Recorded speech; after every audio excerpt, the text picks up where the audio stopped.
Put this on.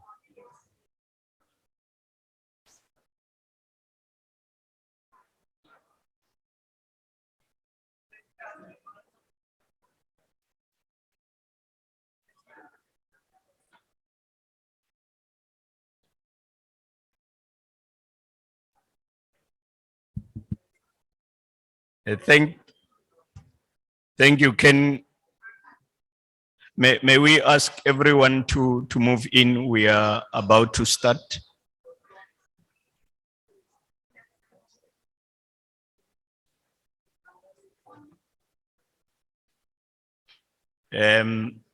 Those who have omitted to do so, please make sure that you register, because we have an obligation to keep record.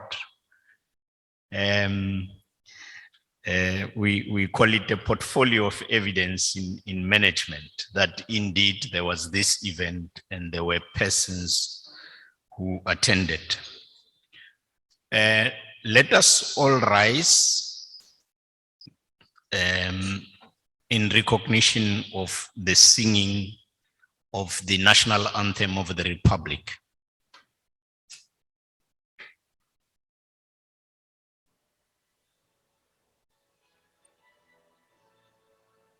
Gosisikele Afrika malupaganye sopondolwayo yizwa imithandazo yethu Kosi sikelela thina lusapho lwayo Murena buluka sechaba sa Yesu ufedi sedin twali matswenye ho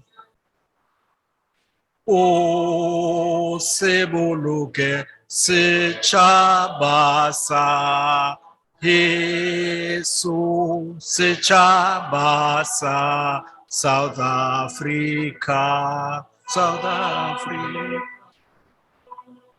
Edi blow van ons yen, edi diepte van ons voor ons weggebed,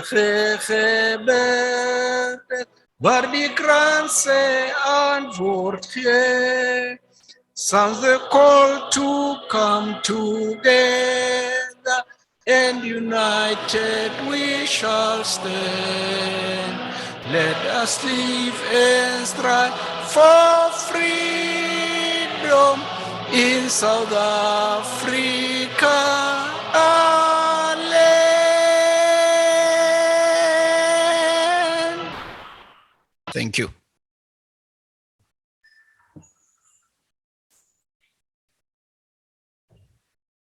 At this point in time, I'm going to call upon the Director General of the Department of Justice and Constitutional Development to the podium, Advocate Doc Mashabane, to come and do the welcoming and the recognition of our guests. Thank you.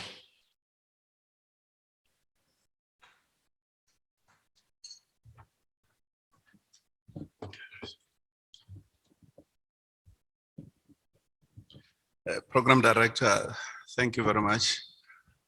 Deputy Minister John Jeffries,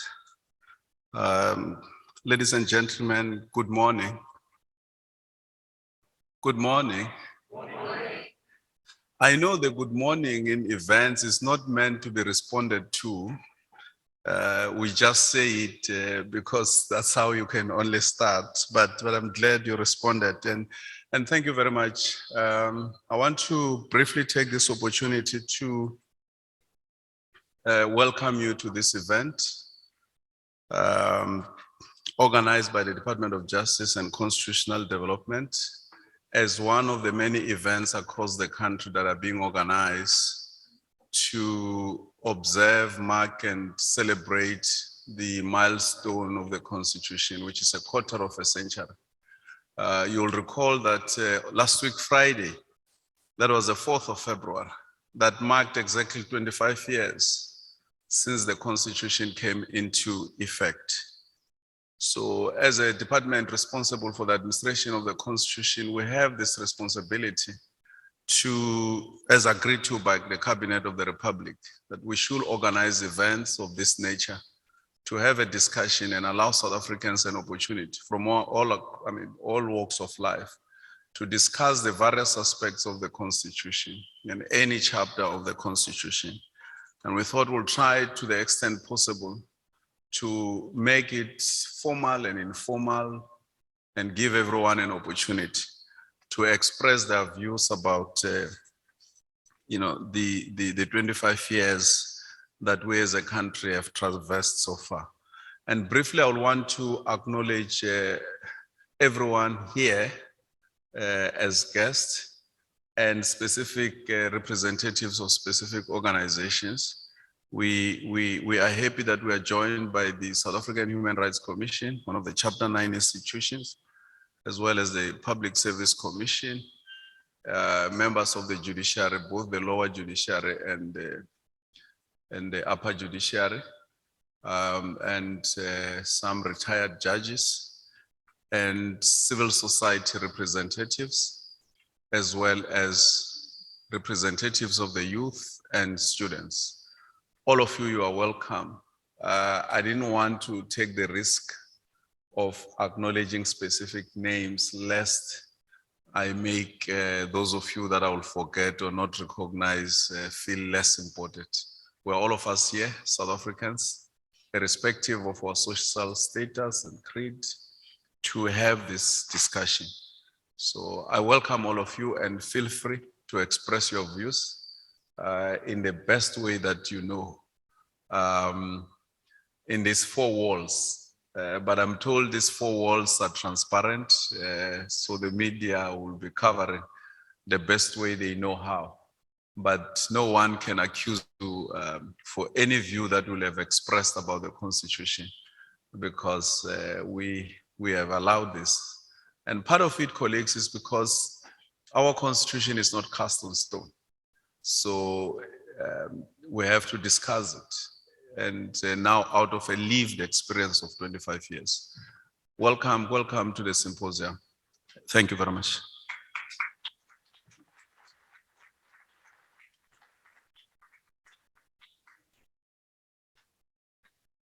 Thank you. I come from an environment where you do nothing without giving reasons. Now, I just have to indicate to colleagues and everyone watching that there is a reason why when I ascend to the podium, I'm not wearing a mask, whilst I encourage everyone to be wearing a mask. You'd appreciate that there are those of our compatriots and those who are watching who depend on looking at the speaker's lips to read what is being said. And it is in an effort to accommodate everyone that when I am on the podium, I am not wearing a mask. And now that we have been welcomed, I feel free to also say I am happy to be here, and I hope you are also to be happy to be here in a very important discussion that we hope once the Department of Justice and Constitutional Development and other constitutional structures have begun the debate, it will permeate throughout your different constituencies to discuss and reflect on the Constitution of the Republic, and especially its social impact on the lives of our people. Are we still on track in the dream of our forebears who decided that the trajectory into which the country was moving was a wrong one, and drafted what others have called a bridge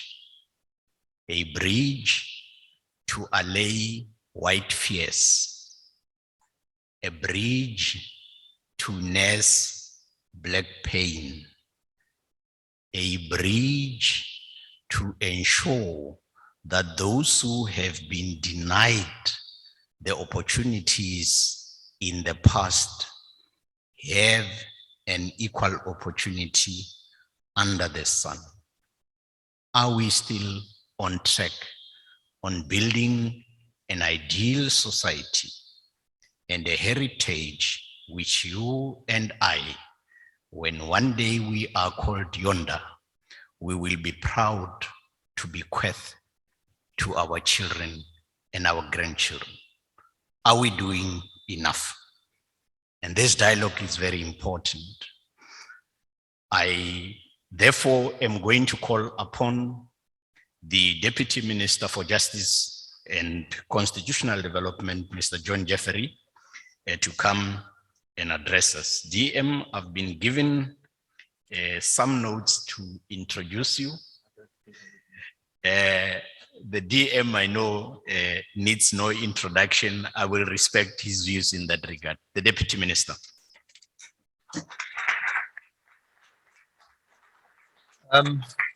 Thanks very much, Judge Tulare, former Chief Magistrate of Cape Town and recently appointed to the Western Cape High Court. Good morning, everybody. I'm following on from the Director General who has already welcomed everybody here. Didn't name any people because he didn't want to name some and forget about others. So let me not touch that at all and just say distinguished guests and friends. I do think it's quite a good gathering of people though, because it's people from different walks of life, people from communities, young people, people from government departments, people from civil society organizations, without naming people, walking libraries, if I'm walking legal libraries, if I may describe you as that, Judge Krichler, amongst others, your many accolades, members of the Judiciary, the acting Chief Magistrate of Cape Town and the acting Regional Court President of the Western Cape at the back. Just be careful, they're sitting at the back, they're watching you. But I think it's a good mix of people where everybody has something to contribute and we can all learn from each other. So it's an enormous pleasure and indeed an honor to be able to say a few words at this event.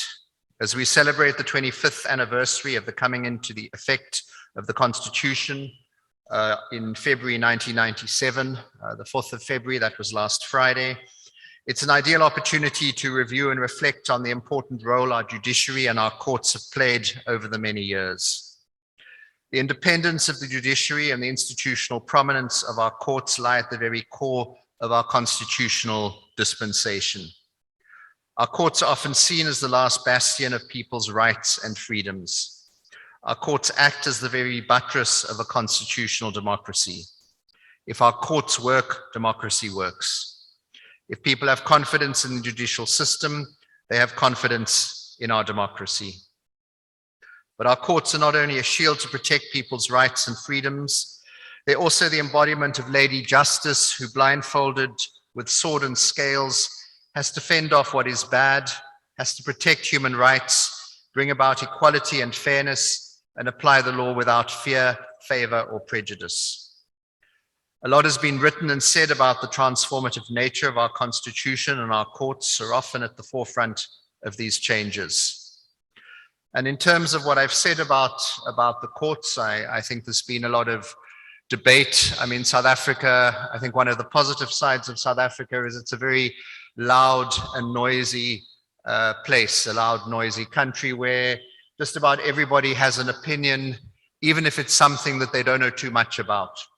But they'll still have an opinion. And social media that we've now got with Twitter, you can express that opinion. And I think that a lot has been said about, well, people have been raising the issue of the supremacy of the Constitution rather than parliamentary supremacy.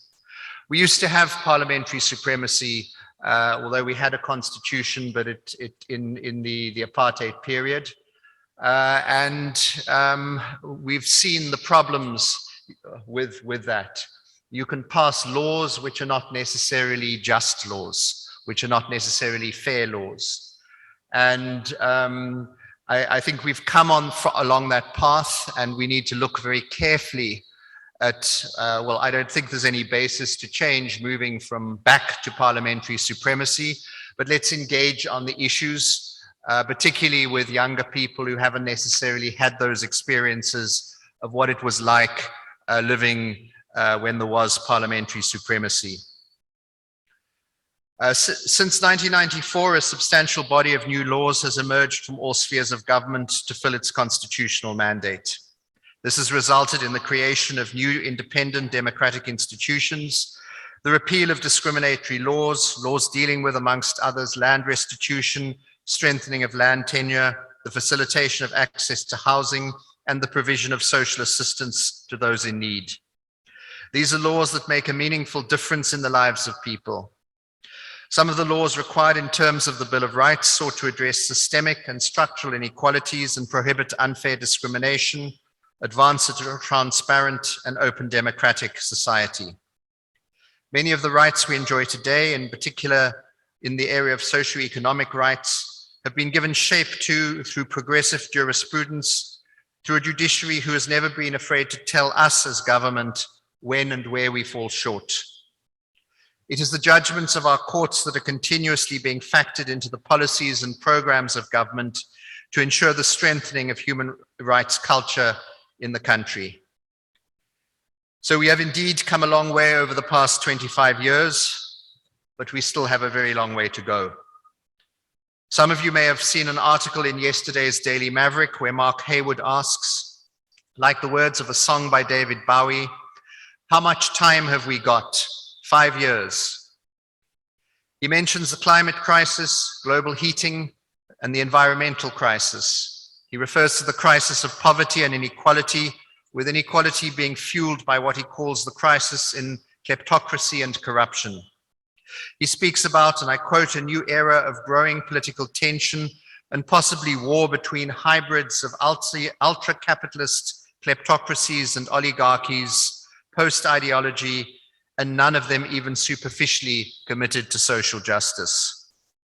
And he says, and I quote, the next few years pose a danger of rushing headlong into a series of converging crises that, if not recognized and overcome, will feed into each other and usher South Africa and the world into a dark place where the constitutional freedoms we have become used to in our democracies, to protest, to freedom of speech and a free media, to vote, will no longer be available.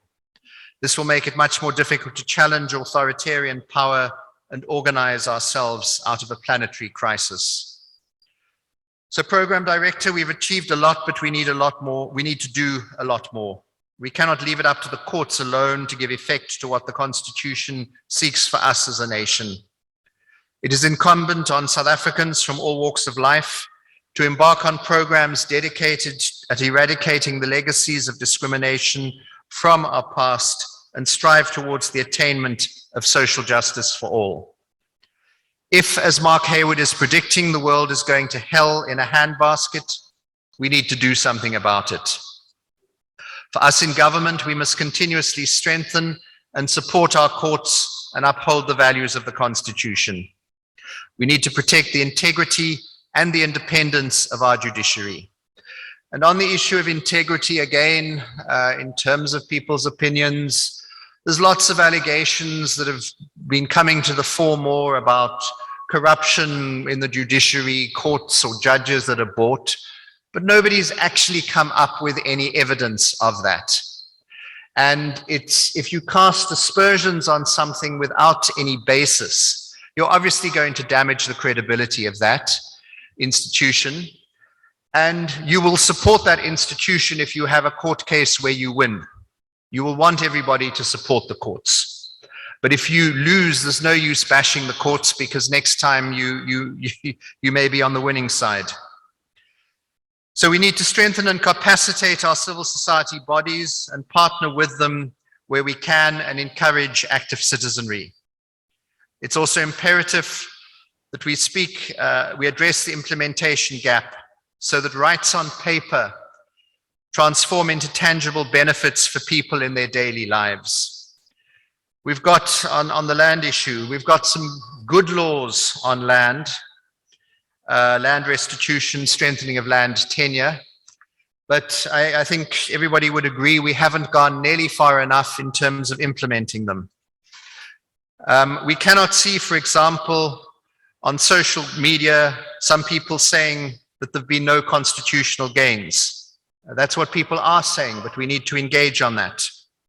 We must ensure that the Constitution changes people's lives in a meaningful and impactful way. This is something our courts have done superbly by way of constitutional jurisprudence over the past more than 2 decades.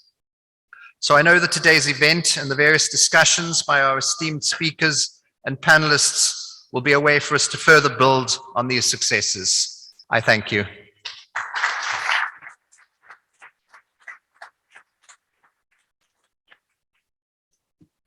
Thank you, DM, for setting the tone of the discussions. When you spoke about legacy and the impact of the Constitution, I think it is important, and DG, there are some things that happens, and they happen in life and they happen in the Republic, but we don't talk about, and especially in my position, one has to keep quiet most of the time. But let me say, talking of Daniel Tulare and the impact of the Constitution, I don't know if those who decided that I should be the program director were actually aware of this historical significance, and this historical significance especially of the appointment of Daniel Tulare to the Western Cape High Court bench. I'm talking this in the context of the impact of the Constitution in real life. If you go to the Good Hope Center, you're likely to see a statue there amongst the statue of kings. And you'll find amongst those kings, Sikukuni. Some of you would know that paramount kings and kings are generally referred to by their first names and not their surnames. I carry his surname, Tulare. He was imprisoned here in the Western Cape from the Limpopo province for fighting for constitutional rights. What a marvelous work and a wonder of the industry of those involved, that one of those who carry his surname today, because of the Constitution of the Republic, it's in the Western Cape High Court, the very province where he was incarcerated, speaking justice for the same ideals for which he spoke for. The relationship between the late 1800s and 2022 is significant. I'm just mentioning this to say the DM has spoken about our judiciary, and I've said I'm careful to enter that space, but suffice it to say, it is necessary that when we talk about those who get appointed, we also consider the social impact that they will bring to the bench. I'm mentioning these things because this forum is deliberately to elicit a discussion in the Western Cape about how far the Constitution has gone in a setting. So, yes, Daniel Tulare may have the talent, but what is the impact of his appointment to the bench? So far, Methinks we are on track. I have to state this. There is a reason why there is judicial independence. It stands on two legs. There is the institutional part and there's an individual part. That is why I cannot profess to speak these words on behalf of the judiciary. These are the views of Daniel Tulare.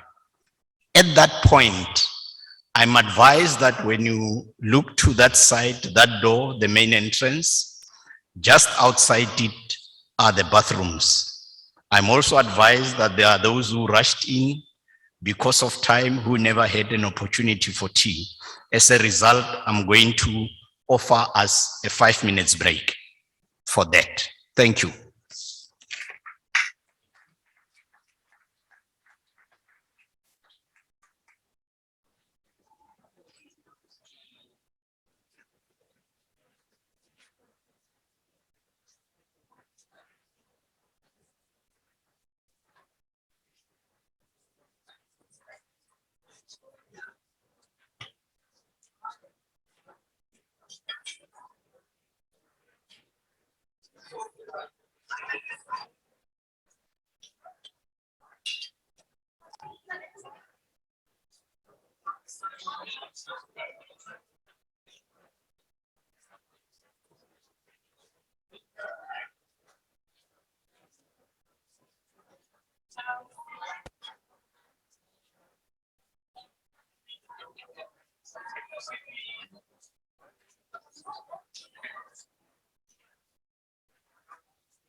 can we regroup and start? We are now going into panel discussions. The facilitator or moderator of the discussion will be Advocate Shanda Brown. She has been practicing at the bar, the Cape Bar, for more than 10 years. She started there in 2011. Her practice areas include general, civil, delictual, administrative, criminal. But I know that she also touches on matters that speaks to children and so forth, quite a lot. I know so because she does appear before me. Advocate Shanda Brown.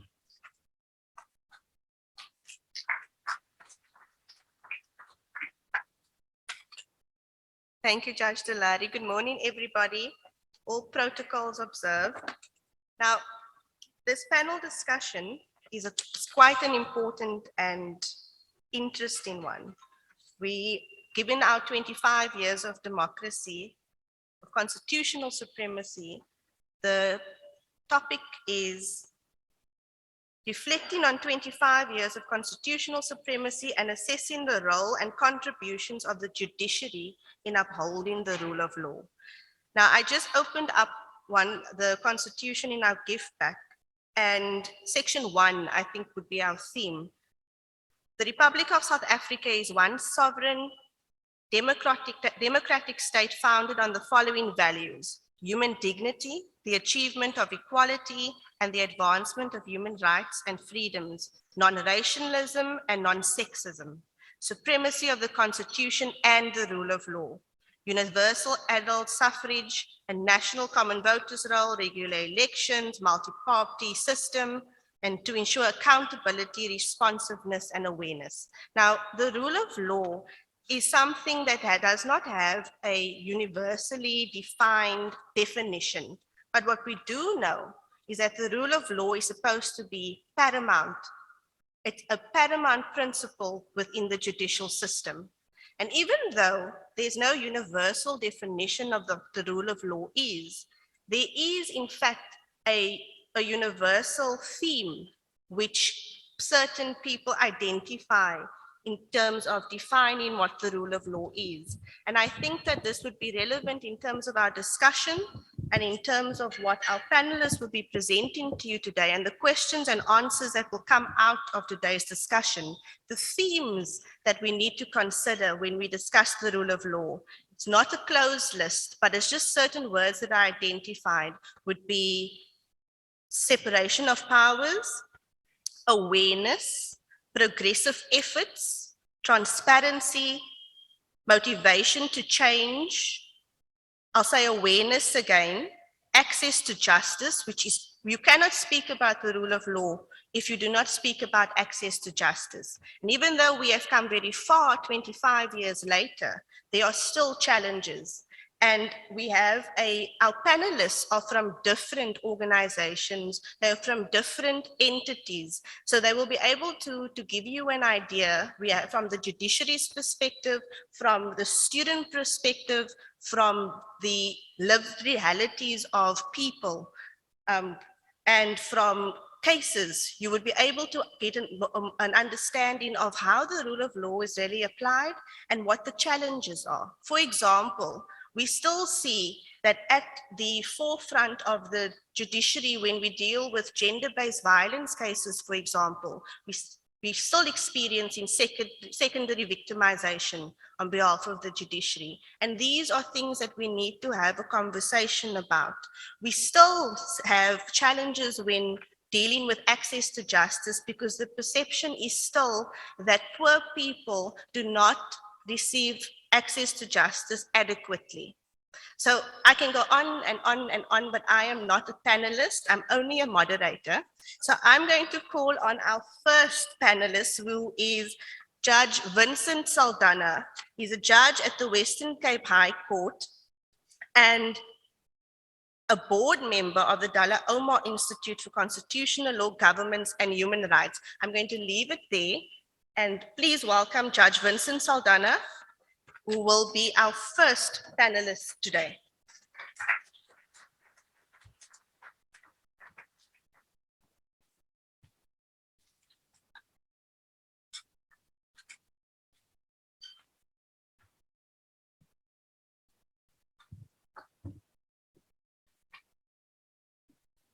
Thank you, Chair Lady, and good morning to everybody. I thought that the Minister would have been here, so the program has changed substantively since I first saw what it would look like. But to acknowledge the members of Parliament who are present, the retired judges of the Constitutional Court, other judges in retirement. I thought there would be more judges from the initial program, fellow judges from the Western Cape High Court, and then most importantly, members of civil society, the academia, and everybody else. So, whenever a sitting judge speaks in public these days, a disclaimer is placed on the record. More so in these difficult times of social dialogue on crucial and difficult, polemicized and emotive issues that face our constitutional democracy, such as the very topic that confronts us today. My disclaimer is, I do not speak on behalf of the Judiciary, nor do I speak on behalf of the judges of the Western Cape High Court. I have no mandate to do so, and I wish not to be misrepresented or to be misinterpreted, for there are rich and varied views of the many judges in the country. I therefore offer no more than a few tenuous remarks and thoughts of my own on the conceptual framework on the topic at hand. I have admittedly reflected deeply on whether a sitting judge should in fact offer a view on the topic and the discussions. It is therefore appropriate that I do so without seeming to be misinterpreted or to be entering into the highly politicized controversy. I will therefore not throw caution to the wind and tread very carefully. By way of a point of departure, with reference to the central constitutional premise of the social contract, I wish to refer to reflections of the renowned Tanzanian professors Issa Shivji and Amudi Majambo in their historical account of the notable writings, speeches, judgments, and thinking of the eminent and retired Chief Justice of Tanzania, Barnabas Albert Samatta, in a collection of works titled Rule of Law versus Rulers of Law.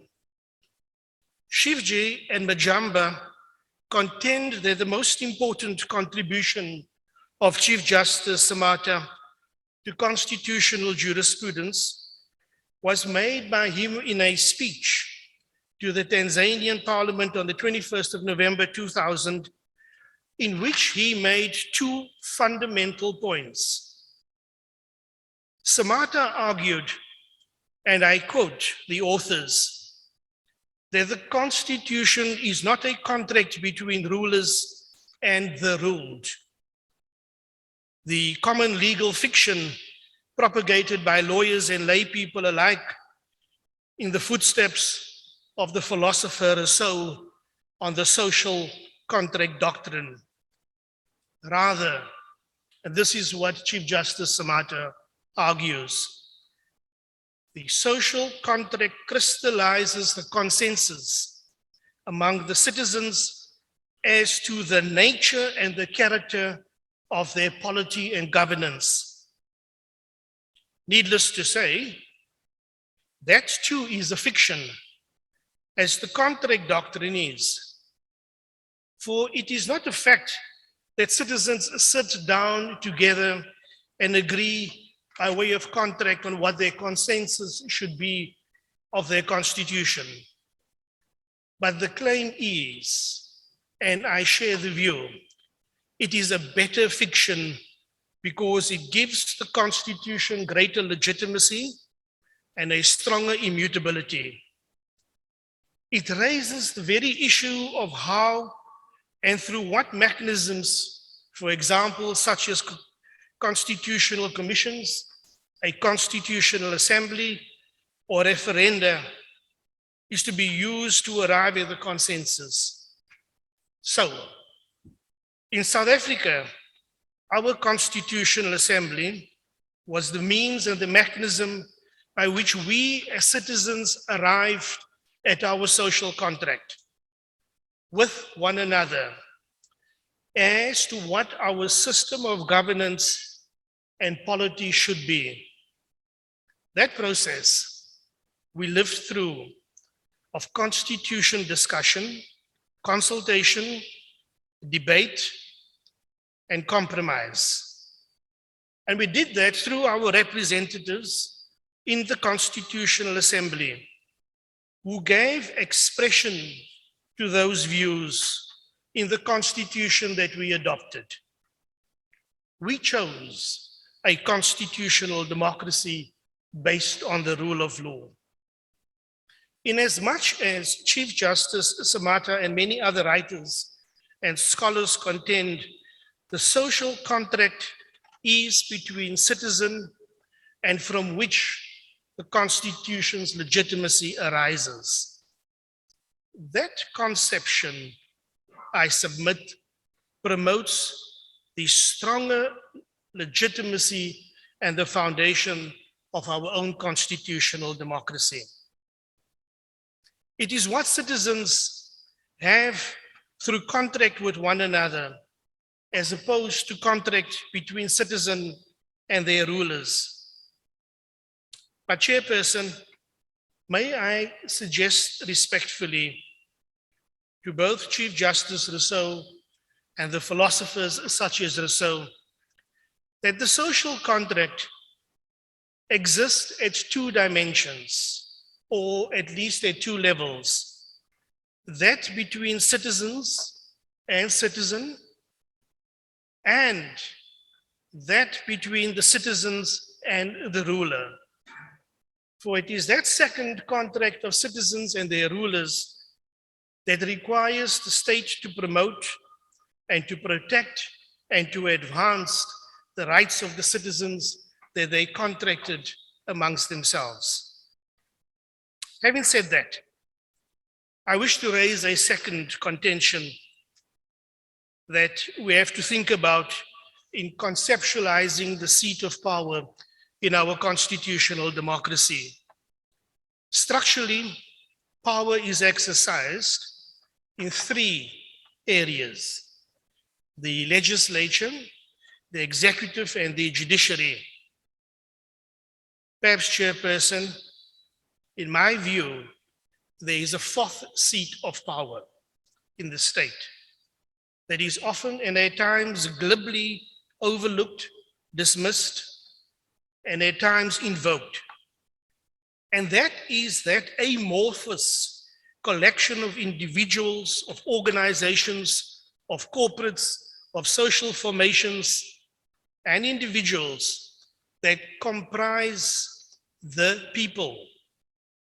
People in all its forms and manifestations exercise an immense amount of power on a daily basis, whether they're in the expressions of protest, in consultation, whether in writing, whether in organizations, whether in transactions, and whether in their physical or in their spiritual expressions, such as in the art and music and in their technology. I raise this fourth source of power in the state because it is often ignored to our detriment or under-recognized in our polity and our discourse. But that source of power is in fact recognized in our Constitution, because ours is a constitutional participatory democracy in which the voice of the people must be heard in its various forms and expressions. I wish to raise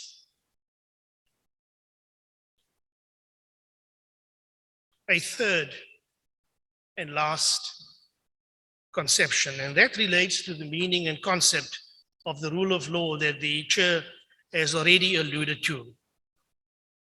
And given the constraint of time and what other speakers might say and what you yourself have views on, I venture no more than a brief submission that the rule of law is not merely rule by law to maintain order, and nor is it rulers of law as Chief Justice Samata juxtaposed against the concept of the rule of law. We have a rule of law that has a both formal and a substantive content. It is that substantive content of law that we deliberately chose to include in our Constitution.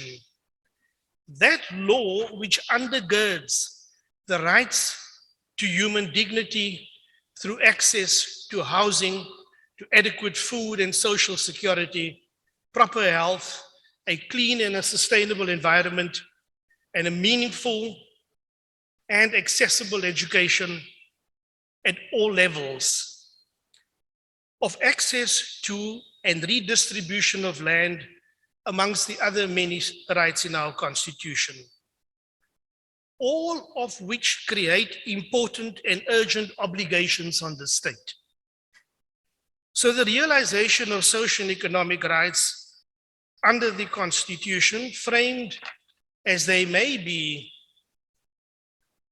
as for its progressive realization and within the financial resources of the state, are lawful claims that citizens legitimately are entitled to make against the state.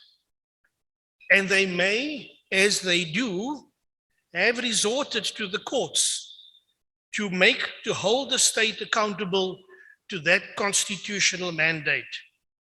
So, Chair, so much for the three conceptual musings I've raised with you this morning, and make concluding observations.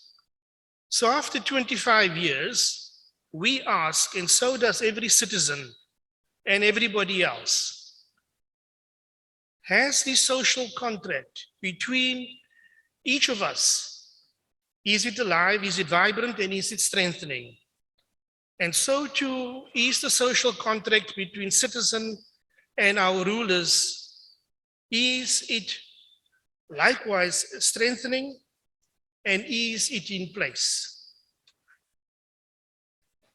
I have raised the second area of conception, and that relates to the voice of the people.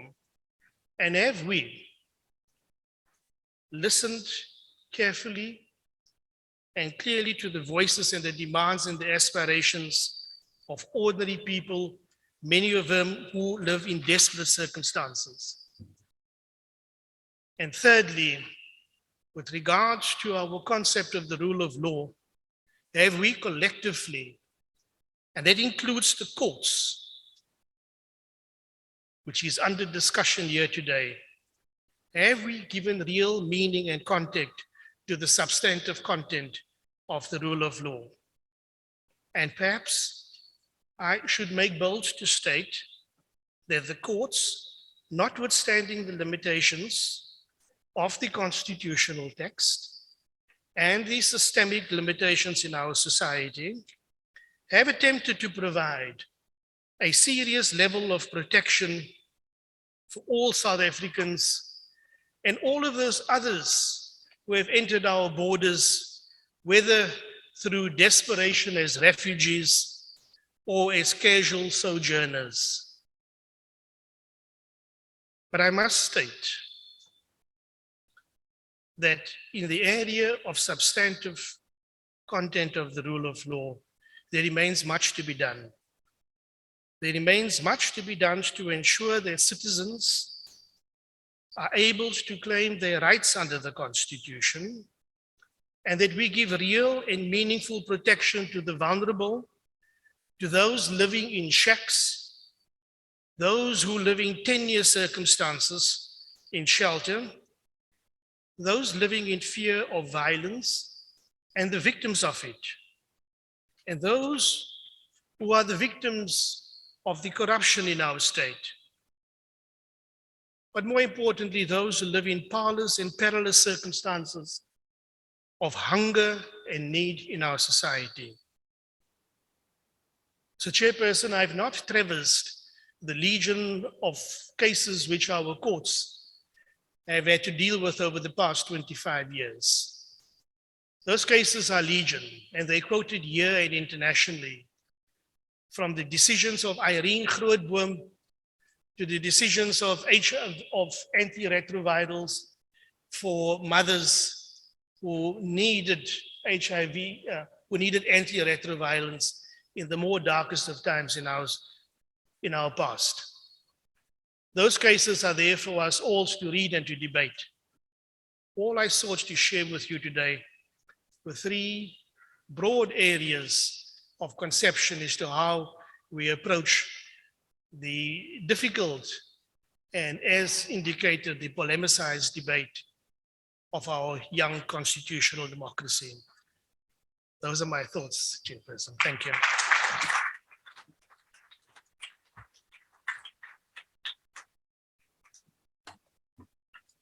Thank you, Judge Saldana. And those, just briefly, because I don't want to take up much time, but on the Grootboom and the TAC cases, it's clear examples of how the Constitutional Court stepped in to realize and give effect to socio-economic rights, because back then there were many people who did not believe that AIDS was real, and the people who were actually affected were poor people. So had the court not given effect to the rule of law and to the rights, the lived realities of ordinary citizens, many people would have died. So with that, and in relation to what Judge Saldana has just said, the duty on the three spheres of government does not only include or does not stop in terms of the cases that come to you, but there's a further duty. All three spheres of government need to constantly keep the themes that I've mentioned to you at the beginning in terms of the rule of law in the back of their minds, in terms of understanding the rights and the lived realities of the citizens on the ground. And that requires the spheres of government to practice awareness, practice motivation for change. And in that way, we can build a better democracy. Now, on that point, and speaking about citizens on the ground and the lived realities, our second panelist is a student community youth representative. She is Ms. Ilham Khalsa, who is the Deputy Chairperson of Street Law at the University of the Western Cape. And I'm sure that she's going to give us a clear example of the lived realities of students and the rule of law and the challenges and the discussions that we can, in terms of what we can have today. Please welcome her to the podium.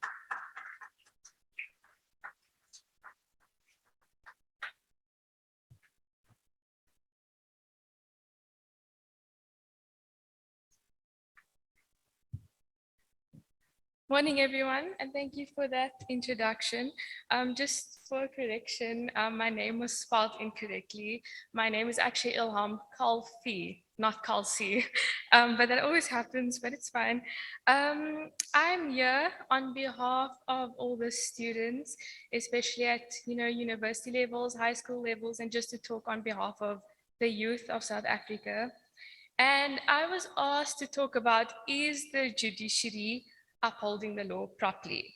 And I took some time to reflect on it and just, jump back into all of that law information after being on back for 2 months. So that was kind of fun. But the reality is that no matter how progressive constitutionalism is, there's still always going to be some flaws in the system. I think that's inevitable. In every sphere of life, there's going to be room for growth and things that can be changed and new implementations in order to improve a system. That being said, there's definitely progress with regards to judges upholding the law graciously. However, there seems to be a fine line between the political side in South Africa and the judgments governing the law. It becomes an issue when judges are overreaching or could be potentially biased when facing certain issues. And I think it's important to note that as judges, they should not interlink politics or their personal opinions together with the law. It's important they be held accountable in accordance with the Constitution and not be biased or prejudicial in any way. In an interview I witnessed earlier, a lot of judgments were said, and the judge that was talking about it, he based his entire conversation on a very political point of view.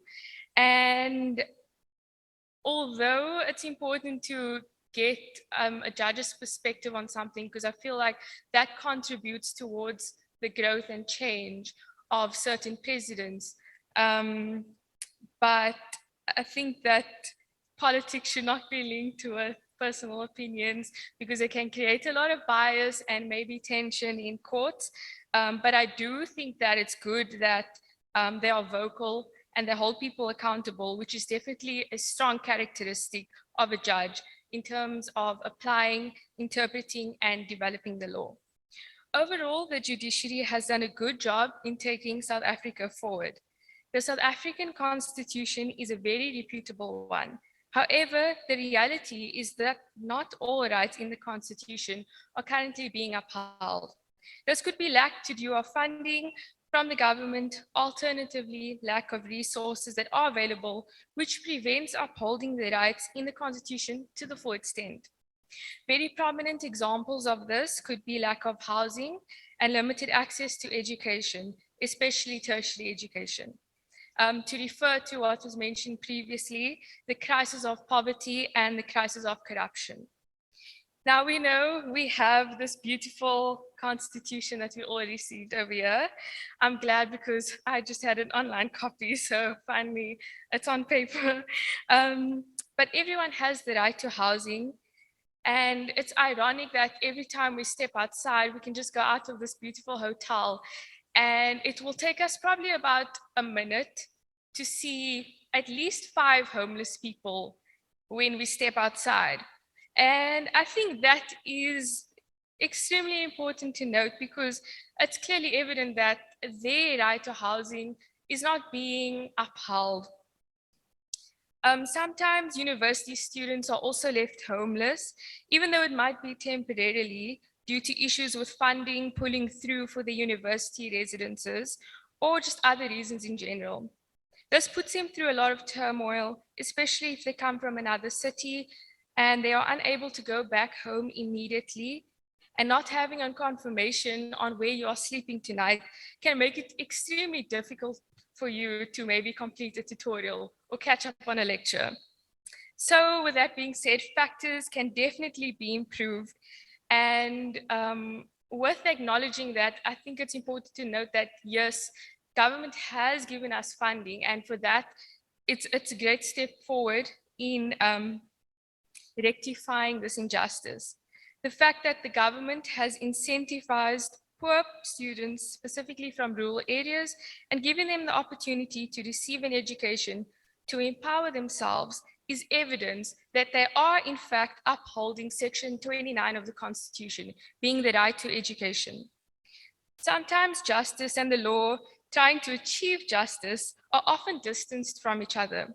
Sometimes the law, what the law says it is, doesn't mean that justice is actually being implemented. We can all have these legal disputes and statutes, but that does not make a difference if it is not properly implemented. And that's why we need to have a very strong judiciary who knows how to stand this ground. We've come a long way, but we definitely still have a long way to go. And talking about constitutional supremacy and the failure of parliamentary supremacy in the past, I think it's ironic that some of the things that people have experienced under parliamentary supremacy is still evident in today's society. I'm still surrounded by people who still face human rights and socio-economic right violations on a daily basis, such as racism and gender-based violence.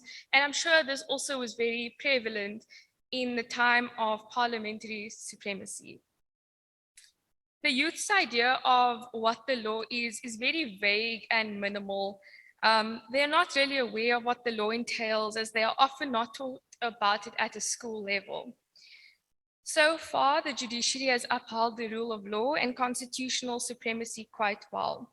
Obviously, and with a few minor incidences where a decision might have been compromised by a judge or people in the judiciary because of their alliance with another judge or their personal influence on a matter. But for the most part, they do stick to giving judgments according to the rule of law, researching on previous cases and judgments down by respective judges. On another note, the judiciary cannot be the only group in upholding the constitutional supremacy and the rule of law. As mentioned previously, all three spheres of government need to work together in order to implement any change whatsoever. And the judiciary can only do their part once taking the law into consideration of what the legislature and executive have passed down to them. The entire justice system needs to progress in such a way that closes this implementation gap. And although South African law is centered around rehabilitation as opposed to retribution, more is needed to extend the sentencing period of crimes significantly. An example relating to this is gender-based violence, which is something that lies very close to my heart. Although it's important to acknowledge that the president announced 3 important amendments to the gender-based violence laws, and although this is progressive and thankfully due to the infinitely strong women who have fought tirelessly against the system, I must say it's very long overdue and in fact delayed to a certain extent. The sexual harassment and assault that people, especially also in universities, experience is definitely under the radar and needs to be spoken about more. And it's good to note that these amendments have come into implementation, but to think that the Constitution has been in act for 25 years, for it to only come into fruition in 2021, it just shows how long things actually take for you to see change. I'm sure, yes, the 3 laws have been amended, but that doesn't mean we are going to be seeing change immediately. It's still going to take a very, very long time. Just like when apartheid ended, we didn't immediately see the Rainbow Nation come together. It took time, but as all things do. And another topic that I'd like to talk about, I was talking to a peer of mine, and we were talking about how sex work is illegal in South Africa. But where does the line close where people who are involved in sex work are sexually abused and sexually harassed? Does that mean that their human rights are not protected because of the occupation that they are in? Or is it still protected even though what they are doing is illegal? So the line of how, to what extent the law protects them, I think needs to be emphasized and spoken about more so that they can also raise their voices as they deserve to. And another thing, maybe a suggestion with regards to things that can be implemented. I come from a previously disadvantaged university, and I'm the deputy chairperson of a society named Street Law. And for those of you who haven't heard of it before, Street Law is a society that aims to visit disadvantaged communities and provide them with lesson plans on the law in order to educate them on their rights. And it's interesting to go into these communities because you realize every day these people's rights are being violated and they don't have any clue what to do about it.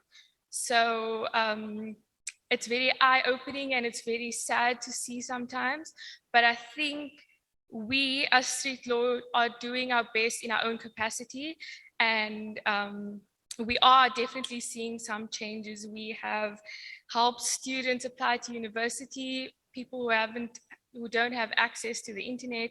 We provide lesson plans on sexual harassment to children so that they are aware of their rights as children. And I actually came across a child who said that they didn't know they had rights because they thought only people over the age of 18 could be protected by the law. So that's very interesting to see. And I think that it should be more emphasized to talk to the youth and just make them more aware of their rights and how they are protected and that they can seek help because it is their legal right to do so. So I think a lot of this starts with education, which is what I'm currently involved in. I think by speaking more about it instead of, brushing it under the rug, it's easy to focus on everything that has been going good. And yes, we've come a long way, as I've said before, but there's always space for growth in everything that we do. So thank you for your time, and I enjoyed speaking to you all.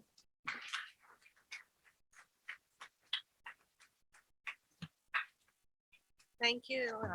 She's only a third-year law student, and I think that you have a lot, or we have learned a lot from her. Thank you for your input and your suggestions. It's really something that we do all need to consider, and we wish you well in your legal career and your journey and with your studies. Now, our next panelist is, he's a comrade, Mr. Roscoe Jacobs. He's a community activist in the Hangberg area in Hout Bay. Now, Roscoe will give you more insight onto what the lived realities truly are on the ground. Please welcome Mr. Roscoe Jacobs.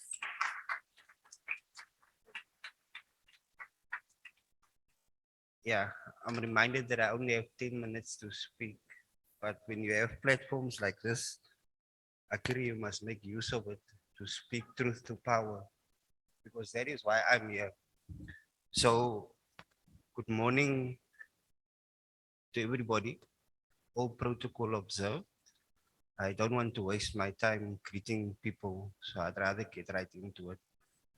I think to start off,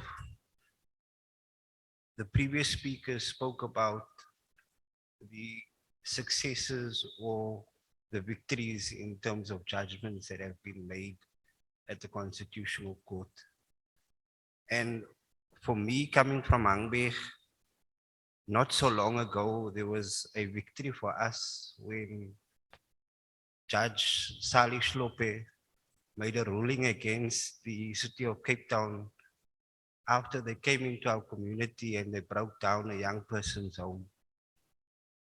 They found, or the court found, that the action of the city of Cape Town was unlawful and unconstitutional. And it's something that we welcome.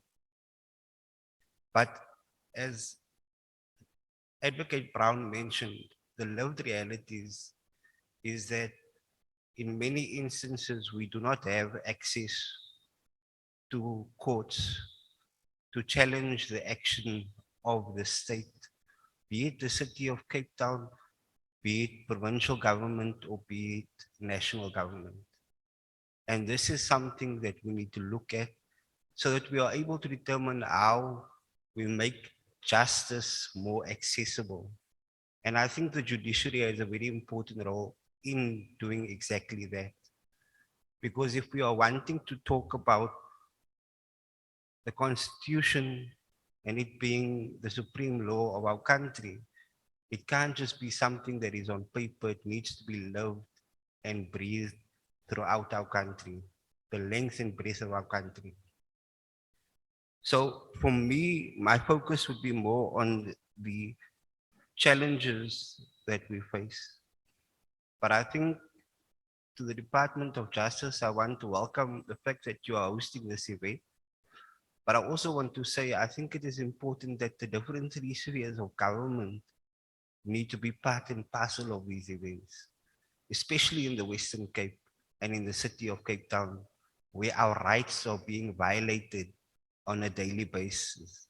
So it is important for us to have these discussions with our mayor, with our premier, because them not being part of these processes make it difficult because we have challenges in accessing these people that have been voted by our people into these positions of power.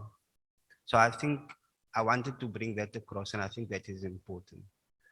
So these type of discussions need to come into our communities because, as Advocate Brown mentioned when she spoke about the rule of law and the keywords that she mentioned in that regard, on the issue of awareness, I think there's not much awareness taking place.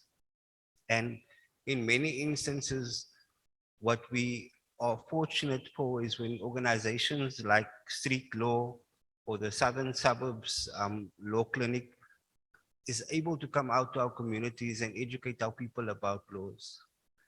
But I know that there's supposed to be something where lawyers or people in the legal fraternity are supposed to give back. I think it's 24 hours that they need to contribute or to do something. Pro bono work, that's the correct term. And I was thinking, but who actually monitors if people in the legal fraternity actually does that? Whose responsibility is that? Because if we are wanting to actually contribute to creating awareness, surely we should also be having people being held accountable for what they should be doing. So is there accountability in that regard? Because if there was, I'm sure that we would be getting more of these cases or more of these matters before the court if we knew how to access. But another challenge, particularly here in the city of Cape Town, is if you approach a legal entity, a law firm, the chances of them supporting you in case action against the city of Cape Town, if they hear that you want to go against the city of Cape Town, you can forget about it because how am I going to get business? So I think we also need to think about the importance of, upholding the Constitution and not just talking about it when it suits us or when there's a camera around or when there's media around, but it needs to be something that is lived reality. I also feel that having these discussions should also include the other role players in the justice system.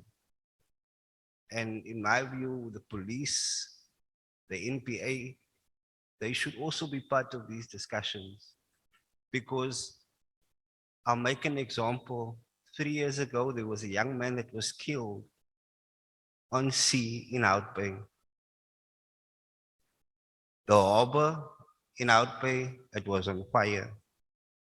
Commissioner Nissen can attest to that because he was on the ground. That matter, the family, community, we don't know what the process is or where that process is.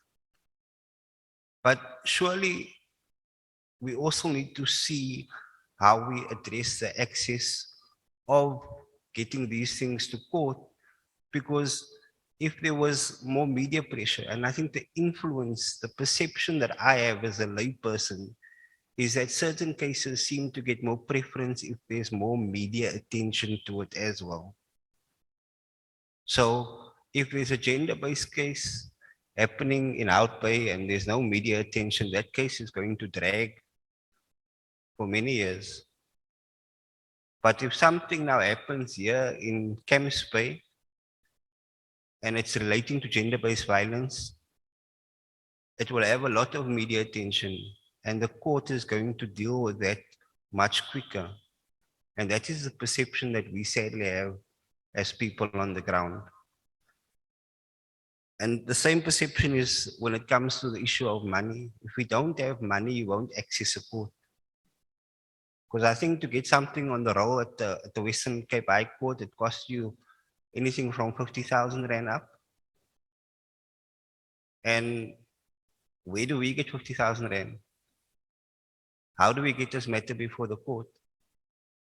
Where I do want to commend the judiciary is the fact that if you want to take an issue up in terms of equality related matters, it's easier to access that system within the judiciary. Because you can go and you can go to court and you can put in an application yourself. You don't necessarily need a judge, not a judge, sorry, a lawyer or an advocate for that. So that is something that I've personally experienced. I think there needs to be also, so in 2010 we had protests in Outbay. It was quite well covered by the media. We had a mediation process which was flawed. I'm of the view that the mediator sold out to the city of Cape Town because he was paid by the city of Cape Town, and I say this unapologetically. And as a result, for the last 10 years, the city of Cape Town has failed to deliver or to act on the court order that it was granted by the Western Cape High Court. There is no framework in place also that will ensure that court orders that are granted by courts are actually followed through. So if we weren't fortunate enough to get Mr. Vernon Seymour to come and represent us in taking this court order back to the High Court, we would still be violated, and we are still continuously violated by the city of Cape Town using this court order that it was granted in 2010. So they say that we aren't allowed to build or we aren't allowed to expand on informal structures. Well, we can't wait another 20 years for them to build houses. So people have started, whilst people are having conversations about expropriation of land without compensation, if you want to see it happening, you come to Outbay, you let me know, I'll show you. Because our people have taken land and we've built brick houses for ourselves because we can't wait for the state. We've done that. And people are moving towards that because it's taking too long, because what is on paper doesn't materialize on the ground. And our people are building decent houses. But coming back to the court case, so we've taken the city to back to the High Court. The matter is before the court. We were told by Judge Nathan Erasmus that we must trust the court. But it seems like we as poor people are the stepchildren of Lady Justice. Because we are now going into our third year and we aren't seeing any progress with this case. But we've been asked to respect, and we respect. But the city still comes in and they break down people's homes. So for me, I think the main challenge that we have as poor people is that accessing justice, and when justice is delivered, the court orders that are put in place aren't being monitored. There's no monitoring of what should be done. Fortunately, in the judgment made by Judge Sally Slope, she gave a judgment that the city needed to rebuild the structure within 48 hours. Fortunately, there was media, and the city basically did what they were told. But in this case of 2010, the city agreed because there was a peace and mediation process. And they agreed to do certain things. They identified parcels of land for housing. But what the city has done in the last 9 years with this peace and mediation forum that was basically brought over by community liaison positions of EPWP contracts, they've basically decided, but we're showing the court the middle finger because the land that we've identified and we've agreed and the court has made an order, they went to go and build an electricity depot on. So there's no housing, but the court ordered them based on an agreement that was made that this is where you must build housing. And in many of these instances, there aren't any, there's no punishment or there's nothing that enforces government to abide by the order of the court. So these are the lived realities that we are facing. But I think there's a need, and part of the challenge is also the fact that when it comes to civil cases, your legal aids don't necessarily have the funding or the capacity to assist. The same with many of the civil society organizations or the legal organizations such as the LRC and others. So we need to look at ways in which we make these more accessible. What we did is we went on Google.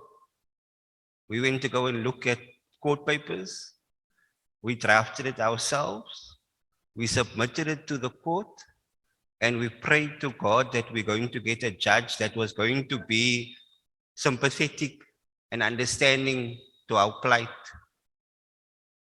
And one of the statements or views that I still up until today regard as very important is something the Deputy Judge President of the Western Cape High Court said whilst we were appearing before her. And she said that it's not about who's right or who's wrong. It's about what is best for your community. But in the same breath, we know that the saying is justice delayed is justice denied. So we can't wait another year for this matter to be finalized because the city is stalling. The Peace and Mediation Forum is stalling.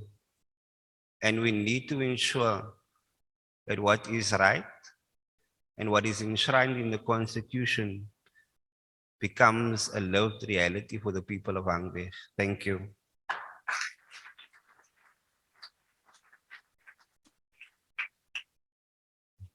Thank you, Roscoe.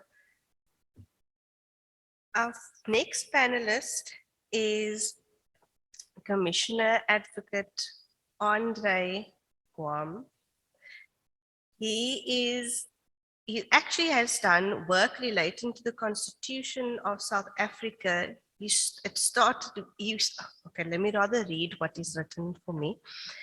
Advocate Guam's work relating to the Constitution of South Africa started at its inception when he was involved in an advisory capacity in the final stage of the negotiation process that led to the Constitution.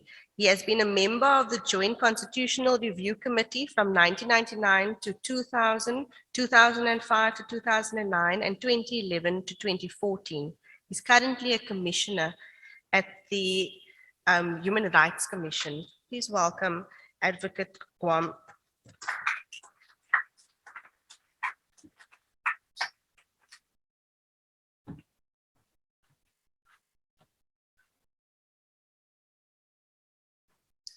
Thank you. Thank you very much, Program Director, Deputy Minister, Director General, my colleague Commissioner Nissen, who is also here, judges, including Judge Kriegler, former judge of the Constitutional Court, and Judge Saldana, friends and colleagues. First of all, congratulations to the Department of Justice for bringing together such a diverse group of people to discuss these important matters today, including also as far as generational mix is concerned. Wonderful to have community activists here, but also as part of the panel to have a student from UWC with us. An autonomous and properly functioning judiciary is a prerequisite for the rule of law, which requires a just legal system, the right to a fair hearing, and access to justice. There is growing acknowledgement that an independent judiciary is the key to upholding the rule of law in a democracy. This impartiality may take a variety of forms across different jurisdictions. However, the same principle continually applies, namely that the protection of human rights is dependent on the guarantee that the judiciary will be free from politics and will reasonably be perceived to be free from interference so as to make impartial decisions based on the facts and the law in each case. The supremacy of the Constitution and the rule of law are fortunately key features of the post-apartheid legal system and legal order in South Africa. 25 years of constitutional supremacy has brought to fruition the words of the late President Nelson Mandela, when he said that the highest and the most humble in the land, all without exception, owe allegiance to the same document and the same principles. For the Constitution of the Republic of South Africa and the rule of law to have any real value, however, it is necessary that these principles are interpreted and applied free from administrative and political influence.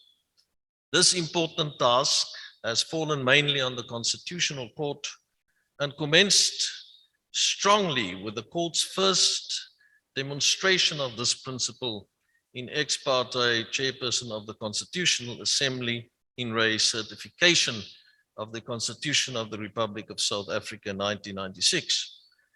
The benchmark for constitutional supremacy and the independence of the judiciary was cemented when the court was called upon to certify the Constitution in September 1996. The court found that the draft at the time had failed to ensure that the document protected the independence of the judiciary. It is my belief that this judgment set the tone for subsequent judgments by the courts on important issues, including the justiciability of socio-economic rights, as well as politically sensitive matters. In 2009, Judges Chaskelson and Goldstone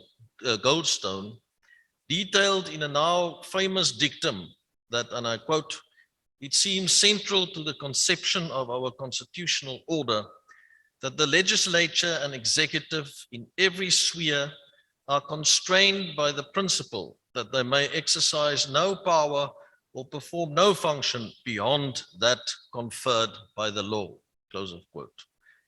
This maxim was confirmed by a unanimous bench in the now infamous Constitutional Court judgment of Economic Freedom Fighters versus Zuma and another, or better known as the Nkandla matter. On the 31st of March 2016, the court held that the failure of the president to comply with the public protector's remedial action was inconsistent with section 83B of the Constitution as read with sections 181.3 and 182.1c, and therefore invalid. The court went further to highlight that the president was a constitutional being by design and the personification of the nation's constitutional project. The court also held that the National Assembly had contravened its constitutional obligation to hold the president accountable by passing a resolution nullifying the findings of the public protector. As is opined by former President Thabo Mbeki, the court in the Nkandla matter made an outstanding contribution to the clarification of the functioning of a constitutional democracy. Through the pen of former Chief Justice Mogoeng, the court poetically contributes to the body of jurisprudence on the separation of powers doctrine by stating as follows, and I quote, "Constitutionalism, accountability, and the rule of law constitute the sharp and mighty sword that stands ready to chop the ugly head of impunity off its stiffened neck." Close of quote. Notably, last Friday, the Constitutional Court again underscored the principle of accountability when it found that even those appointed to support accountability must be held accountable. The matter of Speaker of the National Assembly versus Public Protector and others, Democratic Alliance versus Public Protector and others, echoes the crux of the findings in the Nkandla matter, insofar as it determined that office bearers, such as the heads of Chapter 9 institutions, may not lead with impunity. As is evident from the Nkandla matter, the actualization of the concept of supremacy has, however, not progressed seamlessly within its 25 years of existence. Commentators and communities quite often indicate that one, and I quote, "cannot eat the Constitution," end of quote. This points to a criticism that the Constitution and decisions of the highest court of the country has yet to have a tangible effect on the most vulnerable communities it primarily embarked on to protect. Maybe a much larger role for the court in terms of the realization of socio-economic rights. One could argue that this impression comes as a result of a reluctance of the judiciary to veer close to overstepping the doctrine of separation of powers. This, in some contrast to their flagship decision in this regard, which explicitly declared that courts may make orders which have direct implications for budgetary and therefore executive matters. In the Human Rights Commission, South African Human Rights Commission, we refer to this as human rights budgeting. I think another very important matter debating going forward. The interdependence of the three arms of government has certainly been acknowledged. Nevertheless, is the answer not for more impactful decisions to be handed down by the Constitutional Court and the other courts, that the court veer closer to the line between itself, the executive, as well as the legislature? Is it in fact possible for constitutional supremacy to reign without, at some point, closely rubbing shoulders with its trias politicas counterparts? Against this backdrop, the role and contributions of the judiciary in upholding the rule of law must be assessed against the doctrine of judicial self-restraint, strongly opted for by our Constitutional Court in the Pharmaceutical Manufacturers Association of South Africa in another case. The legacy of this approach means that unlike the political question doctrine followed by the USA, Ghana, and Nigeria, our courts have determined that every dispute can indeed be resolved by the courts through the application of legal rules and principles, irrespective of whether it is a politically sensitive matter or not.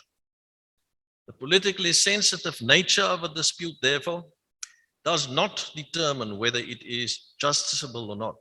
Instead, every dispute is governed by the law and can be adjudicated upon by the courts. The tension this approach has created in the understanding of the authority of the court is evident in the political discourse surrounding recent cases and the political discourse we experience in the country right now. In 2021, and within the scope of 2 days, the Constitutional Court handed down judgment in 2 cases with high political stakes. First, the court provided reasons for its punitive order sentencing former President Jacob Zuma to 15 months imprisonment.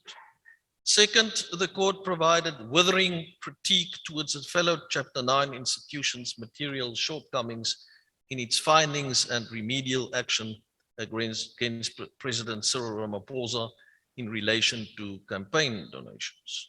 In doing so, as described by Mendes, the judiciary has inevitably become a strategic ally to be co-opted or sometimes an impediment to be ousted.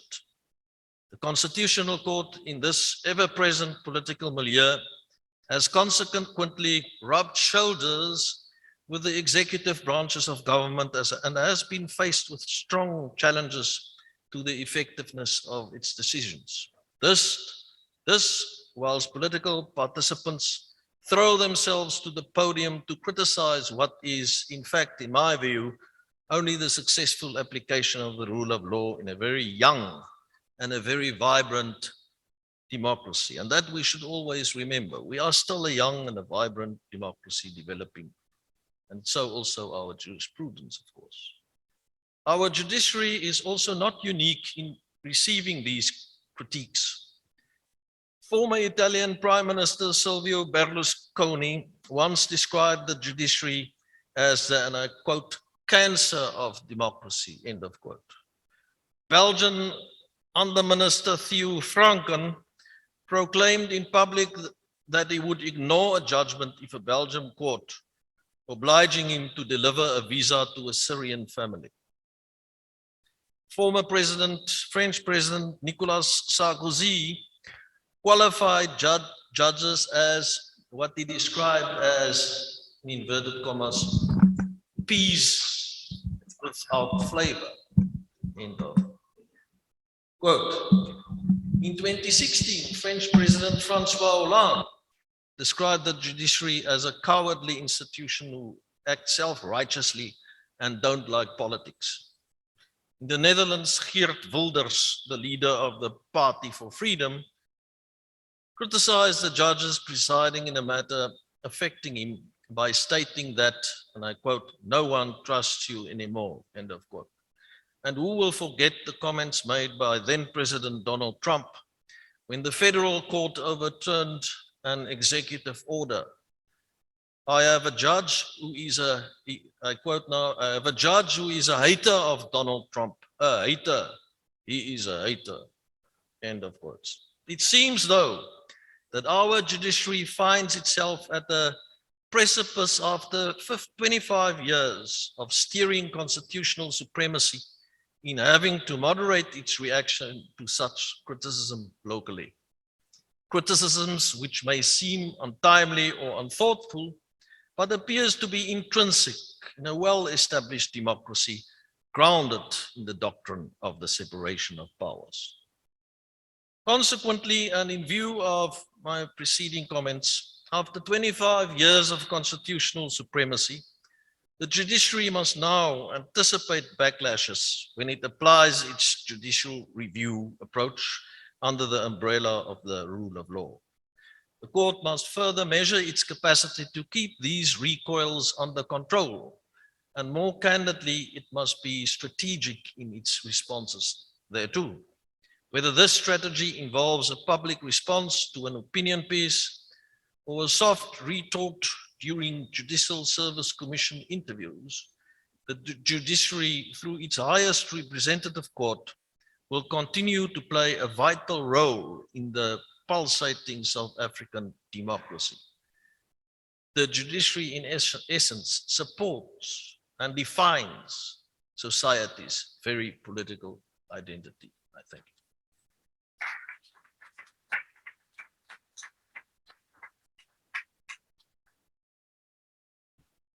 Thank you, Advocate Gaum.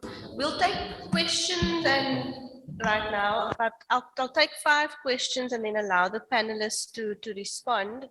Do I have any questions on the floor? Okay, 1. I don't see anything else. Anybody else? 2, 3. So 1, 2, 3, and 4.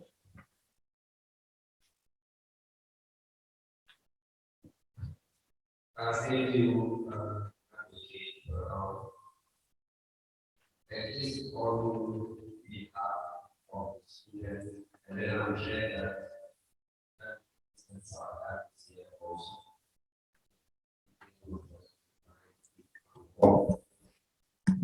And then you have mentioned of separation of powers when we are talking about key rights and then access to justice, whereby we always find ourselves in a situation whereby, just to make an example, in 2017, when I was suspended from CPT, we have won a case in the High Court.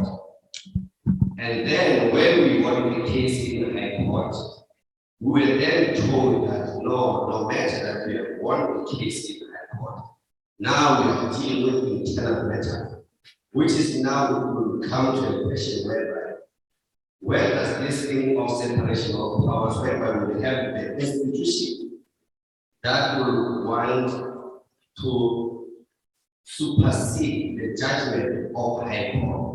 How is that possible? Whereby we have a constitution that all of us are going to abide, and then we have a situation whereby the institution tells you that no matter with internal matters, as much as we have won the case in the High Court.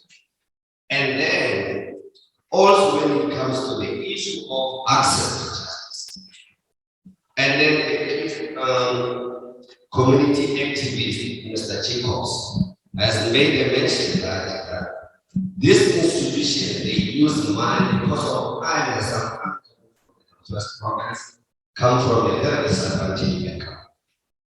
You find yourself in a situation whereby you talk with the CPUT and then you don't have money. Tomorrow you are served with a huge application from High Court. You don't know what does that mean also, which is, I feel like the justice, the judiciary itself, it does not protect the students. And then it comes to my last point now. As we are speaking here, that's why I was doing this up and down.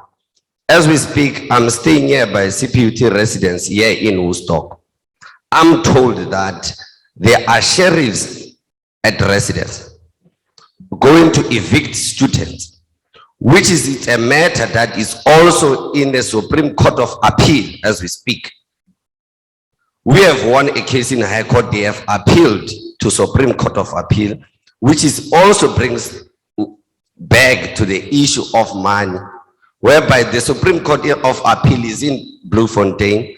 We won't be able to have money to go to Bloemfontein. You get a pro bono cases, you get a pro bono lawyers, and then they'll tell you that no, there's a, I don't know, what are correspondence, something like that. And then we won't be able to afford those monies. I thank you. Thank you. Two was over here. Just number 2, there's 2, 3, 4, and then 5 was on that side.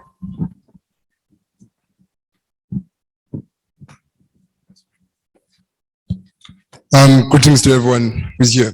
Thanks to you, to Mr. Jacobs. I'd like to straightly ask a question to Mr. Saldana and the judge. Like you said that there's 2 levels of law, which is the law, like between the people and the rulers, if I'm correct. And now, talking about me, someone who comes from a very poor background, people who do not even know, who are not even aware of their own rights, how do you make it a point that the people that come from those kinds of backgrounds are very aware of the law between them and the rulers, and you and your panel are very much aware of the law, how that everyone should abide by the law? And then how do you make it a point that everyone is well aware of how they're supposed to conduct themselves, where and how not to? Thank you. Thank you. Where's the third one? Gentleman here with the.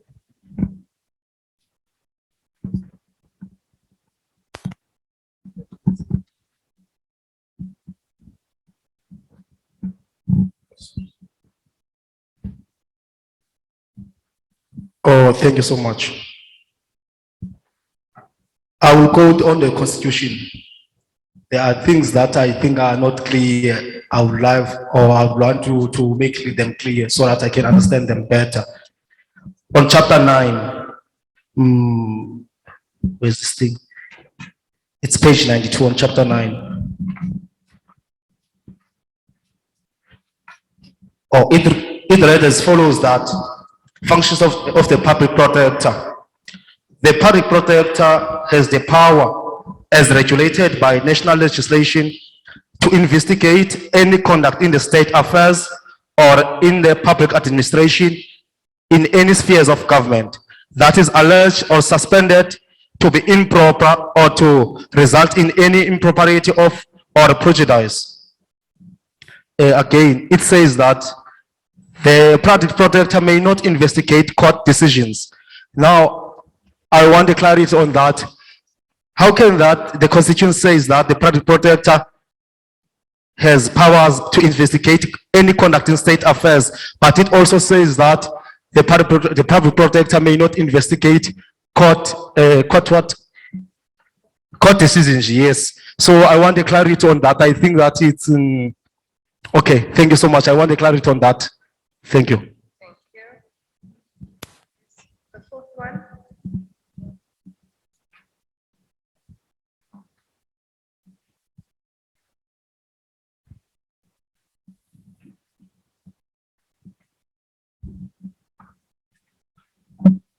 Thank you, Program Director,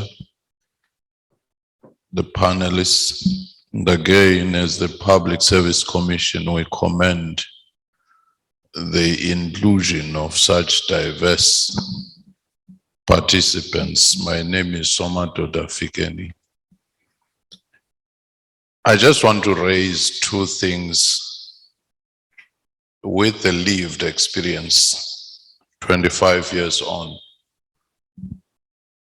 With such levels of inequality and poverty, and the cost of access to justice, and the overwhelmed different institutions like Legal Aid, Human Rights Commission, and many others which try, what could possibly be done to make sure that access to justice is not as costly?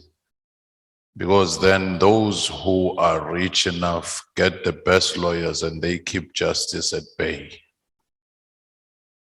The second part, maybe time has come for us in reaching a social compact to talk about not just constitutional rights, but constitutional responsibilities. Because rights come with responsibility. Because if you stop just at rights, responsibilities, and you want to have constitutionalism where people internalize certain values, then they will know what they do. It gives them a sense of agency, both those in positions of power and ordinary citizens. Thank you. Thank you. The fifth one, right over there.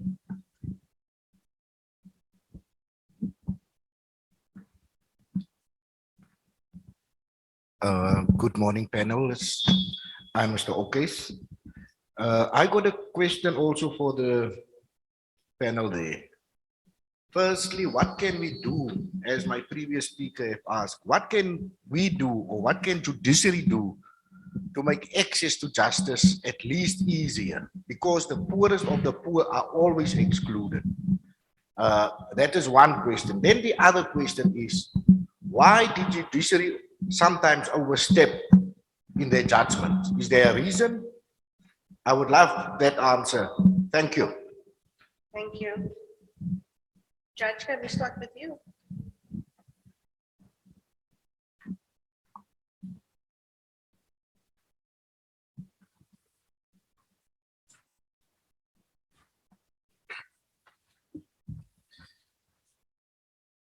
Thank you for the questions on the floor.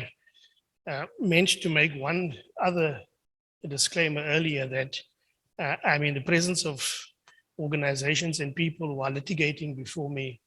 And so I'm particularly mindful of that. I'd not known that I'd be on a panel with them. So I think I need to place that on record also. I think what the questions reflect very clearly is that of access to justice, the extent to which people are aware of their rights. And the third and very important issue raised by Professor Fikeni is the question of obligations. And perhaps to start there, I think the social contract is a contract between people of rights and obligations. And sometimes we underemphasize the extent to which that contract also has obligations. Where your rights begin and end, my rights also begin and end, which means there's a mutual relationship of obligations and rights. So I fully agree with you, and that's an area that we need to be emphasizing also. People do have obligations to respect other people's rights. The issue is raised about the gap of education, of how ordinary people should be aware of their rights. I'm not best placed to do that. I think it's the Chapter 9 institutions and generally civil society that informs and educates people about their rights. But I accept that is the huge gap in our society. And that's a challenge, I suspect, for all of us, and for government included, that people need to be informed of their rights. I don't think we must underestimate the extent to which ordinary people do claim their rights. I don't think we must underestimate the extent to which ordinary people know what their rights are in this country. The question is, how do they access those rights and make it meaningful, whether in a court or whether through a Chapter 9 institution, or whether by protest, or in whatever means in which people exercise their rights and their demands. Thank you.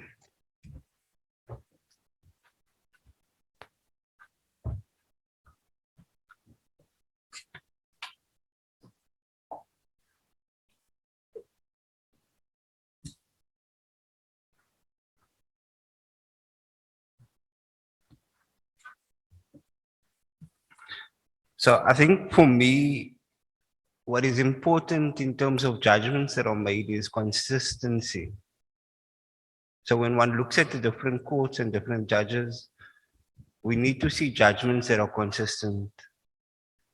And I'll make examples of gender-based violence cases. So you'll see in one instance, somebody that is found guilty of rape gets more sentence, and in another case, the sentence is lesser. So I think these are the things that we do not understand as lay people, and we need to get an understanding of that. Regarding the issue of accessibility, I feel that there's a need to increase the pro bono hours within the legal fraternity, and that needs to be a discussion there so that we are able to assist people like ourselves in accessing justice. But most importantly, I think what we tend to forget as ordinary South Africans, and it's what Judge Vincent Saldana alluded to, is the fact that there's also a social compact between us. And I think over the years, civil society has kind of passed on the responsibility and only looking at government to drive issues of our community. And when communities start doing it, we are seen as troublemakers, and people put all these things upon us, labeling us. So I think it is important that around the issues of rights, we need to, and we also have a responsibility to educate those that might not know about their rights or how to access their rights.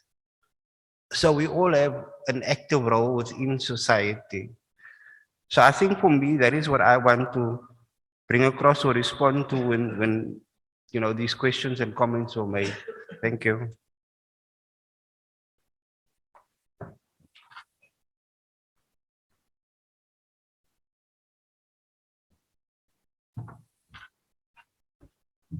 Yes, I think the main overall responsibility in terms of rights is not to exercise a right in a manner that impedes on the right of someone else.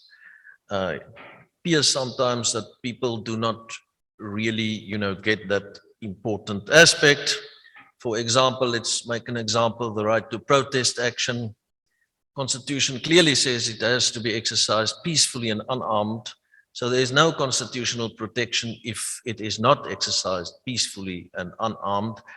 And you cannot exercise, whilst it is a very important and fundamental right, you cannot, for example, exercise that right in a manner in which it impedes on the right to a basic education, for example, of children, by basically affecting education at a school negatively in the process. On the matter of the public protector and why can't the public protector investigate court decisions, our constitutional scheme and the way it's been negotiated and the social contract in that sense between the people at the time was indeed that the courts would be the ultimate adjudicators of law disputes, of legal disputes. So in line with that, the Constitutional Court has also decided that whilst the public protectors findings are indeed binding, as well as remedial action he or she would indicate, those decisions can still be taken on review to the courts. So the public protector in our constitutional scheme is an institution that supports constitutional democracy, but the courts remain the ultimate adjudicators of legal disputes. That is basically the way our constitutional scheme has been put together. What could be done? Yes, and in this regard, I just want to add to what Judge Saldana said in terms of he referred to the trias politica, basically the three arms of state. There is obviously a very important few other arms of state, if you want to put it, or organs of state, which are the Chapter 9 institutions, plus then institutions such as the NPA and so on. And I mention it specifically because it is relevant in this context. I think one of the important ways in which access to justice can indeed be improved is by actually making use of these institutions, and specific also when it comes to human rights, of the South African Human Rights Commission, who, if we take on a case on behalf of people, we obviously do it free of charge, or we also come up with our own binding findings and directives in cases where there's been human rights violations. Yes, I will leave the matter as to why the judiciary sometimes overstep. I think the Judge Saldana has attempted to answer that. Obviously, we have a court system that consists of various levels: magistrates court, high courts, Supreme Court of Appeal, and the Constitutional Court. So in that whole process, mistakes are sometimes made, but if one make use of that system of courts, then eventually, and that was also the idea, I suppose, of our constitutional fathers, that the Constitutional Court as the apex court will, taking into account all the arguments, all the judgments that have been delivered, eventually come to a sensible and constitutionally sound decision. Thank you very much. Thank you. This is one of those topics that could go on and on, but unfortunately our time is up. I thank the panelists and thank you to you for your wonderful questions. I think we are all in agreement that more needs to be done in terms of properly applying the rule of law and adequately providing access to justice to all. Thank you very much.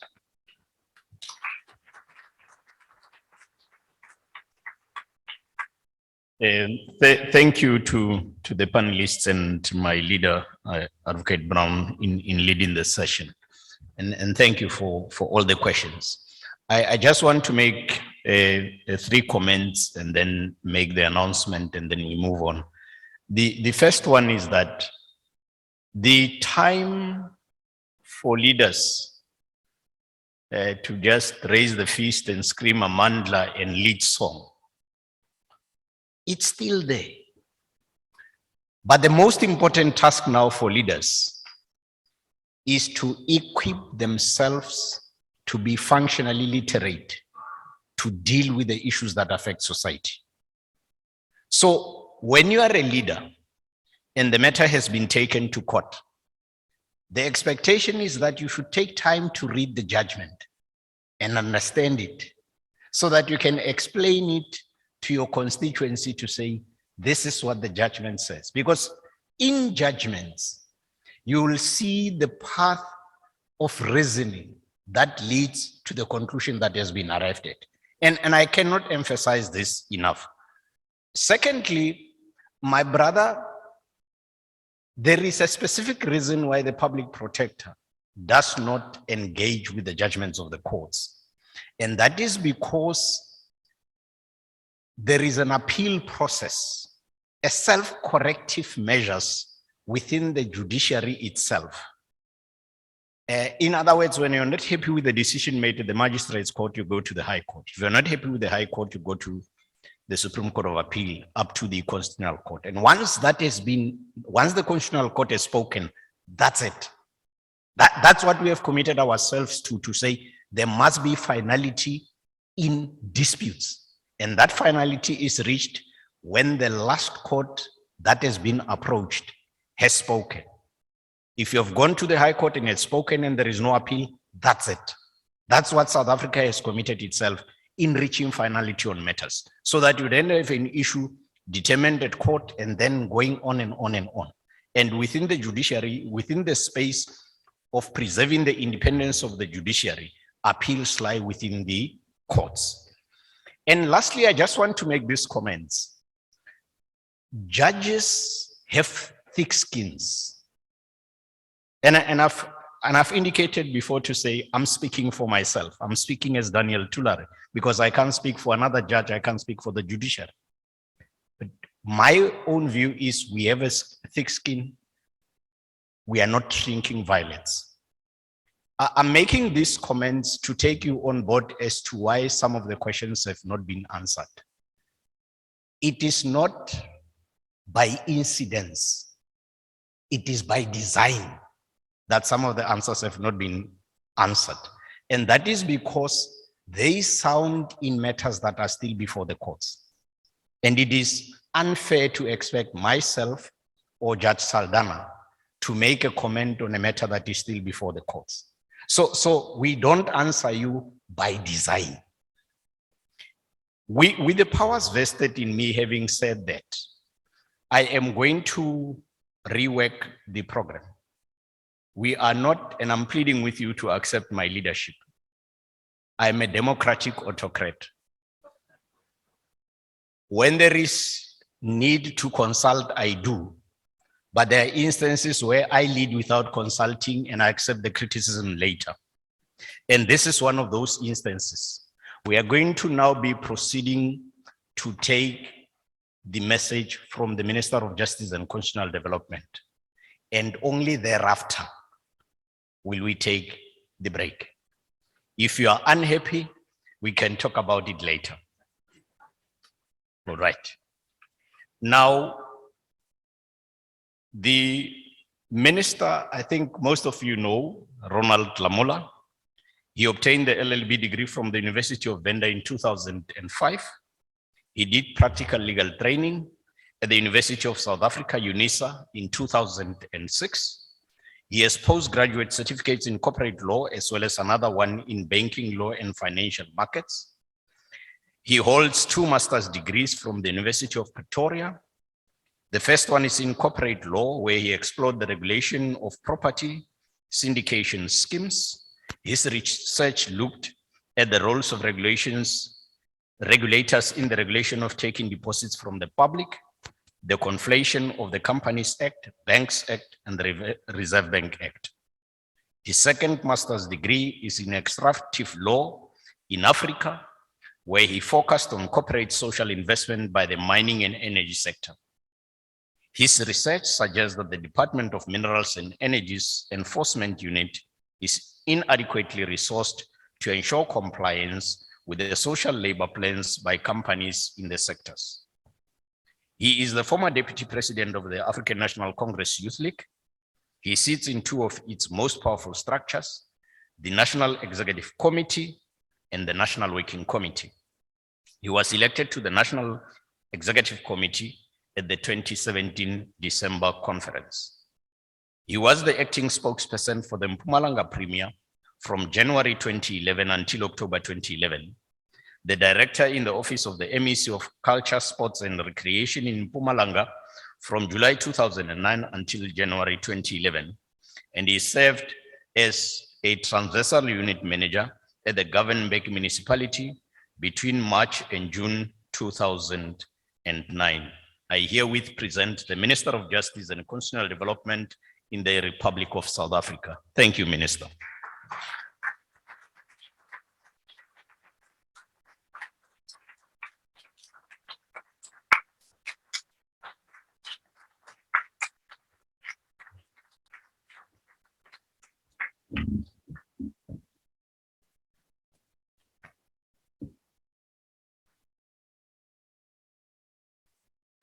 Thank you very much, Program Director, Judge Daniel Tulare, the Deputy Minister of Justice and Constitutional Development, Mr.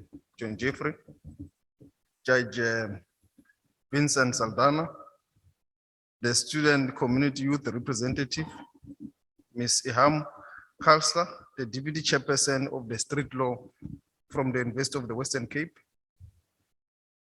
the community activists from Hangback, the leader, Mr. Rosky Jacobs, commissioner from the South African Human Rights Commission, and Gan, the Director General of the Department of Justice and Constitutional Development, Advocate Mashavane, and the collective leadership of the department, community activists, distinguished guests, ladies and gentlemen. I'm honored to be here this morning in this engagement on our Constitution. We are gathered here today under the theme, One Nation, One Constitution, to mark the 25th year anniversary of the Constitution since it came into effect. It is perhaps fitting that we gather at a time when there have been many conversations and in some cases debates on the efficacy of the Constitution. There is no question that the delivery of constitutional promises has not been consistent. Having said that, it cannot be us charged with the responsibility to make the Constitution a lived reality who send mixed messages on how South Africans should interact with this instrument and which is designed to propel a nation like ours forward. If us members of the executive stand and wash our hands of the Constitution, we make a mockery of our oath of office and our duty to serve this great nation and fulfill its true potential, which is countenanced by the Constitution itself. To this end, the words of former President Mandela at an institute as a director of law, a school of the University of Taiwan, are instructive.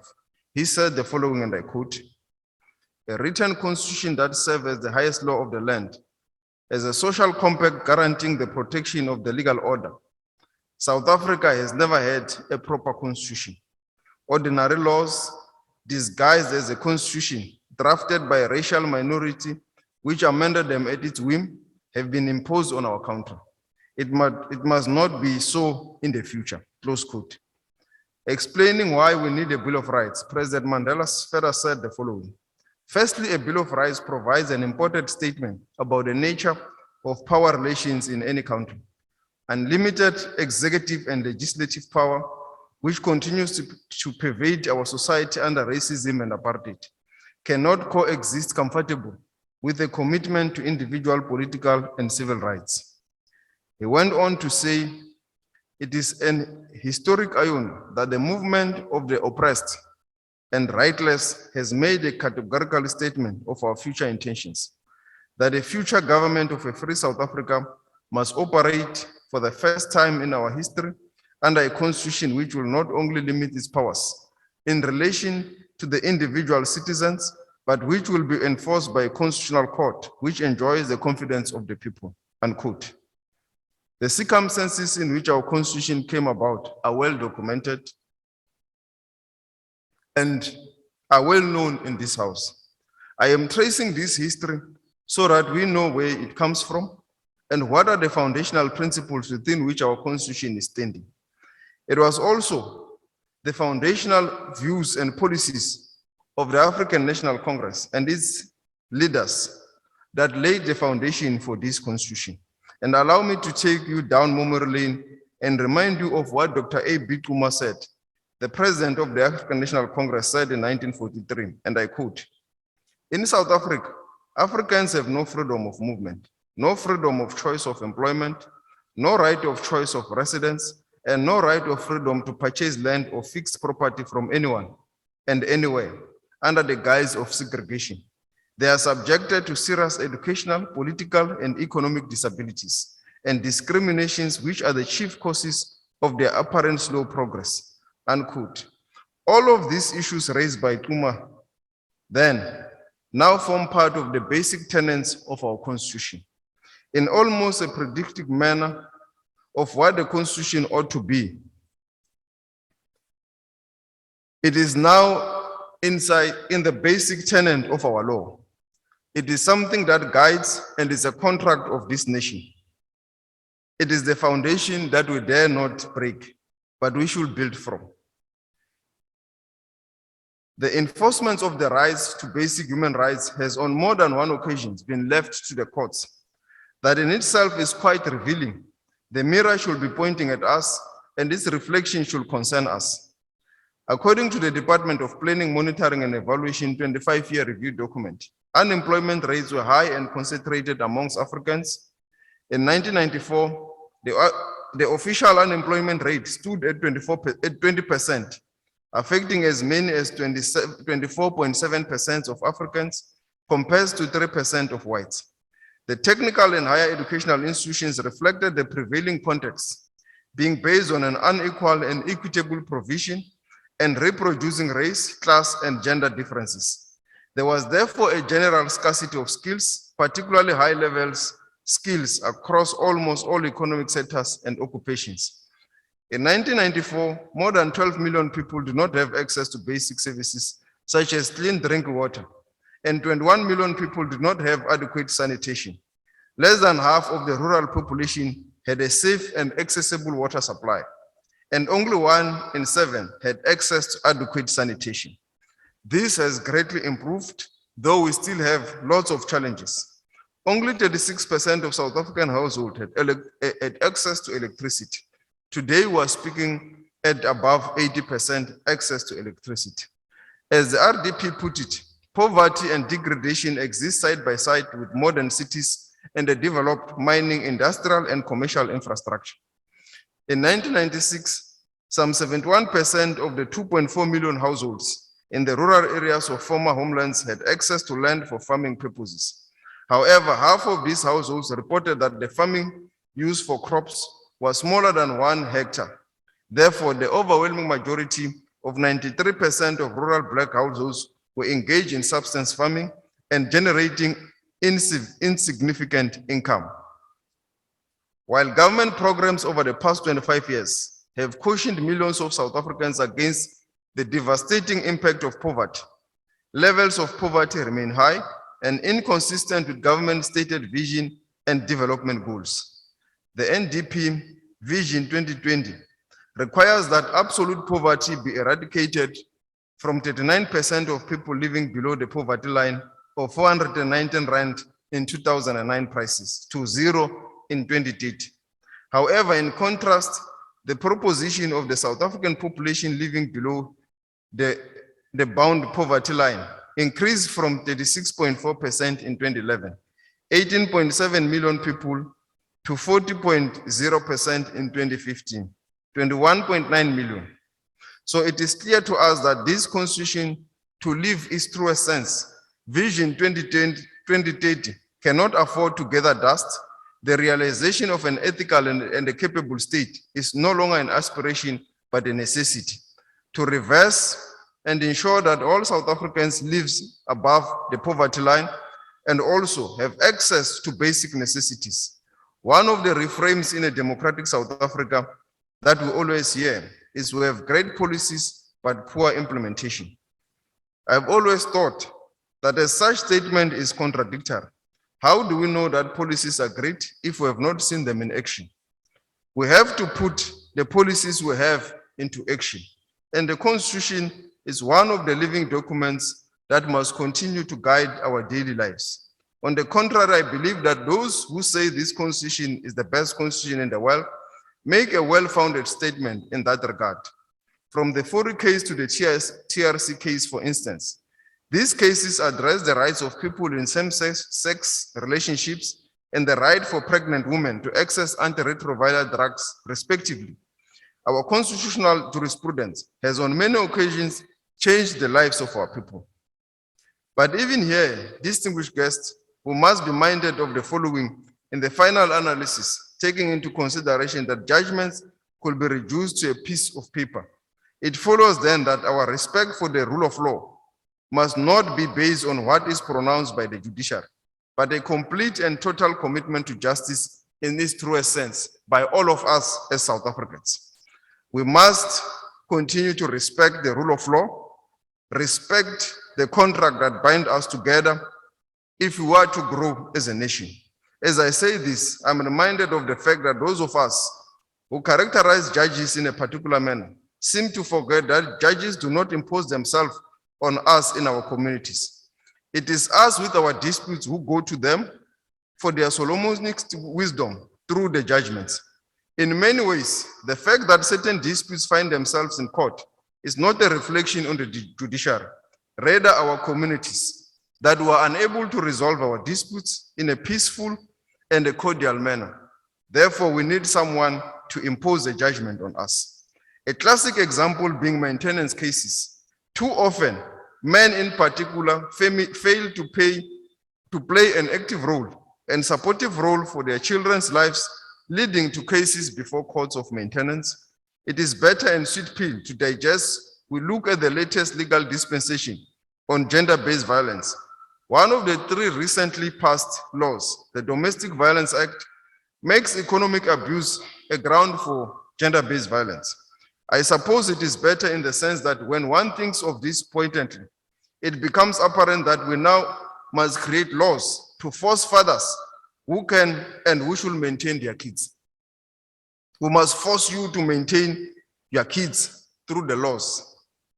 These are some of the developments in our country that should worry us, and as we celebrate our constitutional democracy, we should reflect on as a nation and as communities. On the other hand, it is sweet in that we now have a law that will enable online application for the protection and the maintenance of court orders. If we are to disparage our constitution and the judiciary, these important legislative interventions will amount to nothing, and subsequently the rule of law may ring hollow. As we mark this day in history, we must not shy away from being critical of ourselves in the way we have implemented this transformative framework called the Constitution. Those amongst us who have identified flaws in it should use this moment to identify solutions to the flaws. But even then, those flaws cannot be for the sake of it. As we criticize, we must offer solutions to the Constitution and to the future of our country. I'm also pleased with regards to access to justice, which I know is one of the difficult tenets for the people of this country. They struggle because of the costs associated with access to justice, that Legal Aid South Africa continues to render excellent services, particularly in our various courts. We will soon be expanding the mandate of Legal Aid South Africa to also offer legal services for land justice to the victims of evictions in the various farms of our country, to protect the most vulnerable in our society. And this will happen from this financial year.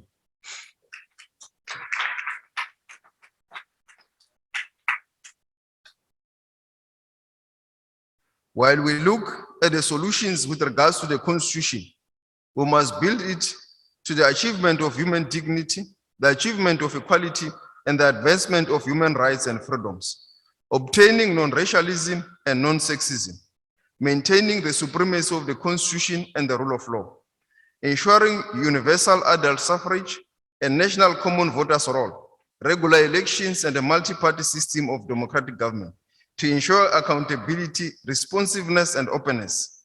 Because ultimately, when all is said and done, this is the only way in which the people can heal the divisions of the past and establish a society based on the democratic values, social justice, and fundamental human rights. It is through the Constitution that we can lay the foundations for a democratic and open society in which government is based on the will of the people and every citizen is equally protected by law. It is also through the Constitution that we can improve the quality of life of all citizens, free from the potentials of each person, and build a united and a democratic South Africa, able to take its rightful place as a sovereign state in the family of nations. Thank you very much.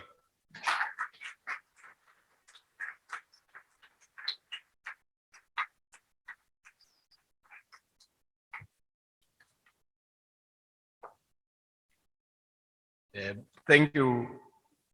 I think the time is now opposite for us to take the break. We will take the break for 30 minutes. Thank you.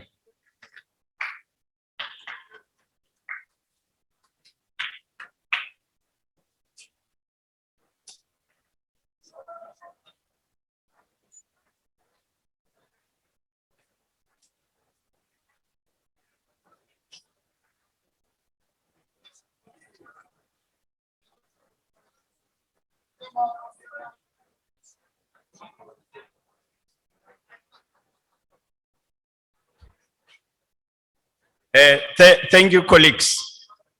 I have my advisors on the ground and they are telling me that you are all agreed that we take 15 minutes and not 30. Thank you.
Yeah, colleagues.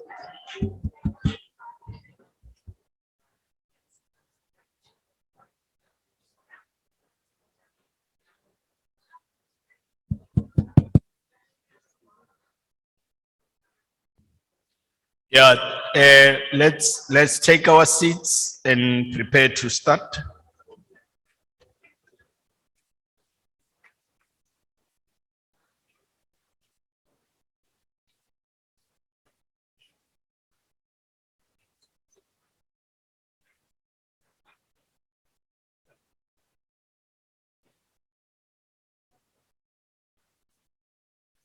We are starting our second panel discussion.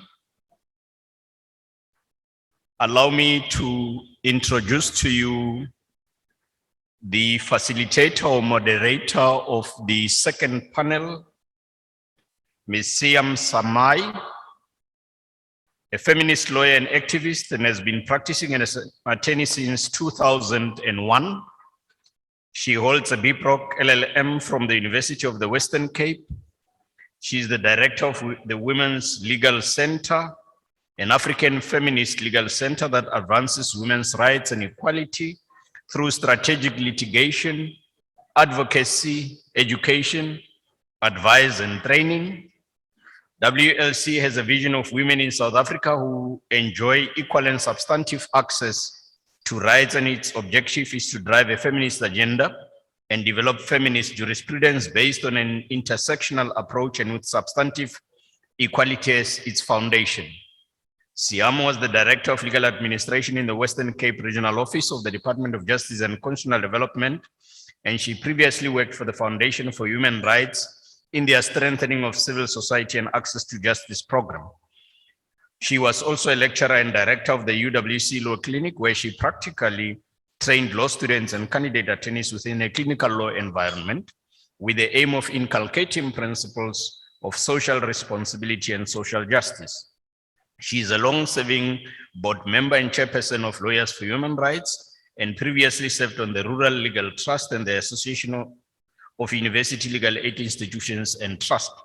She is an active member and the vice chairperson of the Western Cape branch of the National Association of Democratic Lawyers, and was nominated and elected in 2018 as the National Gender Convener. She also serves as an executive member of the South African Women's Lawyers Association, SOLA, within the Western Cape. She has a passion for women's rights, land justice, and community activism. Let me present to you my sister. Thank you.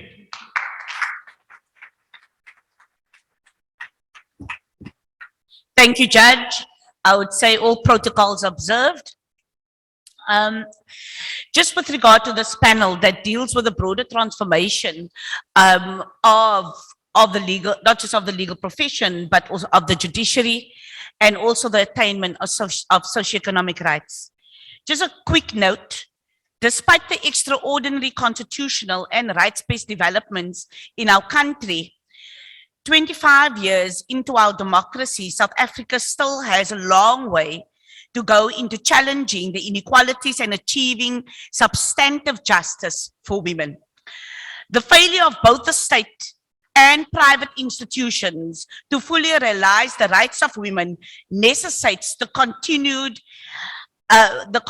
work and vital work of civil society.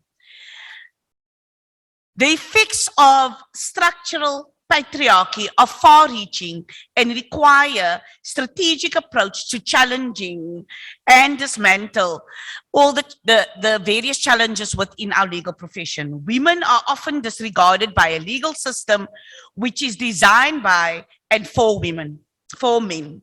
A system which does not adequately protect them and their specific needs. The public interest sector, as well as the broader civil society as well as private as well and government is not immune to the power dynamics which have given rise to cases of sexual violence and sexual harassment within the workplace. In the broader context, we have also been witness to state capture, which has been uncovered in the last few years, and we have seen the two reports. The impact thereof has had a profound effect on the state's accountability and good governance. Women continue to be disproportionately affected as government's impunity results in additional barriers for women to access their basic constitutional and socio-economic rights. Legislation and policy remain open to constitutional challenge, and while laws assume equality, closer scrutiny reveals that so-called neutral laws can still negatively affect the most vulnerable. Internationally, we have seen also a broader pushback against health and reproductive rights, with United States policy of protecting life and global health assistance, which is called the Global Gag, which requires many civil society organizations to not receive funding from the US because of this challenge.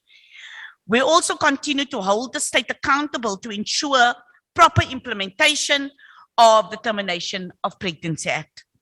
The promotion of ethical leadership is important to ensure that rights in all its contexts are sufficiently upheld. And so ethical leadership remains central to our broader organizational culture. I'm thankful to be here and to be able to moderate such a wonderful team and to be able to ensure that our transformation includes access to socioeconomic rights. So I look forward to this panel, and I'm going to hand now over to Judge Krichler, who I'm just going to introduce, which I do know many of you know the judge. In 1994, after 25 years at the Johannesburg Bar and 10 on the bench, Judge Krichler was appointed a founding justice of the Constitutional Court. The same year, he headed the IEC for our first democratic elections, and since retiring from the Constitutional Court, he has been active in electoral and judicial matters in dozens of countries and currently chairs the CSO Freedom Under the Law. I have to admit it's not also on his bio, but Judge was also one of the founding members of Lawyers for Human Rights, which is one of the public interest organizations within the country. And I think it's wonderful to be able to stand here as the current chair of Lawyers for Human Rights. Let's give a hand to Judge Krichler. Thank you. Thank you, Program Director.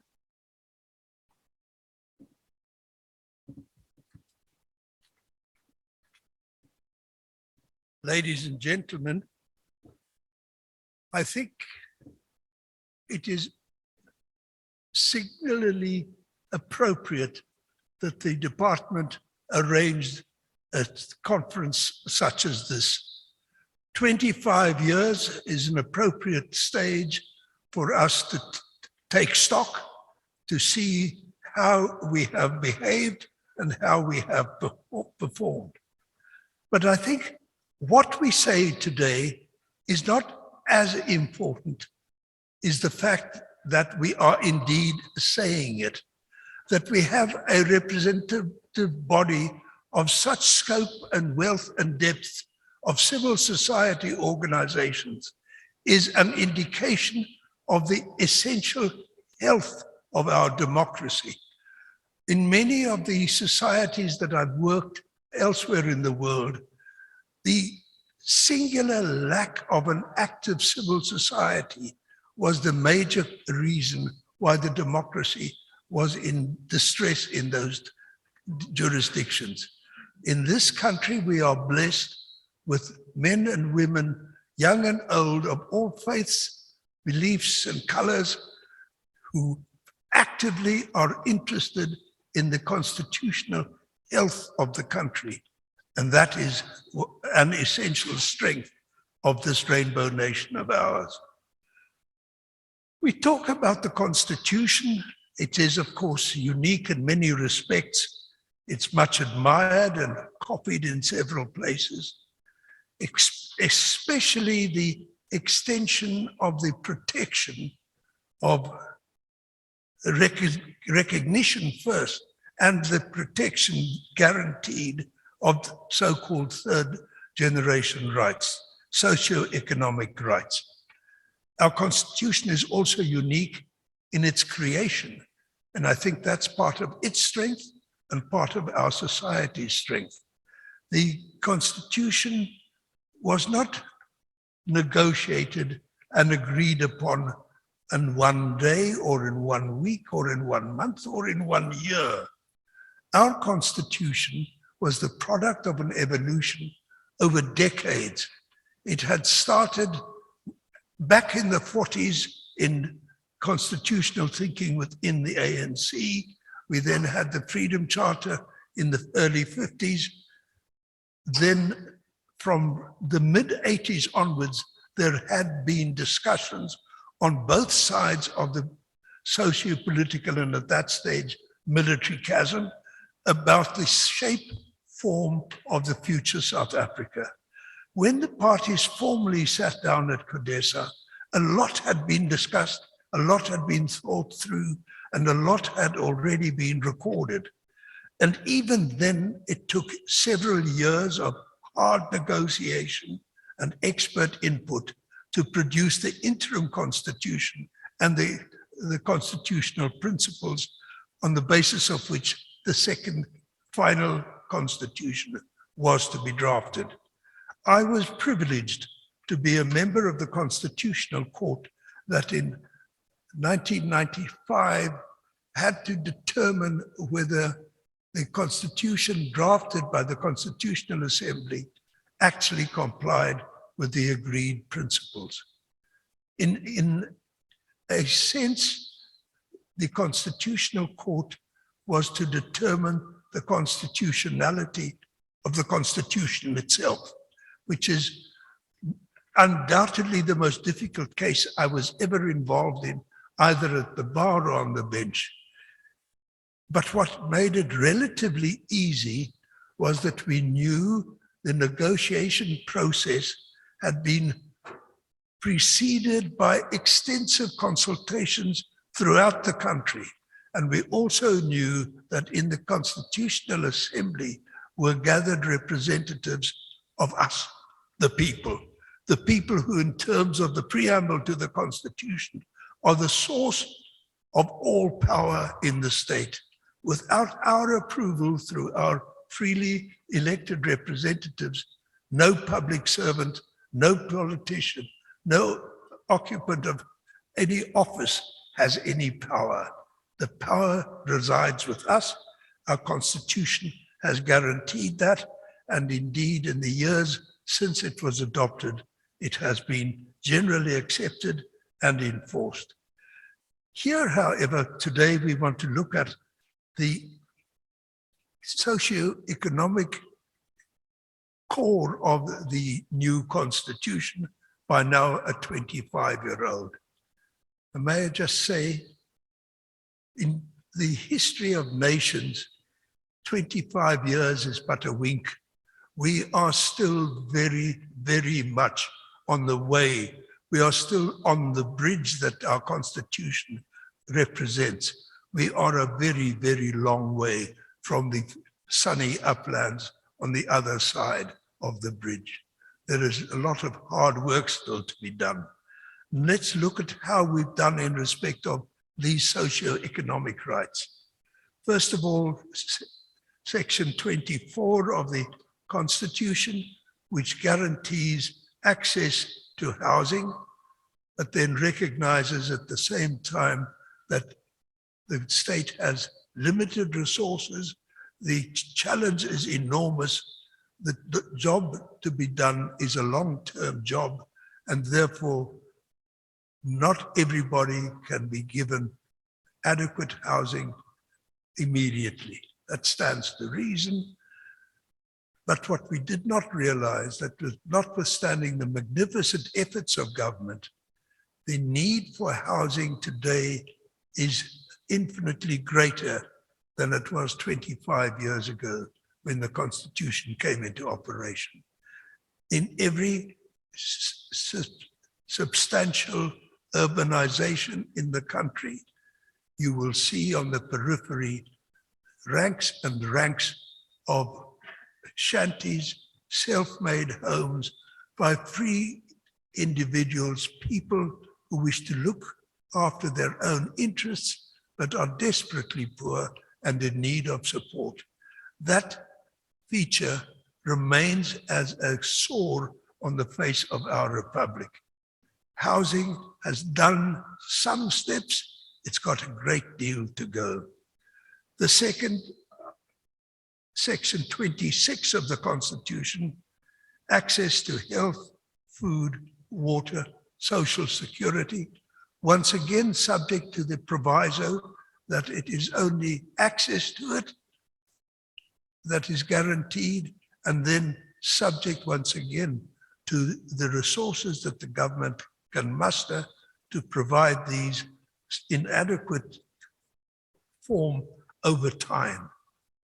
There, once again, we have made strides, but we have not got a great deal along the way.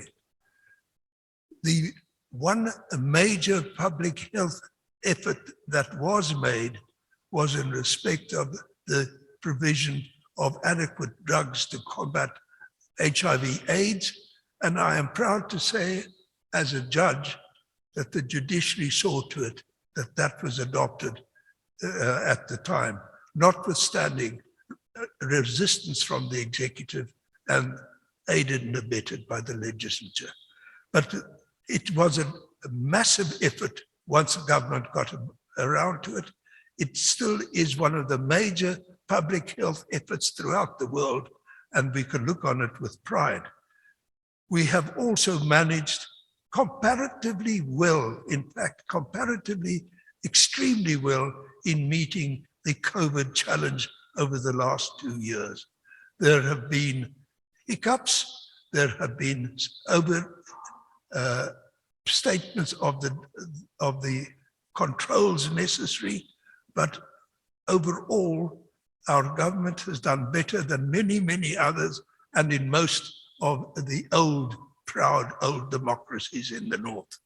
We have shown once again that we can do it if we really put our minds to it. Food and water, not all that good. Social security, yes, indeed, we have a thriving social security system. It is working, and it had its hiccups. It is working. We're still dealing with some of the hiccups, but it is essentially seeing to the essential basic needs of many millions of our fellow countrymen. A constitution, of course, is a compilation of words on paper. It means nothing unless it's put into practice. It is only a constitution for the people to the extent that it is actually implemented. The framework that we were given in the Constitution has to a mixed degree been put into practice, and I have assumed that part of our job today is to award points on the basis of the performance. It has been patchy in respect of housing. I think we get a pass mark. In respect of social services, we certainly get a B+. I'm afraid that in terms of health, food, and water supply, we get an E. But I said at the beginning, we have a long way to go on this bridge. It is up to the young people here in this hall and the organizations they represent to see to it that government gets on with the job with more energy, more dedication, more real pressure than has been manifest in the past. I am honored to have been with you and thank you for the opportunity.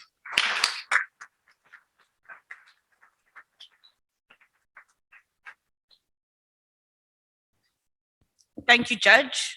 I'm going to call on our second panelist, which is Ms. Seha. Is that you are on? Yeah. Oh, sorry, apologies for that. It's just that I don't have the agenda in front of me. I just have your CVs. So it's first, are you going to be first up? Okay, from Elita Labantu. Just quickly, let me just, yes. Mr. Modakali is currently the manager at Elite Labantu, an organization that advocates for the rights of women and children in townships as well as rural areas of South Africa. Thank you.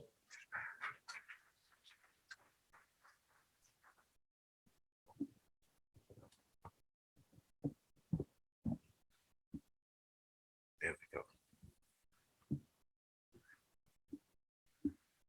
Thank you very much. All protocols observed. Hello. Goeiemorgen. Molweni.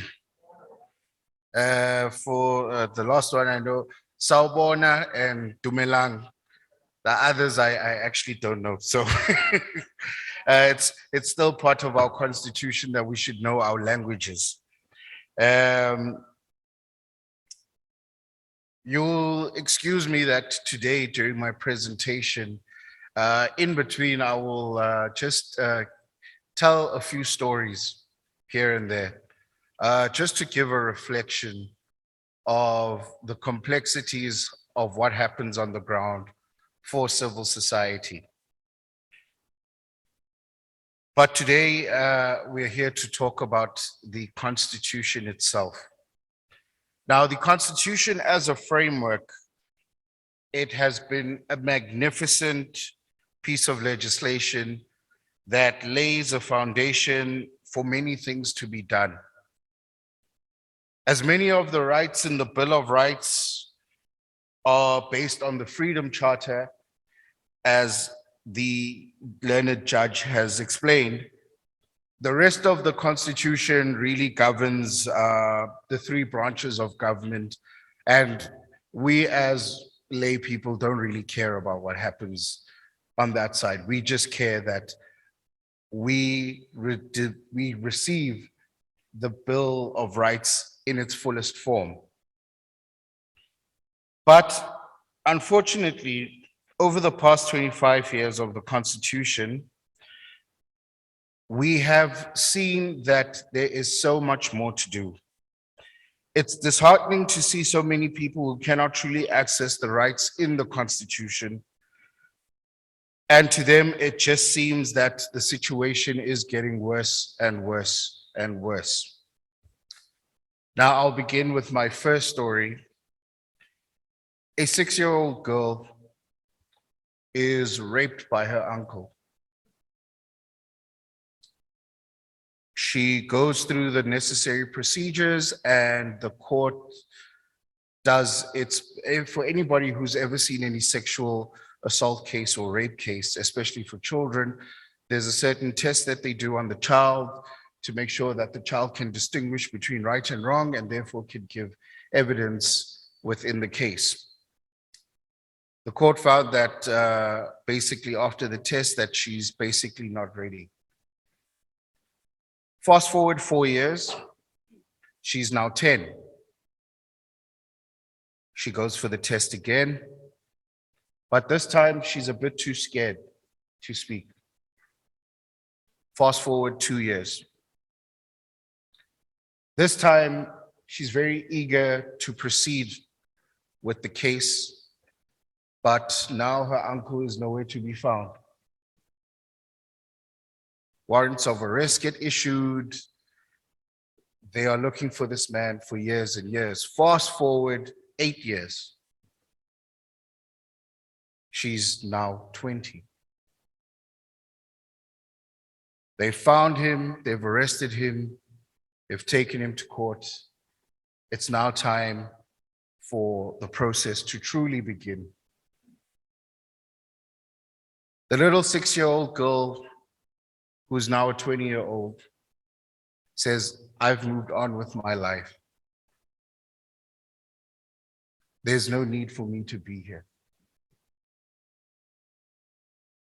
The uncle, who only serves time for disobeying the law when he needed to be in court, is only charged with that crime and found guilty of that crime. Right. That's the first story. Now, originally, the Constitution stood as a beacon of hope and a symbol of unity. But we have to acknowledge the difficult fact that we still have a lot to do. We have watched how even the sanctity of the courts have been undermined by our own leaders. But with everything being said, including the deputy minister has stated that everything is based on opinion, correct? And in the words of Plato, opinion is the wilderness between knowledge and ignorance. But we have to also weigh up that knowledge. Where is that knowledge based from? We have your legal knowledge, and for us within the civil society, we have our street knowledge. The things that we see every day. The things that we can't define legally, yet we know exactly what's going on. At the same time, the legal knowledge is based on jargon which we do not understand and we cannot comprehend, and therefore there is a gap that needs to be bridged. Every day, we watch as people suffer. I tend to use the analogy that government and all three spheres of it look at problems like a golf ball, but a golf ball at a distance. That distance being that it's just a spherical object that is a whole circle. Meanwhile, we as civil society, we have a close-up view. We see the small indentations, we see the problems, we see where we need to fill in the gaps. Yet when we approach government, and especially the judiciary, we tend to find that there is a gap in the knowledge, that there is a gap in the communication, that there is a gap in the access. My colleague had spoken, my fellow civil society member had spoken about access to the courts. Now, and let's speak in general terms. There are those who are talking, and the question was raised by the floor about the appeal process. And those who also spoke about why can't we judge the judges or the public protector? Those are valid questions where we have to ask ourselves, who judges the judges? When a judge has made a mistake that has cost a life, I will use the constitutional case of the Carmichael case, wherein a man was given bail, yet the woman had pleaded with the courts that they should not give this man bail because he is going to kill me. He received bail, and eventually he had murdered this woman. That case went on to go from the High Court to the Supreme Court, all the way to the Constitutional Court. Another example, in regards to the company Laugh Out Loud and the right to free speech. That company has now been defunct and bankrupt, but they went all the way to the Constitutional Court. So now we've got the loss of a life, the ending of a business that was supporting local artists. Yet for those judges that erred or made the mistake, what sort of justice do they get? What sort of retribution or restorative justice do they get?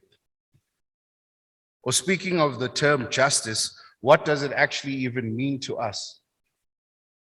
Looking at the past 25 years of the Constitution and what the aims were in the Bill of Rights.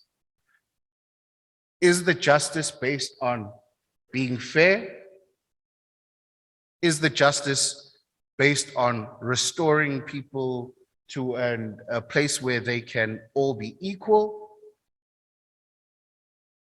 But to do that, you have to make a lot of sacrifices. Yet to this day, what are we finding? For example, the case in regards to the Steinhoff matter.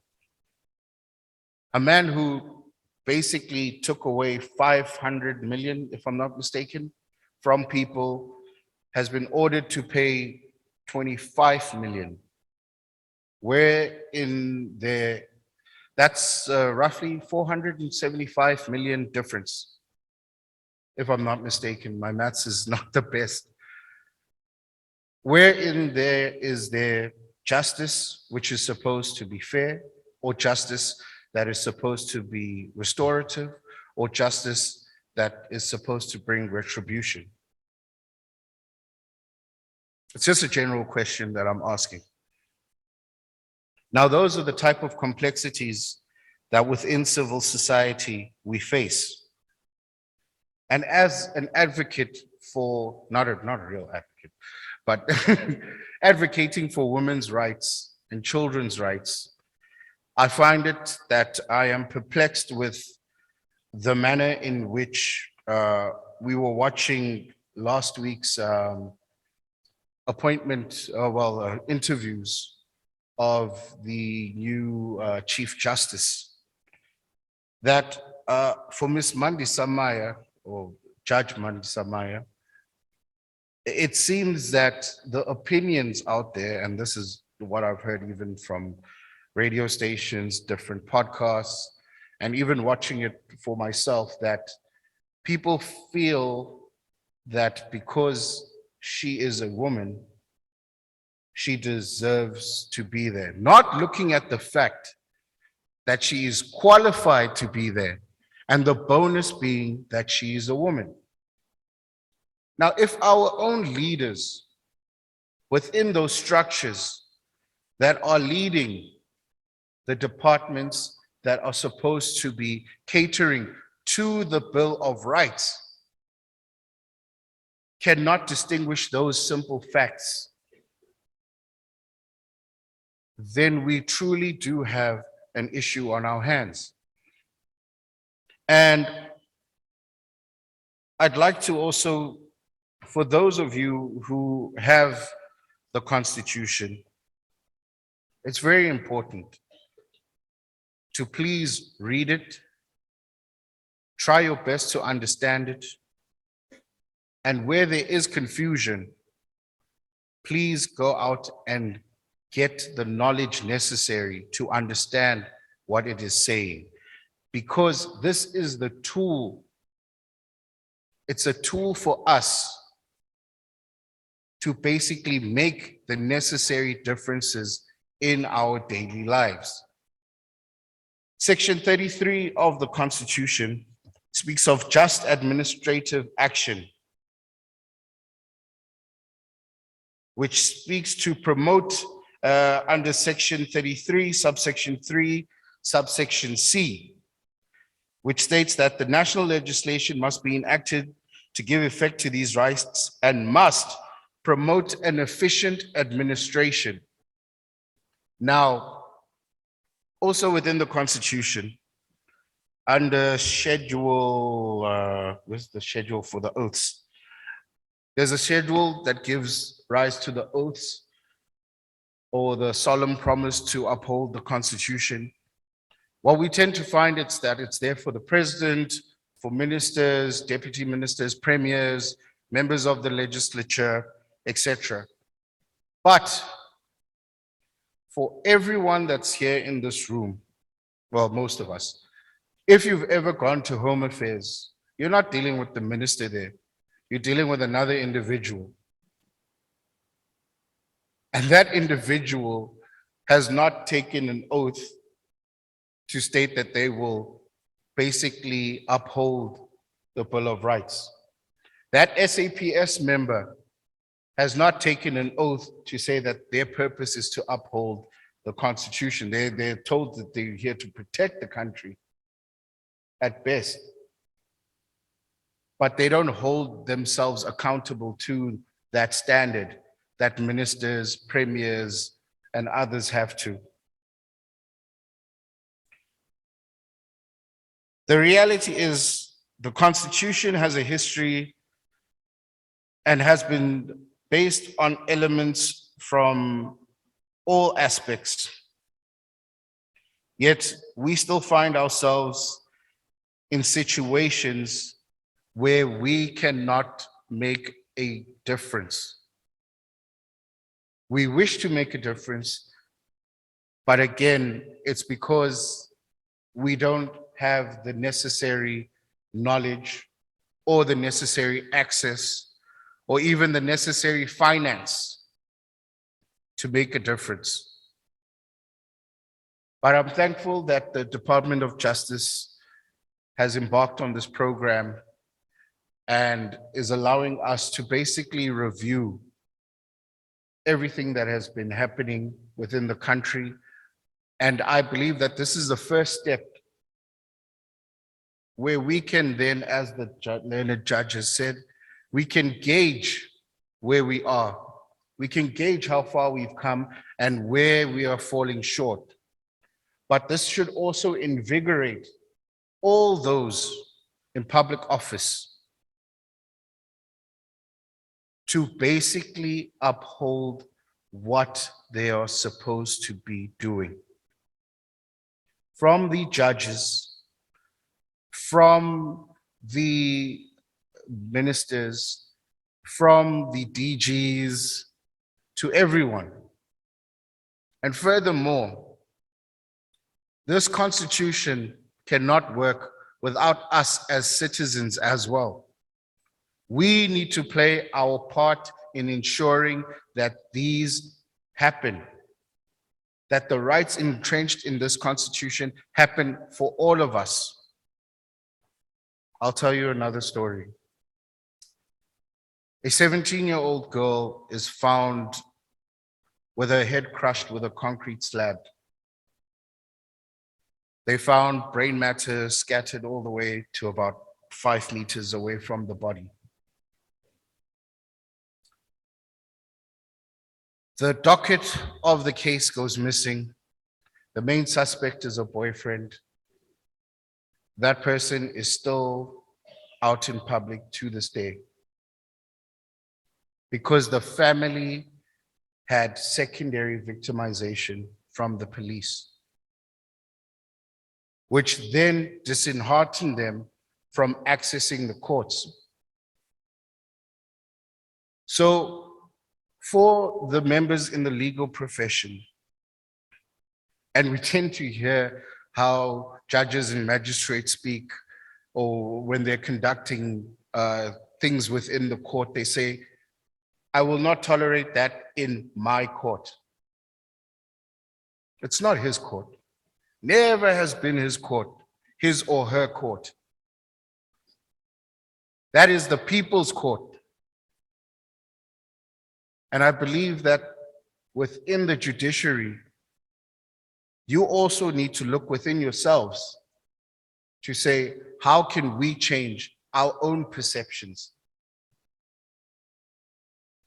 Because we sit there and we listen with eager ears but we feel no compassion. We feel no empathy within the judiciary. There is no understanding of circumstances. But there's this joke out there that says, a good lawyer knows the law. A great lawyer knows the judge. So sometimes, which is a reality, to get by is to be a friend. To get by is to know someone who knows someone who knows someone, or to have money. So again, the Constitution in itself is a brilliant, brilliant piece of legislation. The problem is the people implementing it. And thank you.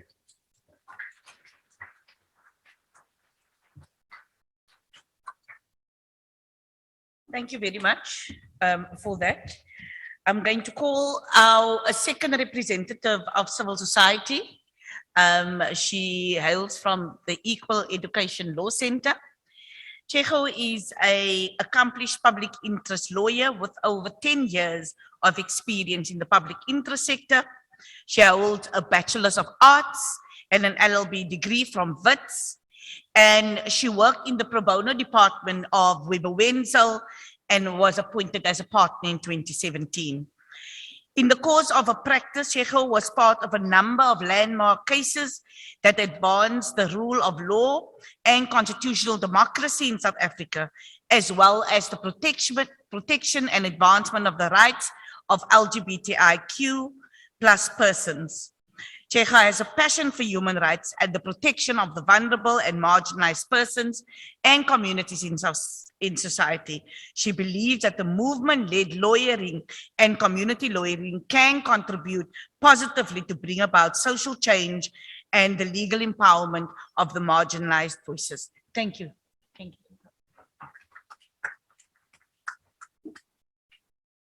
Thank you, Siham, and thank you, everybody. Thank you, colleagues, friends, all protocol observed.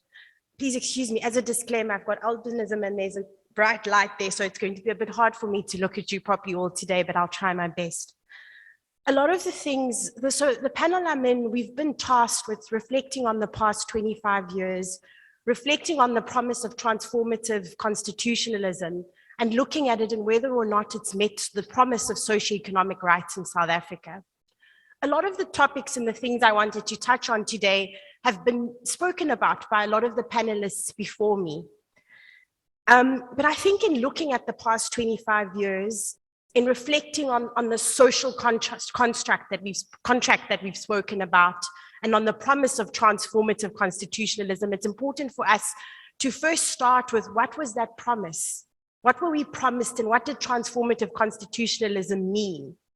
Some panelists today have spoken about a bridge, the notion of a bridge which the people in our country were promised, that we would move from a certain point to another point, that would be moved from the legacy of apartheid in our country, that would be moved from a people who had great inequalities, a people who didn't have water, a people who didn't have housing, a people who didn't have education, and that on the wings of this promise of transformative constitutionalism, that we would get from that part to a people who had equality and had all those things, and that transformative constitutionalism would be the tool that got us there.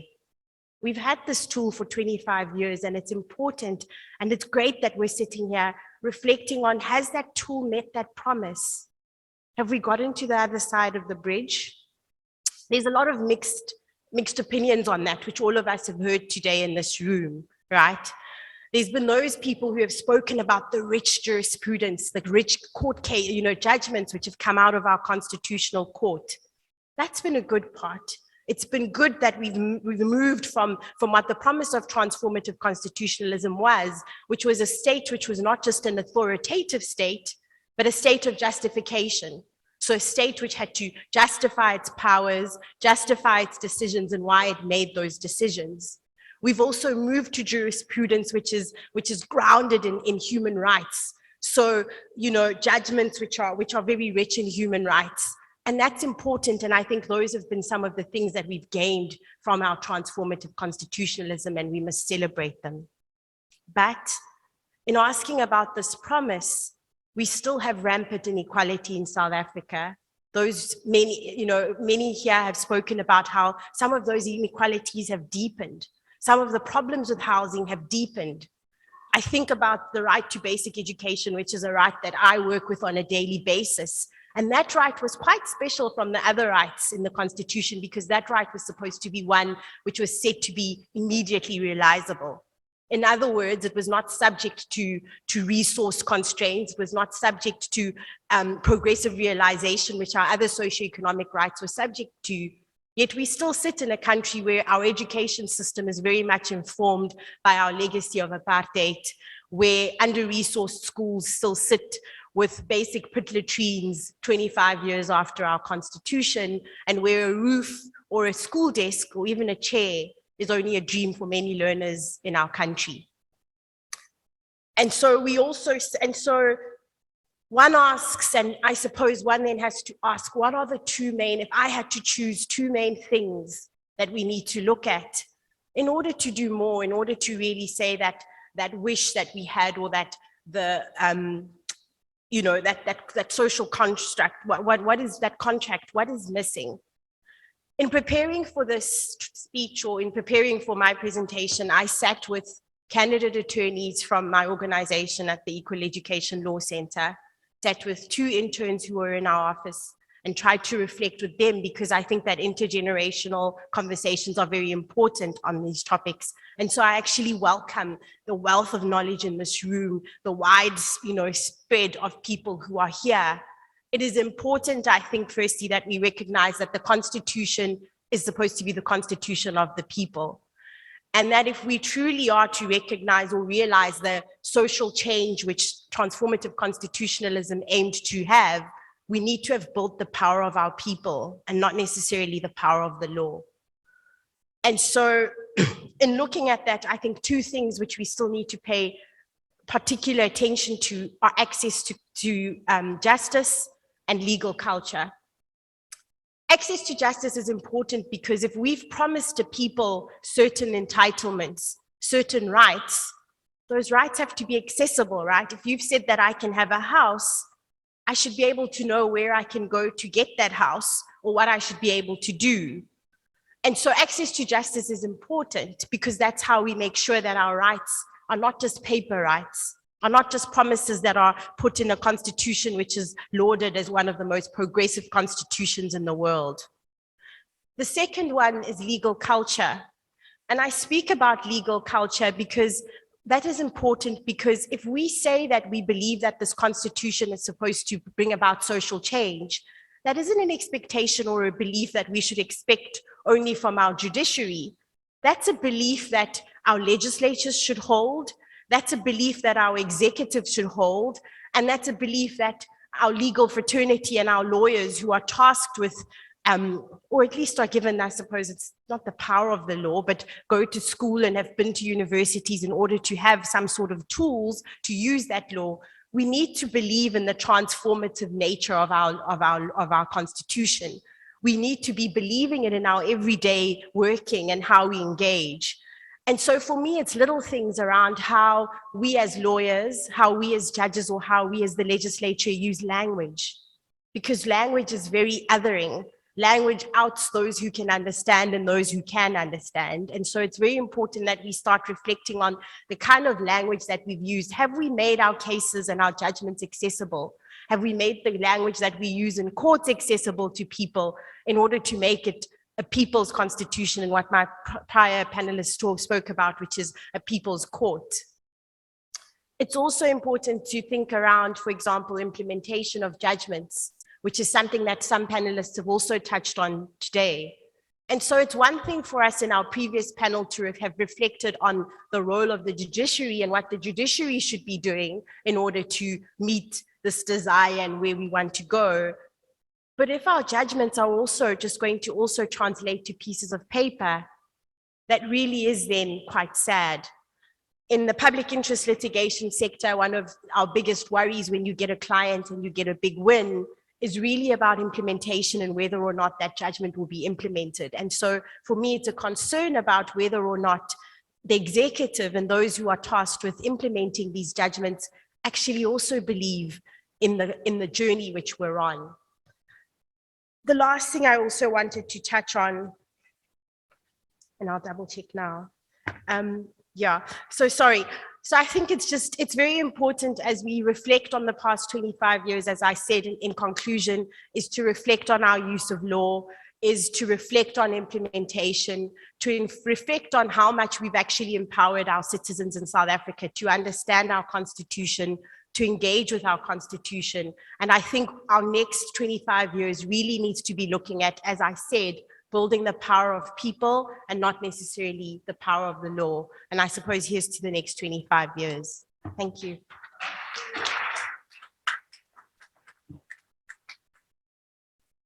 Thank you, Cheho. I'm going to call now on Reverend Chris Nissen, who holds a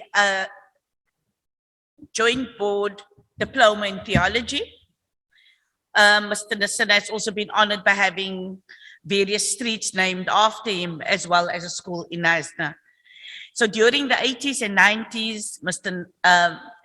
Nissen did extensive work as community organizer in communities such as Graaff-Reinet, Makassar, De Bos. And after years of community political organization, Mr. Nissen was appointed as a member of the Western Cape Provincial Legislature and served as Deputy Speaker.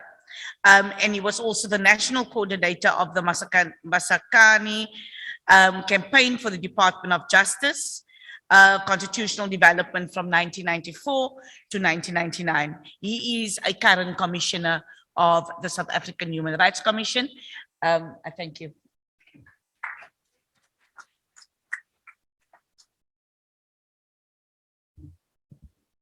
Thank you, Madam Moderator, Deputy Minister, sitting and retired judges, my colleague, Commissioner Gaum, the acting head of the department in the Western Cape of Justice, Mr. Fikeni of the Public Service Administration, and your team. Thank you for this opportunity. May I first of all extend a heartfelt gratitude to those women and men that made this conference possible. And thank you to the Department of Justice. The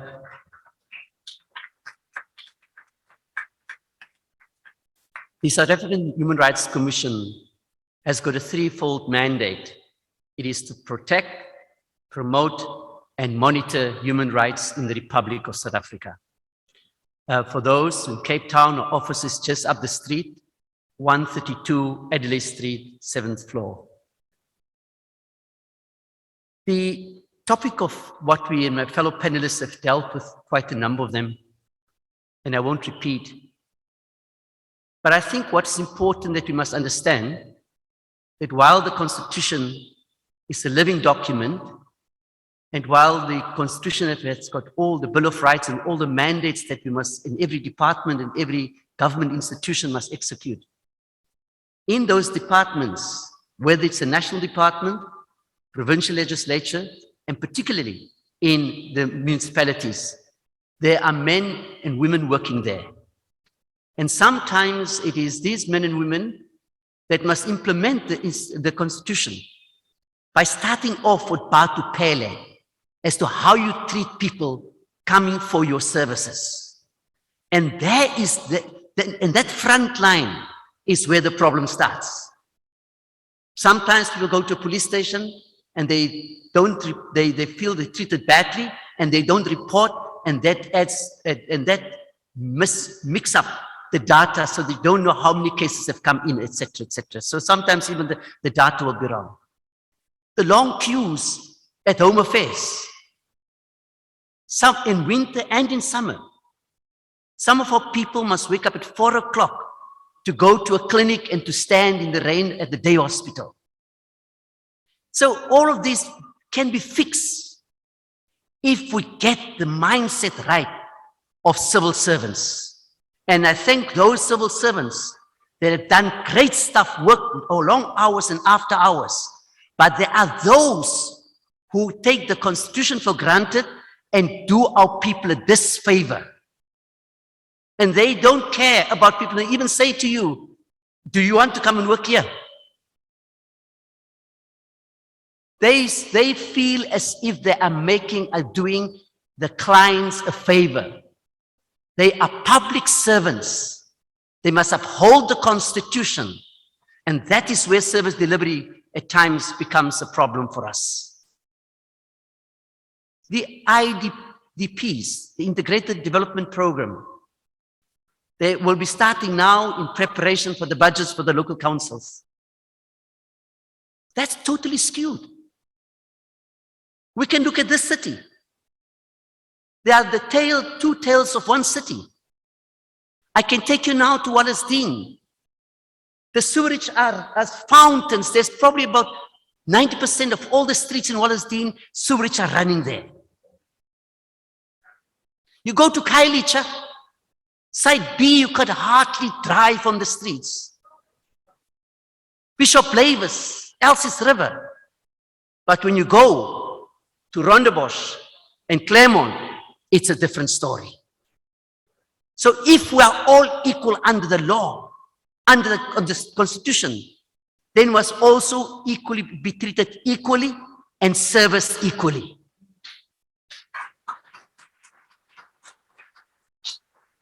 The Constitution will work for us when we treat all our citizens equally and give them the equal respect that they deserve and need in this country. How can we still have pit toilets after 25 years? What informs the councillors to come and campaign during the election and say, you know, we will provide this for you, we'll provide that for you, and after the election, they're gone. And we still sit with pit toilets. How do we have still, after 25 years of democracy, of a constitution that says water is a right, that people still have to drink water with animals from a river? So yes, I agree, we've come a long way. We've built houses, we've brought toilets, we've electrified, but still the socio-economic rights of our people are being trampled upon. And so then we ask, does the Constitution work for the poor? Because if one in the suburbs, when somebody picks up the phone, there's a problem in my street, it's resolved within 2-3 hours. When somebody dares to call from Khayelitsha or from Bishop Lavis, it takes days and days and days to answer. Not only here, but elsewhere in the country as well. It's not one problem for only here, it's elsewhere in the country as well. So while the Constitution, and we celebrate 25 years of it, as a living document, we need to say and ask those who are implementing it, those from the front line to the decision makers. Do we have a pro-poor budget in this country? No, we don't have a pro-poor budget. Because if you look at the allocation of where the money goes on a local government level, where does it end up with? The streets are in bad shape. The psyche, I can't understand why a municipality will put up a sign that says potholes ahead. You fix the potholes. You don't put a sign to say there's potholes ahead.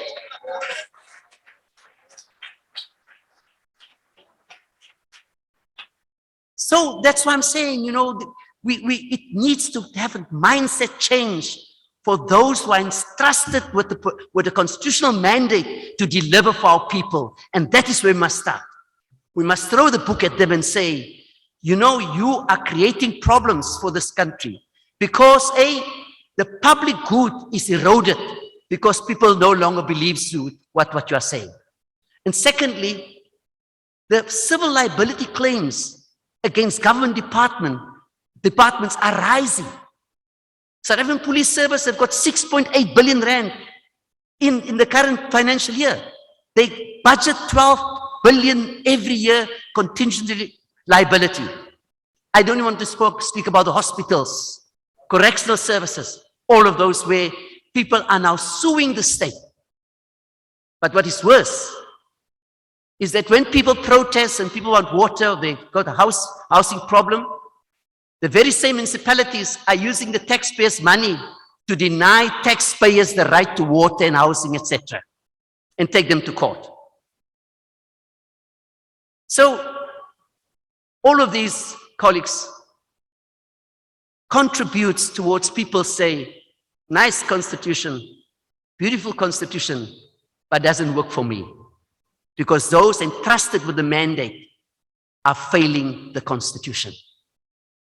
And so, colleagues, in this country, we must also look at it from, and I'd like to touch a little bit on the judiciary, and please, it's not a criticism.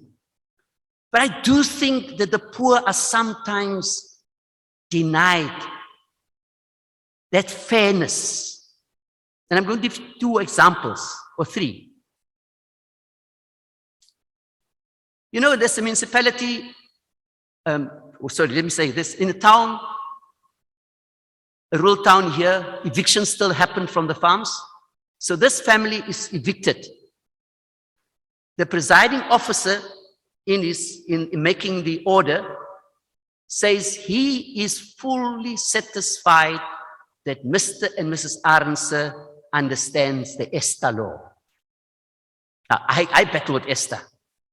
So when I look at the court order where Mr. and Mrs. Arnse must sign, they made a cross, which means they're illiterate. How can they understand the ESTA? There's a presiding officer that takes a family, in the case of the city council and this family in Ocean View, ordered that the city must give them alternative. They take them from Ocean View to Blikkiesdorp. It's 55 kilometers away, and Blikkiesdorp is a hell. Gangsterism, all of those things. All we're asking, just think a little bit about the context where you are taking people to. Make the order that the city must provide, but just think about where they must go to. There are some presiding officers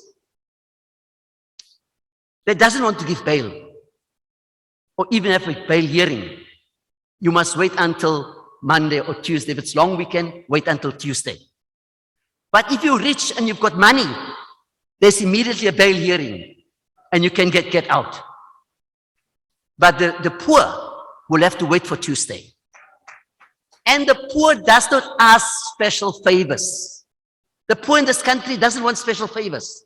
All they are saying, respect the Constitution and treat us all equally. Treat us all equally.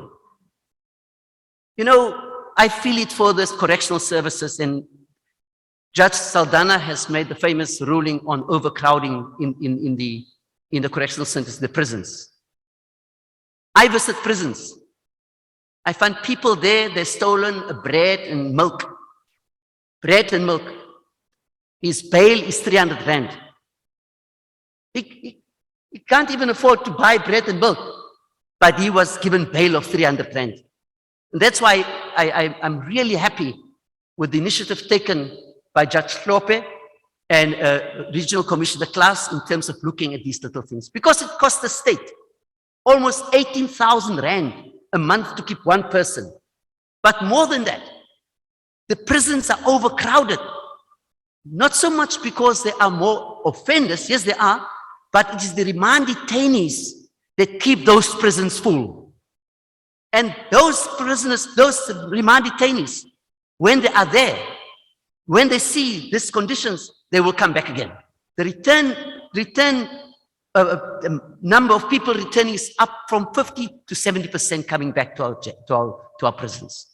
So, colleagues, we have come a long way, and we thank those men and women who brought us and developed and gave us the finest piece of work that protect us all in this country. But we must speak to those who implement it so that we too can say, heal the past and build a quality of life. Last part. With rights come responsibilities. You can't say, I want my rights and I do not want to have my responsibilities. We see how people are breaking down the school fence. We say nothing. Everybody is in for a bargain. stolen goods. You know the goods are stolen, but still you buy it. We see people committing crimes. When you get there, and yes, I have seen nothing, I wasn't there. The time has come that we take our responsibility, including responsibility in making sure our streets are safe, our women are safe, and that we stand up for our people and not look the other way. I thank you.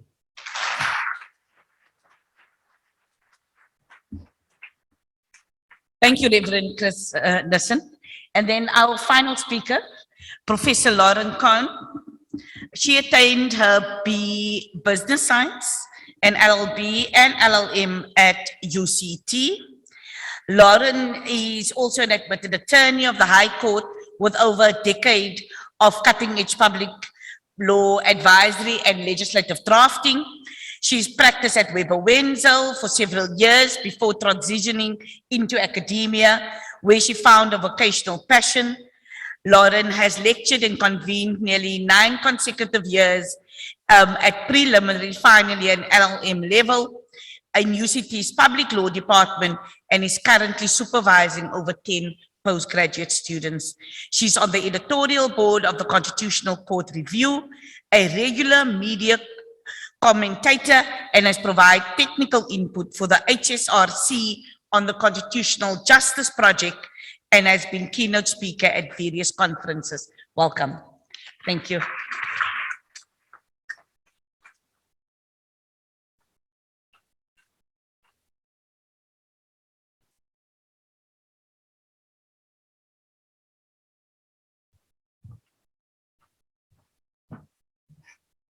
Thank you, colleagues. Wow, that is going to be a hard couple of acts to follow, but particularly hashtag no potholes, because what's the point of having a sign saying there are potholes here? Fix the potholes. I love that. Can you all hear me okay? I thank you for the very kind introduction. Thank you to my colleagues. Thank you to the Department of Justice and Constitutional Development for this incredible occasion, for bringing us together and really ensuring diversity in the representativity. Here we are, academia, members of civil society, judges, present and past, active citizens, passionate, interested citizens, ministers, the like. So it really is a great honor to be here. And I'm going to do my thing within my remit, which is as an academic at heart, and try my best to stick with what I perceive to be the brief, but also to give you perhaps an insight into a recent case that might leave things on maybe a little more optimistic note, perhaps. So the brief is the Constitution as a transformative framework for the achievement of social and economic rights, the eradication of poverty and inequality. So as I'd like to tell my students to do, the first thing you've got to do is go to first principles and say, well, what is transformation in South Africa? What does it mean to say a transformative framework? So I don't know if any of you here, are there any current law students, law graduates here? Please feel free to interject. But in terms of transformation, does anybody know who first coined the phrase transformative constitutionalism? Someone out there. Does anyone recall the name Carl Clare? He wrote this very famous piece called To Do with Transformative Constitutionalism. And what he did was he described the attributes of our Constitution that make it a transformative document. And one of these is social and economic rights with positive state duties, not just formal equality, substantive equality. Yes, I'm feeling some dialogue in the room here. Historical self-consciousness, multiculturalism, and what's been alluded to today, participatory democracy. Previous speakers have mentioned this several times, that we, the people, must participate in decisions that affect us. And we can do so and must do so in different ways. So I'm going to base my discussion today on those attributes of our Constitution, because those are what set it apart as a transformative document, as opposed to an old school, traditional, snapshot, liberal, democratic constitution. What is a framework? Now, some might say it's a blueprint, but that's not enough. because that suggests that it's stagnant, right? So we've had people mentioning today the famous metaphor of the bridge, the fact that we have to look to the past to remind us where we never wish to go again. But we're also looking to the future. What direction are we seeking to go in? And I don't think we ever cross the bridge. I think we kind of hover on it because we've constantly got to be looking at the direction in which we are seeking to and must go. Now, the answer to where we should be going, and people often forget about this. You'll see I have a very well-thumbed version of the Constitution. It's slightly outdated, and I'm very proud to say that my oldest child, I have 3 kids. One is a level 5 coronial. He does not yet have the Constitution, but my 7-year-old sleeps with a copy of it next to her bed, and that is where we start, is educating every child about his and her rights. So, the preamble of the Constitution, do people read it? Because that is the only place in the Constitution where social justice is explicitly mentioned. We, it's a collective term, this notion of Ubuntu, which weaves its way through our entire Constitution. We, the people, recognize the injustices of our past. We believe that South Africa belongs to all who live in it, united in our diversity. So there's multiculturalism, there's historical self-consciousness. Through our freely elected representatives, we adopt the Constitution as the supreme law, and the judiciary is the guardian of the supreme law. Why? And here our preamble is explicit: to heal the divisions of our past, to establish a society based on democratic values, and to achieve social justice. This is the explicit reference to it. Fundamental human rights, democratic values.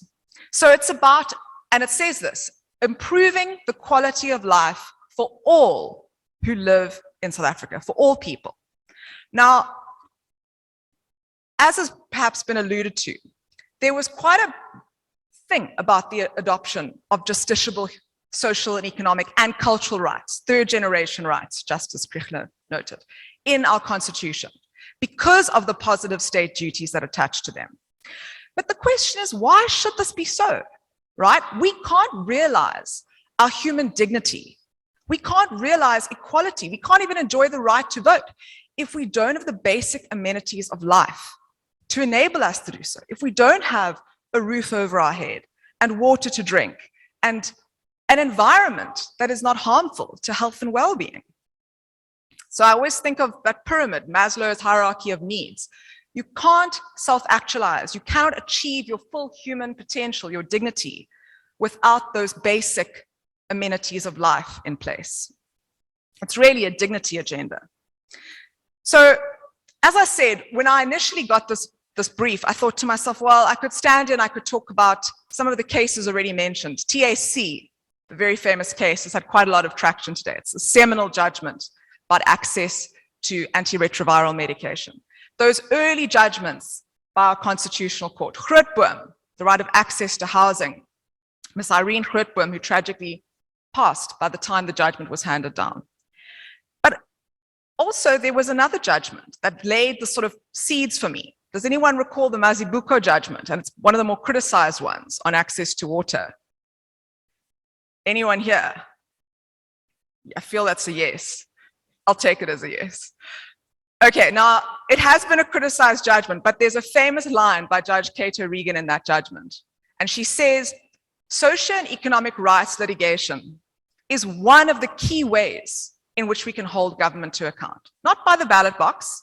And yes, it can be costly. And yes, we have these tremendous civil society organizations doing tremendous things for the people. But this is a key way in which we can participate differently and ensure that government is delivering. And I thought perhaps what I'd do is mention a case that I stumbled upon, which I think in many ways alludes to all of those Carl Clare attributes of this Constitution that make it transformative.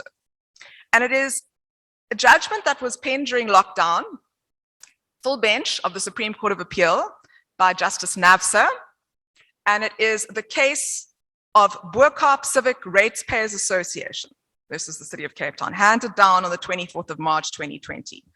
Now, as often is the case, these ratepayers associations act in the interest of rights.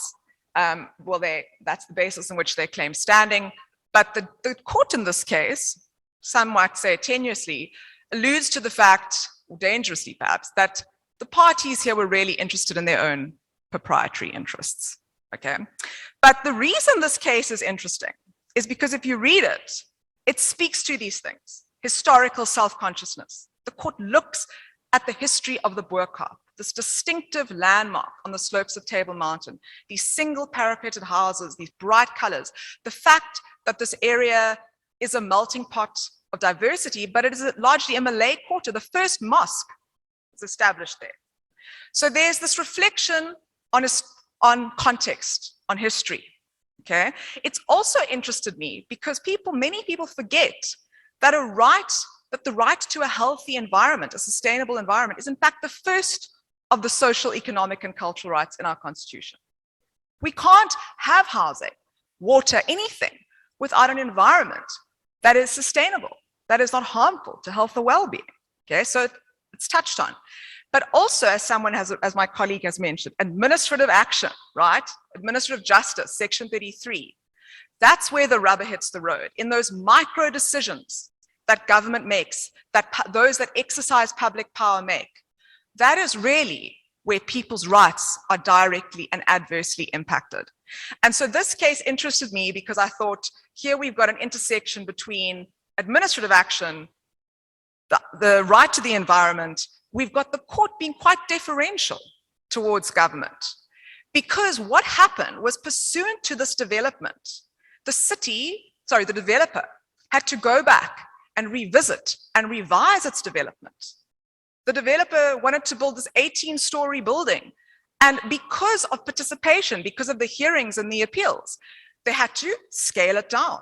They had to ensure it was in keeping with the landscape, with the heritage of the Boerkaap. So that, like Mazibuko, by the time this case got to court, the court was actually able to say, we feel that we're going to defer to the decision maker here because all of the relevant variables, social and economic upliftment of the area, creating jobs, creating parking, uplifting communities, putting the person at the center, has been achieved. So it's not a judgment. I mean, somebody asks, who guards the guardians, who checks the courts? We as academics, the appeal process, there are various ways in which we can counter the so-called counter-majoritarian dilemma, is engaging constructively and in a balanced way in looking at judgments. And this judgment is not perfect, but for me, it was a timely reminder of both what government is doing and in ways what the judiciary is doing. When I say government, I mean the executive, the administration, the daily bump and grind of governance, in ensuring that we strike a balance between these interests, between development, the environment and heritage, between the past, the future, ensuring that we stay on this bridge and that the transformative project is realized in our micro decisions and everything that we do. So I hope this has been not too academic or intense or rigorous, but I thought I like to go narrow and deep, so to speak. So I thought, let me pick a case and give some feedback on it. Thank you all so much. It's been a privilege to be here today. Thank you.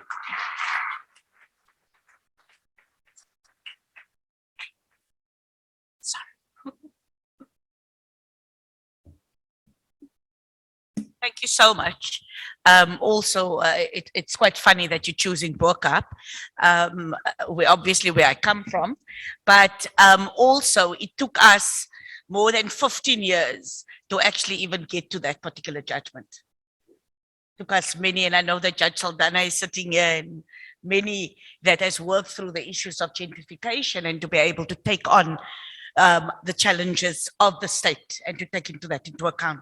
So thank you very much. This is the last panel, but I think it's important to note that through our work over the last 25 years, one particular theme that has come through in terms of all the panelists has been that there's a great divide and a gap between formal and substantive equality. And while our Bill of Rights and our laws are progressive, its implementation remains flawed as we find gaps arising through the challenges of the live realities of our people, which is not taken into account through the law or through the cases which has been discussed. So we find, sadly, that poor Black women bear the heaviest burdens of our society, and the socio-economic impact of poor governance, a flawed legal system, and corruption keeps people trapped in generational poverty. So we need to take cognizance of the various socio-legal constraints within which we work, and we need to continue the wonderful work that civil society has done to be able to ensure that we advance the rights of our people. So thank you very much. And I'm going to call on the program manager to introduce the next speaker. Thank you very much.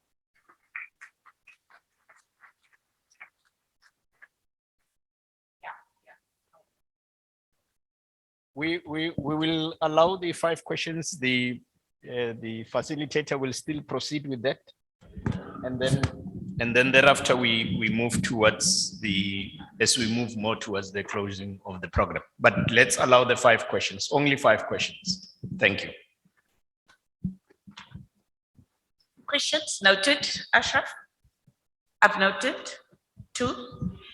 Is there a roaming mic? Okay, there's 1, 2 at the back. Any other? 3? I've got 4, 5. Okay, did you get that? Can we start with Ashraf? I think I'm the first one. Is it possible if you can, sorry? I think I'm the first one. He's the one roaming with the mic. Okay, so next time just follow the moderator. No okay, problem. otherwise we're going to get completely confused. So if you number 1, then just please also mention your name and the organization that you come from. Okay. So, and then it will go around, so you will be the 5th person. Thank you. Okay, thank you. My name is Vuyo. I'm from the Equal Education Law Center. So I have been captured this morning by the theme that says reflecting on the role. So when I'm thinking of reflection, I'm thinking that now we're at a peak of transition into another 25 years, because I suppose that in the next 25 years to come, which is going to be 50 years from now, there's going to be a gathering similar like this. Now, when I'm looking at the access to justice for all, I'm looking at the Constitution, which is what we live by, what we breathe on. But now, when do we reach a point where we do not have to violate something in order to have access to justice? Because I'm looking at advocacy. Advocacy, I define it as a powerful tool that is accessible to have access to justice. But now it has moved from being that into a platform where people have to violate in order to access justice. So when do we get to that peak where we do not have to violate, where we do not have to act in contradiction to the law, but we have access to justice as our being? Because when we have access to justice, we are able to have being. We're able to have housing without having to do illegal occupations. So in this 25 years that we're now transitioning into, how then do we move from having advocacy as a violation, but to have advocacy as a tool which precedes transformation? So in my opinion, I would say that as activists, we need to move from having to act in contradiction to the law, but we need to hold those in power accountable to give what is rightfully and morally the citizens to them. So we have access to justice because it is our being without us having to violate anything. Thank you. Thank you very much for that. Yeah, Ashraf.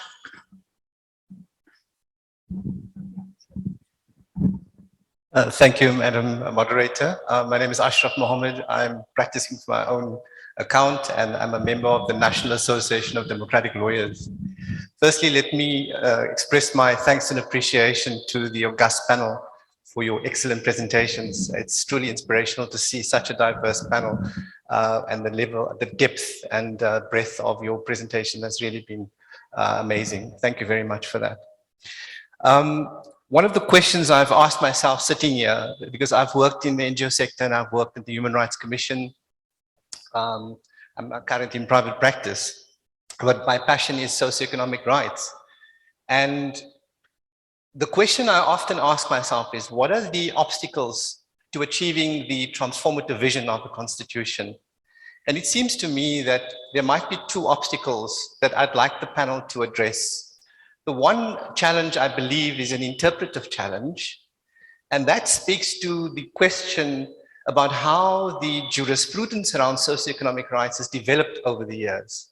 Justice Krigler has sat on the Constitutional Court since inception and would know how the socioeconomic rights jurisprudence developed, how you jettisoned the rationality test and introduced the reasonable measures test through Grootboom and the subsequent socioeconomic rights cases afterwards.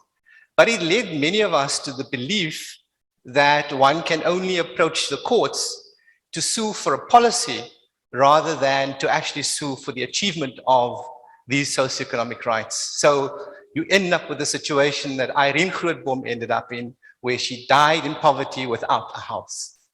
And so the question for me is an interpretive question or challenge. When will our courts rise to the challenge of not just interpreting constitutional rights in the negative sense, but to actually go out and interpret those rights in terms of the positive obligations on government to actually deliver on the rights in the Bill of Rights, right? That's the first question. And I'd like Judge Krigler to perhaps reflect on the thinking of the Constitutional Court, and particularly why the court didn't go beyond just making a ruling on the policy question around the reasonable measures test and take it further than that. The second is a theme that I think comes across from all the speakers, and it's a question of implementation. And all the speakers have reflected on the gap between the law and implementation and between policy and implementation. And we've heard all the speakers reflect on the fact that we need to embrace the principles of Batopele, etc., and why service delivery is so weak. But it seems to me that with implementation, you need a very strong state. And you need a very strong civil society to hold the state accountable. How can we strengthen the arms of civil society, and how do we ensure that the state is strengthened so that we can ultimately close the gap between law implementation and between policy and implementation? And I'd like the panel to reflect on the second question as well. Thank you. Thank you very much.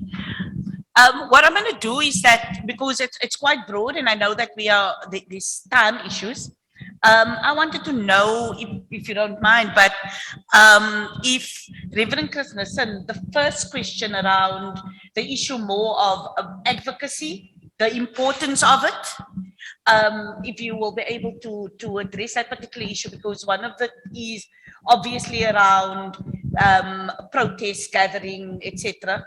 And then the second question, obviously in terms of the judge, but anybody else who wants to address that, but if you could, in terms of the obstacles that stops the transformative nature of the Constitution, and then secondly, the challenges in terms of implementation, and how do we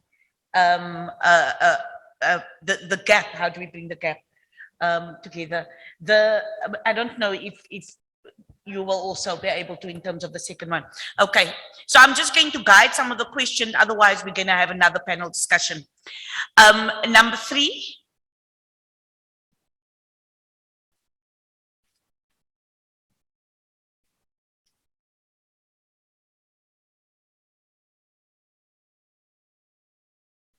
Greetings to everyone. My name is Nasi Pitabe. I have a couple of questions around the socio-economic development challenges. There are quite a number of challenges that we come across in our locations.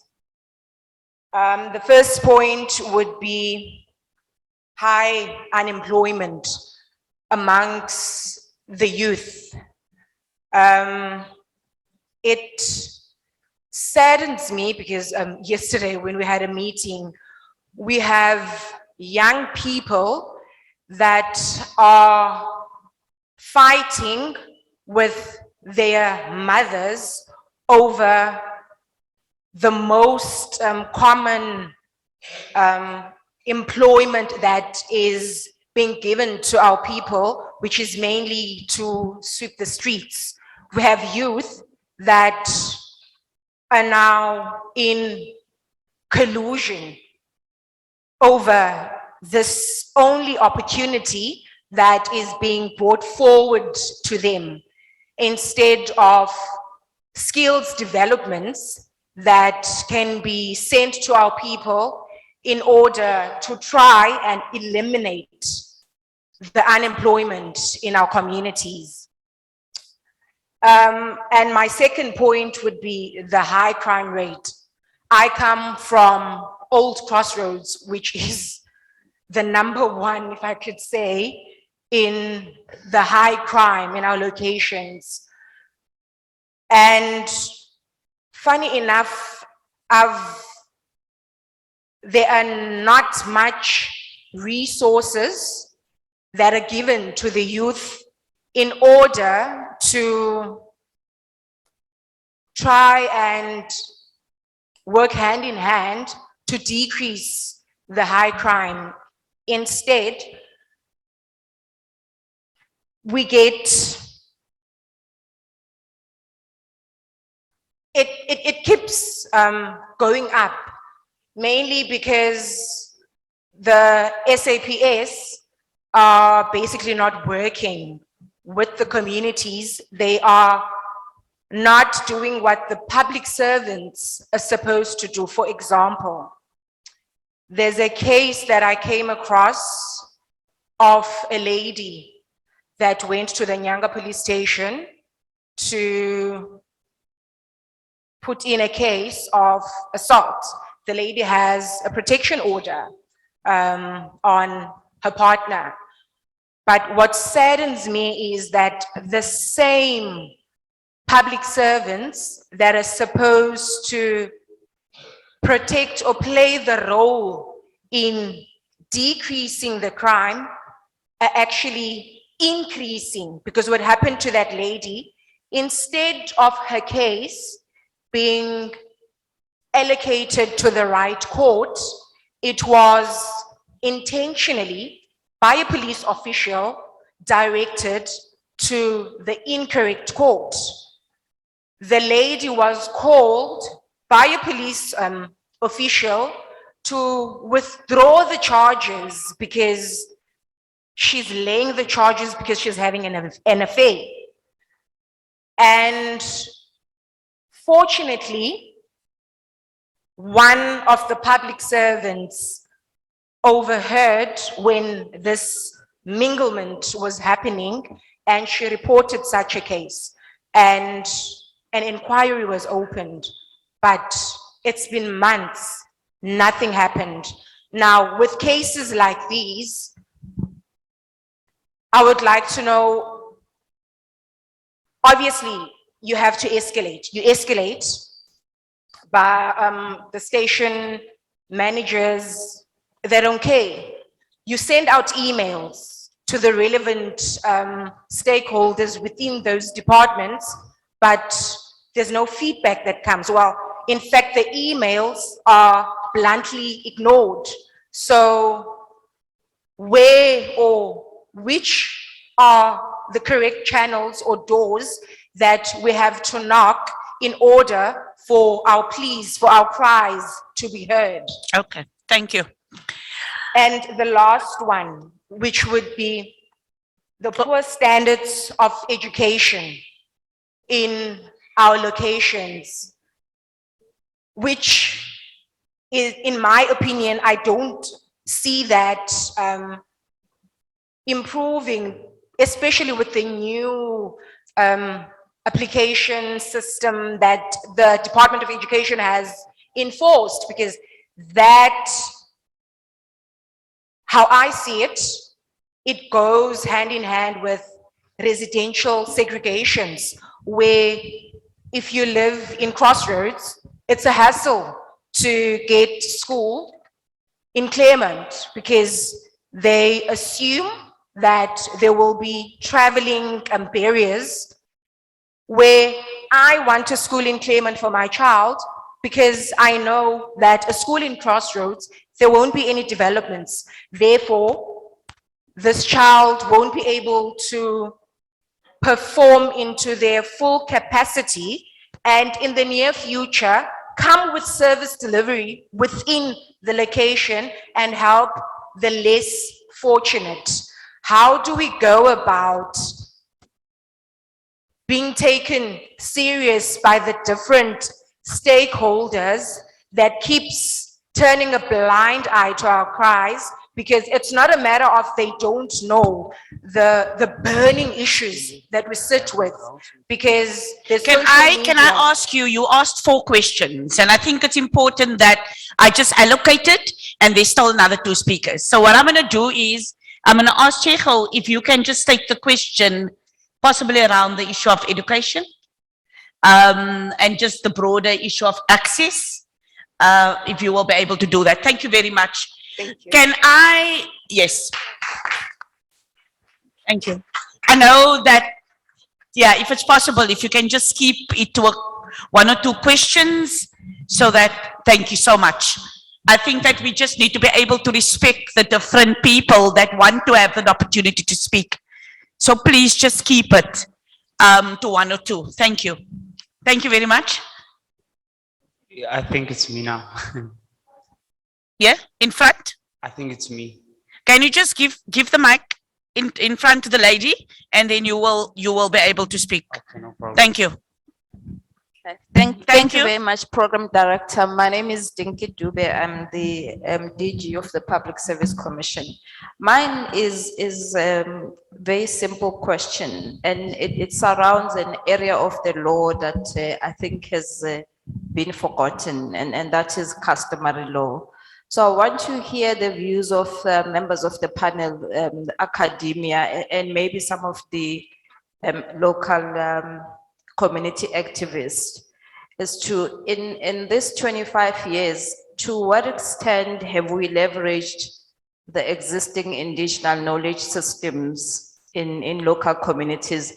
We've heard earlier the concern around access to justice, especially for the poor and rural communities. We do know that there are those communities that still rely on your traditional courts and other local dispute resolution mechanisms. So I want to know as to, we know the Constitution, for example, Section 211 recognizes traditional leadership as well as customary law. So have we really utilized the indigenous knowledge systems to perhaps solve some of these problems, access to courts and access to justice? I would like to hear the members of the public reflect on that. Thank you. Thank you very much. Can I ask? Thank you. And then the final. 1, 2. Okay, 1, 2. Greetings one and all. My name is Tazrik Ferreira. I'm a legal intern at the Equal Education Law Center. Same with Vuyo. So I was also captured by what Judge Kriegler and Mr. Monakele mentioned. And I do agree that we have a beautiful constitution. The constitution grants us various rights, socio-economic rights. And I'll mention Section 27, which gives us the right to health and water, and also Section 26, which gives us the right to housing. But we must bear in mind that these rights, or within these rights, there are internal limitations, because the right speaks of within the availability of resources. So this is different from the unqualified right, which is the right to education, which is immediately realizable. And I do believe that the Grootboom case also explained what this internal limitation means of within the availability of resources. So essentially saying that if the state does not have the resources, they cannot provide it immediately. And I'm of the opinion that this is a barrier to access to socio-economic rights. And Mr. Monakele also mentioned that you need to have finance to make a difference. I do agree, but how can we then transform a society when the state keeps on arguing that they do not have enough finances to fix potholes, etc.?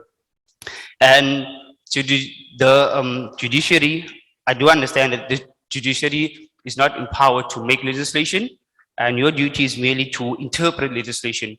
But it's also important that when we interpret legislation as a judiciary, we should be well aware of the tactics used by the state in implementing these rights.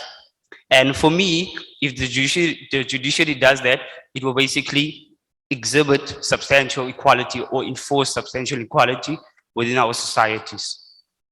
And people cannot contribute towards the development of a constitutional democracy when these internal limitations keeps on coming up. So my question is to the panel, do you believe that the internal limitation inhibits transformative constitutionalism? Because I do believe that if it does, 25 years from now, we'll still be sitting with the same problems. Thank you. Thank you very much for that. Can I ask the academic also just to answer that? Thank you very much. I'm going to ask what some of the panelists have asked. I want to make one fundamental proposition clear. The judiciary and the judges are the weakest branch of government. We judges have no power save as given to us by you, the people. We give judgments only because cases are brought to us. We put the cherry on the cake, yes, but we don't bake the cake. We are purely recipients of cases. We initiate nothing. We can do nothing unless civil society brings us the complaint and a competent profession presents good argument. Then we can give you a judgment. Then we can promote the interests of society protected by the Constitution. But without you, we are nothing. Thank you very much. I'm going to ask now whether or not Reverend Chris Nissen wants to give a comment.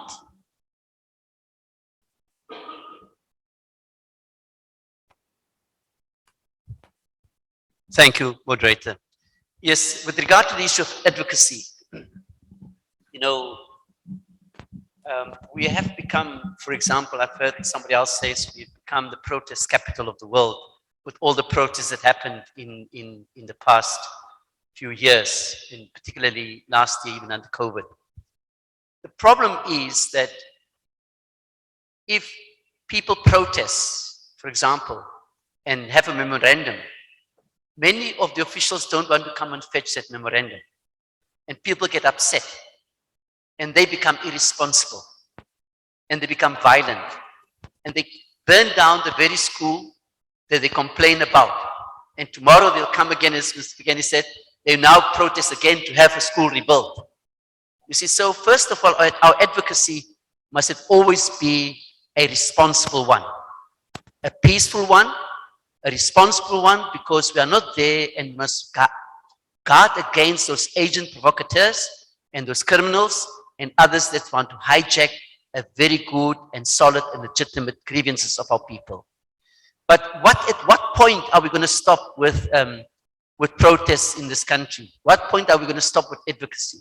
I guess we'll never stop, because we have to hold government accountable. So if the advocacy is for a better situation, or the advocacy is to keep them accountable, we will have to do that. That's part of being a citizen. Part of a citizen is not only to go and protest, but through other means of, whether it's a phone call, whether it's letter writing, whatever, of influencing, pressure groups and all of those things. Because our leadership at the number of levels, and I'm generalizing here, have not been kept accountable, they got away with many things. And we must say to them, we will not let you go away. The next 25 years, we do not want, or the next 5 years, we want the Constitution to shine and say, we have achieved at least some of those socio-economic rights, and our people can live without fear and can walk around, especially women.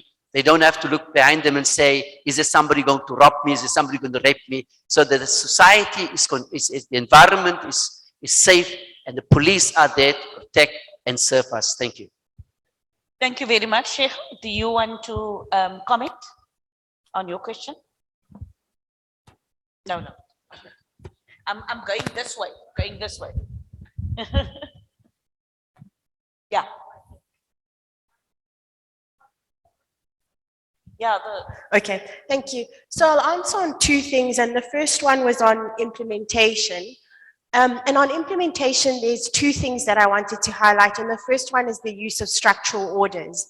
And sad, I think, where we as at least as public interest litigation organizations have gotten to is the realization that we need to think quite strategically around the kind of structural orders that we seek from courts. And more we're seeing a willingness by courts to give structural orders. And structural orders really support the sort of implementation work that needs to happen after the courtroom. I think there's also a need to realize that social justice tools need to think around what happens after we get judgments. So the minute we start instituting cases, we should already be thinking innovatively about how are we going to implement this judgment. And that's also about public education, because if we are litigating as legal minds in court and we haven't taken grassroots organizations and those people who are affected through the journeys from the very inception of those cases, once we get the judgments, the people who are affected are not then empowered to carry that implementation work. And that ends up being a lot on those who litigated or on civil society or public interest litigation organizations. Lastly, I also think that our courts need to start thinking more innovatively around contempt of court orders. Contempt of court orders have become toothless. So I think those who implement simply know that they'll get an order that says you were in contempt and that's about it. And the idea of imprisonment or anything more than that comes after many court applications. And so that makes our orders or even the notion of contempt a bit toothless. So that's on the implementation issue. On the issue of education and trying to address what was said there on issues around high unemployment rates in South Africa, and also on the issue around access to schools in the Western Cape, which is also an issue in Gauteng.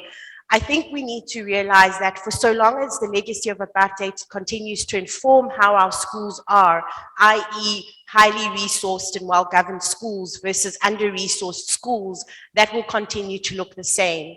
We also need to realize that issues around spatial injustice in South Africa also fuel education and how education looks. So that's something that as civil society or as organizations working around education, we continue to speak about spatial justice, to speak about how you cannot relocate people to a certain space and not think about access to schools, not think about access to hospitals. And so that's work that we continue to do and which is important. And obviously education outputs. So for so long as children are still, we've got bums on seats, but we're getting low outputs, that will continue to have an impact on our employment rates. And so we need to continue, we need to continue to reflect on this immediately realizable notion which we have around our right to education, how we engage with that immediately realizable and make it a claim and stop treating education as a right which is subject to progressive realization. And I think often we do that. Thank you.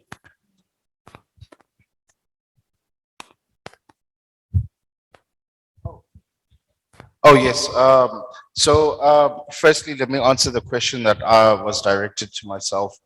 In regards to the customary courts and customary law, there have been huge strides that the judiciary and the executive and legislature have done in recognizing them, including the Customary Marriages Act, recognizing customary courts. But one of the key aspects of, and since Ilita Labantu has worked very well in rural areas, one of the key issues is that when it comes to certain aspects of issues that need to be deliberated, those are partly based on a patriarchal system that seeks to undermine women in all forms. Therefore, That's why a lot of all laws are based under the Constitution. So if the customary courts themselves could adapt and evolve, even customs, African customs, could evolve and adapt to the new age of thinking, and recognizing that patriarchy is a system that needs to be obsolete and disregarded within our society these days, then our customary courts could flourish. But till that time, we will still see a very disregard in regards to going to customary courts. For the lady from Crossroads, just one of the things that I want to just express to everyone here. Again, when we're talking about youth unemployment, we're talking about education, we're talking about potholes, we're talking about many other things. The Department of Justice and Constitutional Development is based on a department that looks at mostly issues that pertain around the courts and the judiciary, etc., etc. This is why my other colleague from civil society had stated that we need those other departments here. We need to instill this aspect of responsibility and understanding of the Bill of Rights and how they need to implement. We need to have them on board to ensure that these issues that we're facing can be faced. Thank you.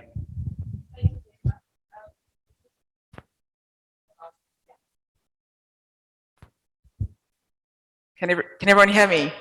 So I'll just, if I may, it's Asma, correct? If I may just, sorry? Asha. Asha, and your passion for socio-economic rights, I love it.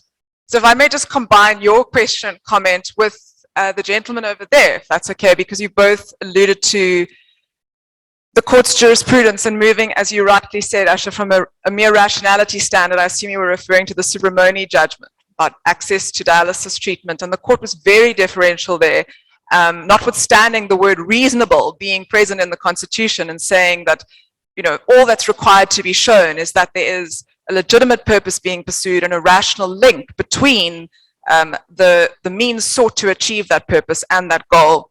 Then getting more robust with Justice Jacob and Grootboom, looking at different features of what are the markers of reasonableness, and then a slight retreat, some might say, in Mazibuko, although I think, as I've mentioned earlier, there are redeeming features about that, and that it forced government to go back and revisit its processes, and government was responsive in that respect. So your point, Asma, was about, as I read it, you said here, many people only approach the courts to challenge the policy, and what about at the level of concrete and actual implementation? Am I right? And that, and how, in other words, how do we activate things at that micro level more readily and more easily? And what many people actually forget is, firstly, there's a provision in the Constitution. There was mention earlier, rightly today, about the social contract being as much about rights as it is about obligations. Section 237 of the Constitution, all constitutional obligations must be performed diligently and without delay. That provision, tucked in at the end of the Constitution, has actually been a great source of provocation and initiation, as I understand, from the officers of the likes of the public protector and so on. So report it. If there's inaction, there's a failure to decide, many of the most egregious and in fact frequent breaches of administrative justice come in the form of a failure to act timelessly and to act reasonably. I mean, today is an example of a positive action, and I think we need to really also be mindful of that, because part of what this is about is building social awareness, education, and facilitation. So my response is in short on that twofold. The first is that people need to better understand the administrative justice system. It's admin justice, as I said, for some reason people are intimidated by it because it's a complex area of law, but that is really the best way in which, and most effective way in which, to prompt a response, because at the individual level, those policies and those laws typically translate into action. And that's where you've got to ensure there's not a reasonable delay, unreasonable delay, and so forth. So that's the first thing. The second thing on the last question about this internal limitations clause, and does this hinder transformative constitutionalism? It's a very interesting question, because that was a very clear, deliberate choice by our constitutional drafters. And so the catchphrase in certain of the socio-economic rights is that the state must progressively realize these rights within its available resources. It must act reasonably. And in the case of other rights, not just education generally, because that's incorrect, basic education is unqualified. So if it's an unqualified, when I say unqualified, in other words, there's no reference to this reasonableness standard. If it's an unqualified social and economic right, then the challenge is done via the Section 36 limitations clause. And you're right, that is a more generous test in terms of the applicant. In other words, the state has a higher standard to meet. It's got to show that insofar as there is a limitation, it's done in terms of law of general application, not policy, not anything soft. The limitation must be in terms of law of general application. And then the balancing, those proportional, those factors in the equation are the least restrictive means used, et cetera, et cetera. So a case you might wish to refer to is that of JAFTA, which is where the lawyer cleverly couched the challenge as one of a breach of the negative obligation flowing from the right to housing rather than the positive obligation actively to provide housing. And as a result was able to use Section 36 and was successful in bringing Ms. JAFTA's case there. So I use that as a great example of clever pleading and also judicial pragmatism and principle-ish politicking. I shouldn't use that term, but the point is it's a very clever judgment.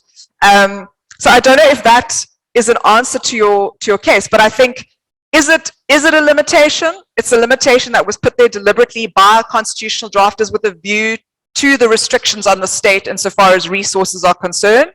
Does it impede transformative constitutionalism? Jury's out. I'm gonna defer on that one if that's okay. Yeah. Thank you. Thank you very much to all the panelists. I don't know whether or not we answered everything, but I'm going to hand over now to the program director, and so that we can just start finalizing the program. Thank you. Thank you. Prof, I guess that there is no way that anyone can be sleepy in your class. I can see that.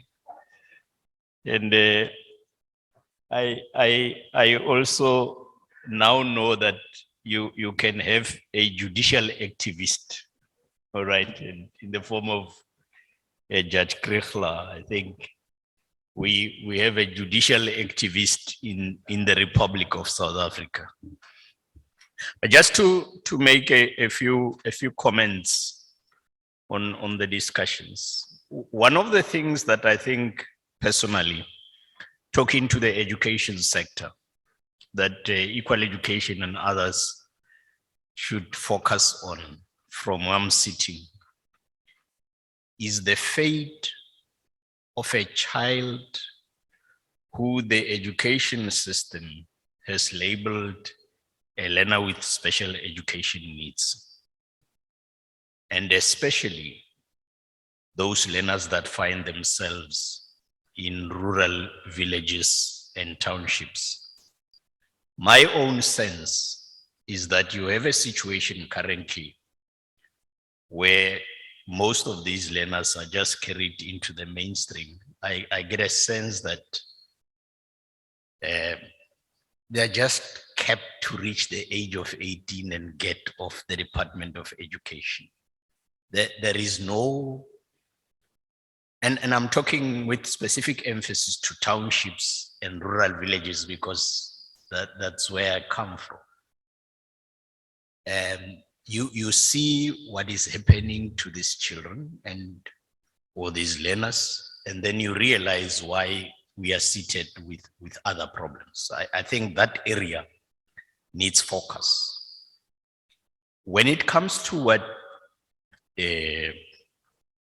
our esteemed religious leader and Commissioner Nissen touched on, which is overcrowding, and especially the attention to remand detainees or awaiting trial prisoners. It strikes me, DG, that we have a review system for anybody sentenced for a particular period. We are saying within 7 days, depending on the length of the judicial officer who has sentenced that person, that matter must immediately be before a judge so that we determine whether the detention, the continued detention is necessary. This is absent in the area of pre-trial detention. That's perhaps there's a need to tweak Section 302 of the Criminal Procedures Act to make provision that there is perhaps some judicial light streaking from the higher courts. I'm speaking with the experience of having run an administrative region, the Western Cape, in relation to the lower courts. And I know that currently it depends on the industry of the head of court. When these matters come, reports received from correctional services to check the level of detention, the period, the offense, and whether in fact there can be interventions on the order that the magistrate has made, and to have discussions, guidance, and what have you. But I think perhaps the time has arrived that we look at reviews of these detentions by a judge, because it is true that the majority of the prison population, it's persons who have not yet had a verdict pronounced on them. So it is one area that we need to look into. When it comes to customary law, I have had a private discussion, and I don't think the Prof would mind if I disclose it. I've said to her, when you sit as a judge, especially a newly appointed judge in the country, the space where I find myself, you then are struck by this.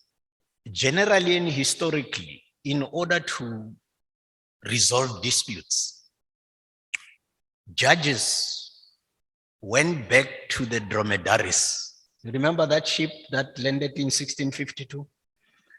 And in there went to the statute books and look at what the Roman Dutch ancestors thought about how to resolve a particular issue. All right?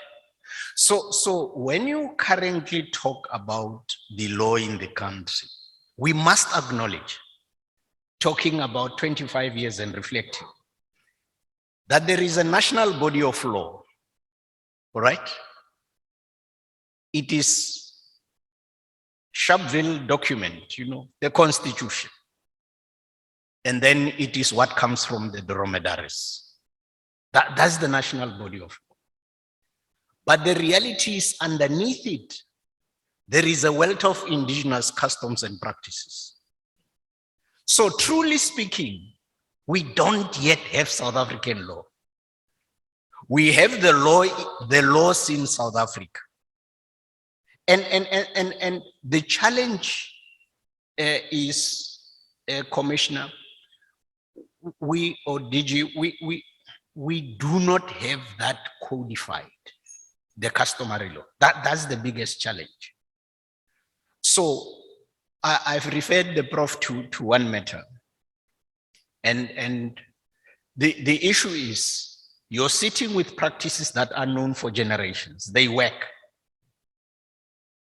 But how do you establish that the customary law of the Nama people that are occupying Darling and Vredendal in the Western Cape, or that is the law of the San people, the other side of Vredendal as you move towards Namibia?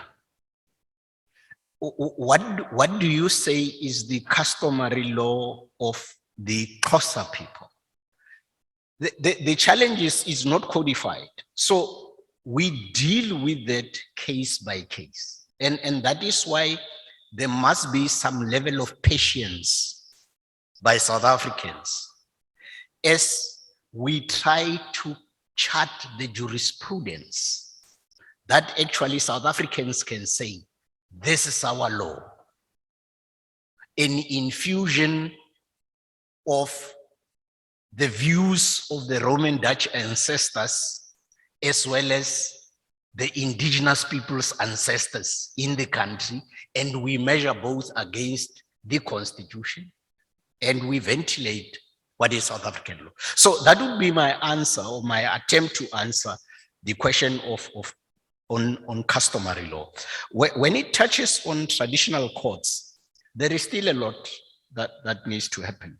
Because for argument's sake, they are there in section 166 of the Constitution. They are part of the judicial system, what we have now gone to call the judiciary. The Constitution refers to that as the judicial system. But the question that has to be asked is, when the judiciary meets, when the judicial system of the Republic meets, are they there? Are they there? And I'm hoping that as we move into the next 25 years, all right, it's very clear from where I'm sitting at my age, that 25 years, when there is an assessment, I will not be here. All right, I would have been on pension. I'll be lucky to be invited back to the Western Cape. All right. But if I'm still alive, by the way. But the reality is, perhaps all that I can do now, speaking to traditional courts and realization of their presence within the justice system, or the judicial system, or the judiciary as we prefer to call it, is to say to you, we are having an incoming Chief Justice, whoever it may be. Watch the space. Watch the space. That's all that I can say. So those are the closing comments in the discussion that I wanted to make. Perhaps the last one, in relation to the state or the question of implementation. Interpretation, I've heard you, my brother, but when it comes to implementation, the best that I can say is that the DG is here. He is part of the DG's meeting. He has taken note of the concern about building a capable state. And I think in his recruitment strategy in the department and with his influence of other departments, this aspect will be given attention to. On that note, I'm calling back the Director General of the Department of Justice and Constitutional Development, Advocate Dr. Moshabani, to come and give us his closing remarks.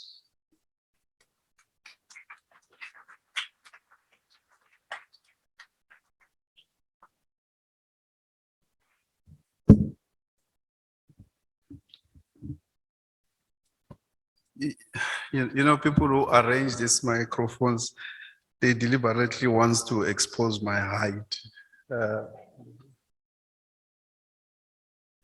They push it down further and down and down. So when I push it up, people think that I'm too tall.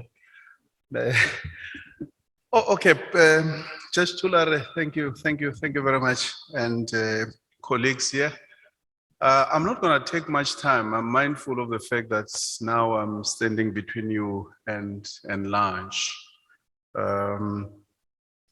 But few things that I want to mention, starting with the last point that Judge Tulare has mentioned about the capacity of the state. I think this one matter that we'll be taking up with the Public Service Commission. The acting chairperson, Professor Fikeni, is here. So this is part of the discussion that we're going to have. But what I thought, I mean, I've been away, I just got back, and I'm no longer sure about some of the things that are happening.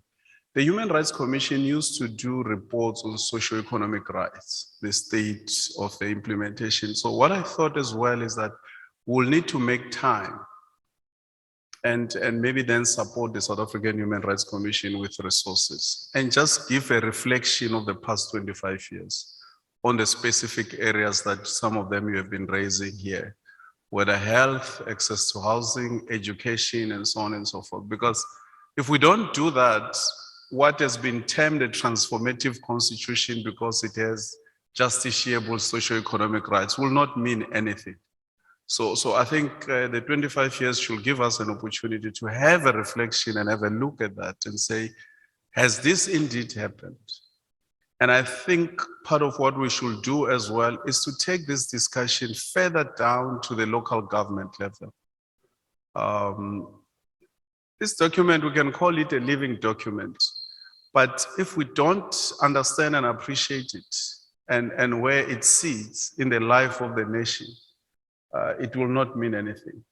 So the potholes that we're talking about and the signs that says be aware of potholes and so on and so forth, and the differences between the neighborhoods, the attention that gets given to one neighborhood at the expense of the other. I think we need to go even to the local government level. We're engaging SALGA in that respect as well. And I think many of you who are here are people that should be partnering with us. We will not be able on our own. All the Chapter 9 institutions, civil society, and the law faculties and universities in general. I shouldn't actually say law faculties because deliberately this constitution was drafted not in a legal language, not with legalese and so on and so forth, but in a simple language to make sure that it's accessible to everyone. So it's not about political science students, law students, but every student, every young person must have an interest. Because sometimes we have this debate that is uninformed about how the constitution was drafted and so on and so forth, how we lost out and all of that, without the appreciation of the centuries and decades of struggles that culminated in this constitution. It has been amended 17th times and nothing stops us from amending it further and further to strengthen it.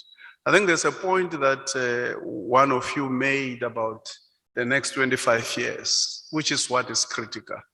You say when the constitution turns 50, hard luck, Judge Tulare, that you will not be around. If it's a mathematical issue, I see myself still being around to debate the 50th anniversary of the constitution. So, But it's very important that now, between now, even as we get to date, we have this discussion. And we're glad we have started it here in the Western Cape. And our intention is to go to every province throughout the year and have a discussion about some of these issues that we have raised. And we're planning to, by March, end of March, have a national conference of about 3 to 5 days to discuss some of the issues that are emanating here, and not for the sake of discussion, but we want to come out of that conference with outcomes and a compendium of the issues that will have been discussed. And say what are the issues that we need to reflect about the constitutions, be they amendments and so on and so forth. We have to do that. Judge Krikla makes one critical point, that 25 years of the constitution in the life of any nation, it's just like a week. It's just like 5 days. You have democracies that are more than 200 years old today. We were, in many respects, not sure whether lucky, but our constitution is one of the few constitutions to have emerged right at the turn of the at the close of the 20th century. And it remains a model for the 21st century, and some of the constitutions that at least not more than 10 of them that have been drafted after the South African Constitution to a greater extent seek to emulate that model. There's no doubt that we have challenges as a nation, but the reality of the matter is that for the past 25 years, this constitution has served us. But we mustn't be trapped in false necessity and think that everything that we currently have, there cannot be anything better than it. So a debate, I think that's what we are trying to do. All these issues around the capacity of the state, the socio-economic rights, and what Mr. Munakali is saying about the constitution, that chapter 2 is what civil society has. And the rest is about the relationship between the different organs of the state. But that becomes important as well, that the state, the government is held accountable in relation to chapter 2, the Bill of Rights. And indeed, when we have that discussion, I think it will be important that the colleagues that are responsible in the state for the different rights in the Bill of Rights are brought in and we have that discussion and make that reflection. With those few words, colleagues, I want to thank you very much for this dynamic engagement that we had here. The universities will be coming your way and we'll be very happy to have this engagement across our campuses in the country and even in our high schools. Because the constitution, at least of this country, is not just a constitution, but it's also a national symbol because it defines our constitutional democracy. At least ours as a democracy is defined in the constitution. And it becomes a critical and a significant part of our national symbols. In the bags that you have, you will see that we have a special edition of the Constitution with the sign of the 25th anniversary. We can only have one 25th anniversary, 1/4 of a century. When the Constitution turns 50, it will be 50. But it might be very important to just put your name. You'll see on the first page, something that doesn't always happen. We normally don't do that. We have a page that allows you to write your name. And I want to make a special request to Judge Krichler. So Judge Krichler, when you were sitting in the Constitutional Court in 1995, I was a first year BPROC student. There's that famous case that you guys decided, the state versus Makwanyana, that outlawed death penalty. So people sometimes get surprised that the Constitution doesn't say death penalty is illegal or is not allowed. But that was a decision of the Constitutional Court because at Codesa, when that debate was heated, it was agreed that it must be left to the court to decide on it. And indeed, they duly did in 2005 in the state versus Makwanyana. Because you look at the right to life, it's just one right that is one line. Everyone has a right to life, period. Not qualified, and the Constitutional Court did well by interpreting it and said, yes, the whole concept of the death row phenomenon was inhumane and was an affront to human dignity. So I want to request Judge Krichler and maybe Commissioner Nissen and Advocate Kamp and Prof. Somadoda Fikeni, that if possible, when we break, you could come and sit here. There are a lot of students here, so they can put their names and at least request one of you to sign for them. Doesn't that make me popular? I thought I would be popular with this constituents. So, yes, and at least have them sign for you. And I think it's something that you can cherish and keep with yourself for years to come, at least for the next 25 years. You can have it looking old and ragged, but you'll recall that one of the luminaries signed it for you. So I thank you very much, Program Director. Thank you. We are almost there. Just one last more inch. Calling on Ms. Solwanle, the acting regional head, to come and present the vote of thanks.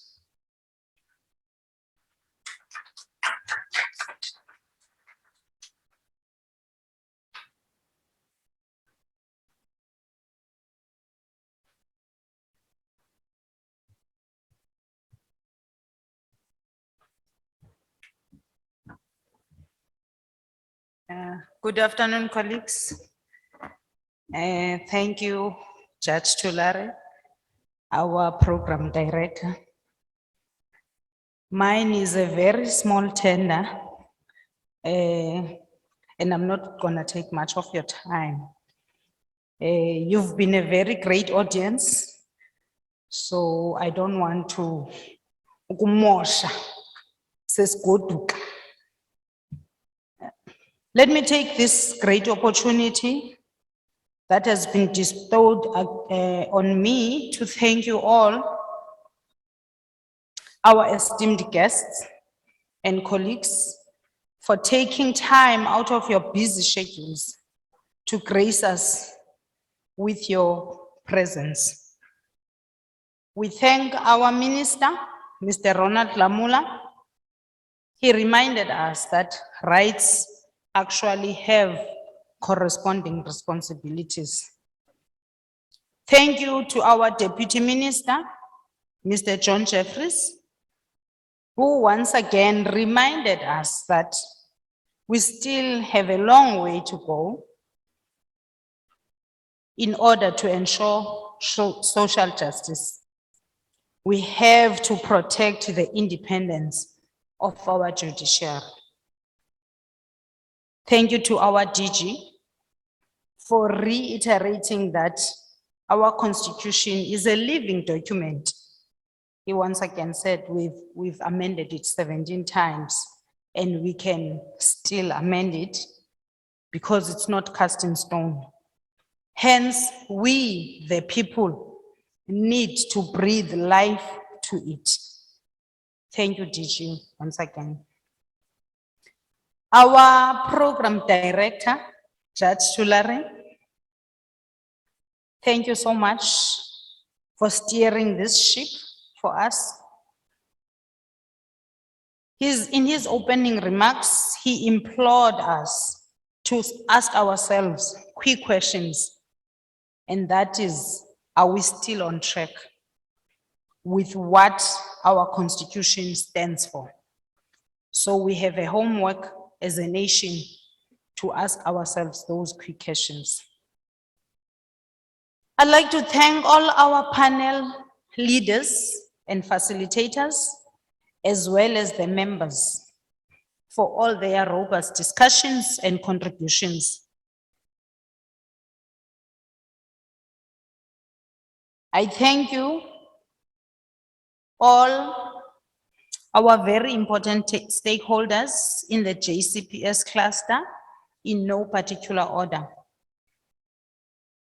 The judiciary, with a special mention for Judge Krichler and Judge Saldana, the Office of the Family Advocate, the Office of the State Attorney, the Office of the State Law Advisor, Legal Aid South Africa, our regional management, and all our ACMs from all our various offices in the Western Cape. I also thank the representatives from our Chapter 9 institutions, South African Human Rights Commission. We thank the student community who has graced us today so that we are not accused of excluding the youth. We thank the youth representatives. The youth is actually very key in steering us in the next 25 years. So we can never leave them behind. Thank you to our civil societies, Ilita, Labantu, and the Equal Education Law Center, representatives from academia, viz. UCT and UWC and other academics that are here today with us. We thank you. And last but not least, I must thank the audience for your attention. You've been a great audience. A round of applause for yourselves, please.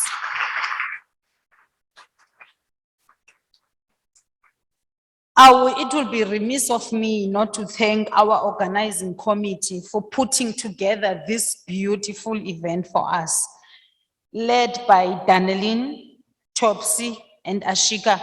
Well done, colleagues. We thank you.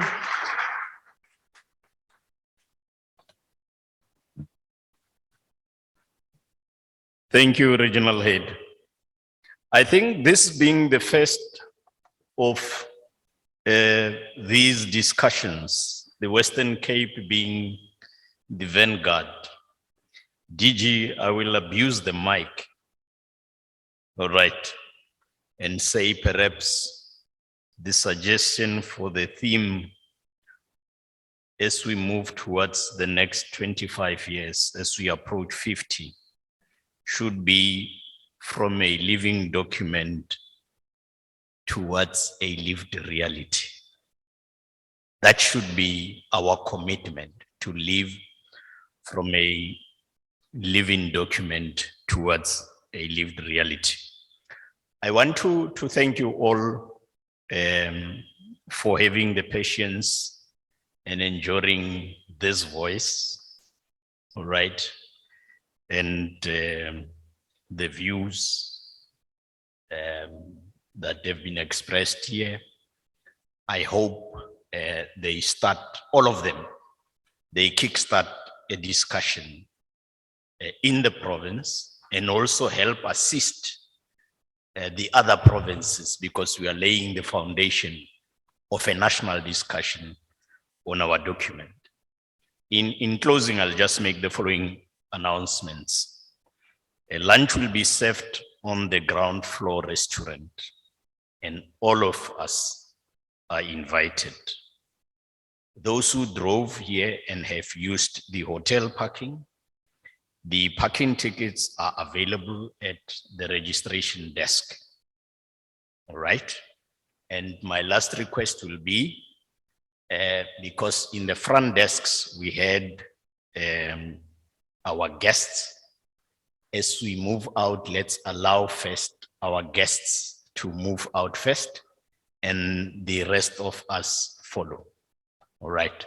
Otherwise, let me take this opportunity to wish each and every one of you all the best in life. Thank you.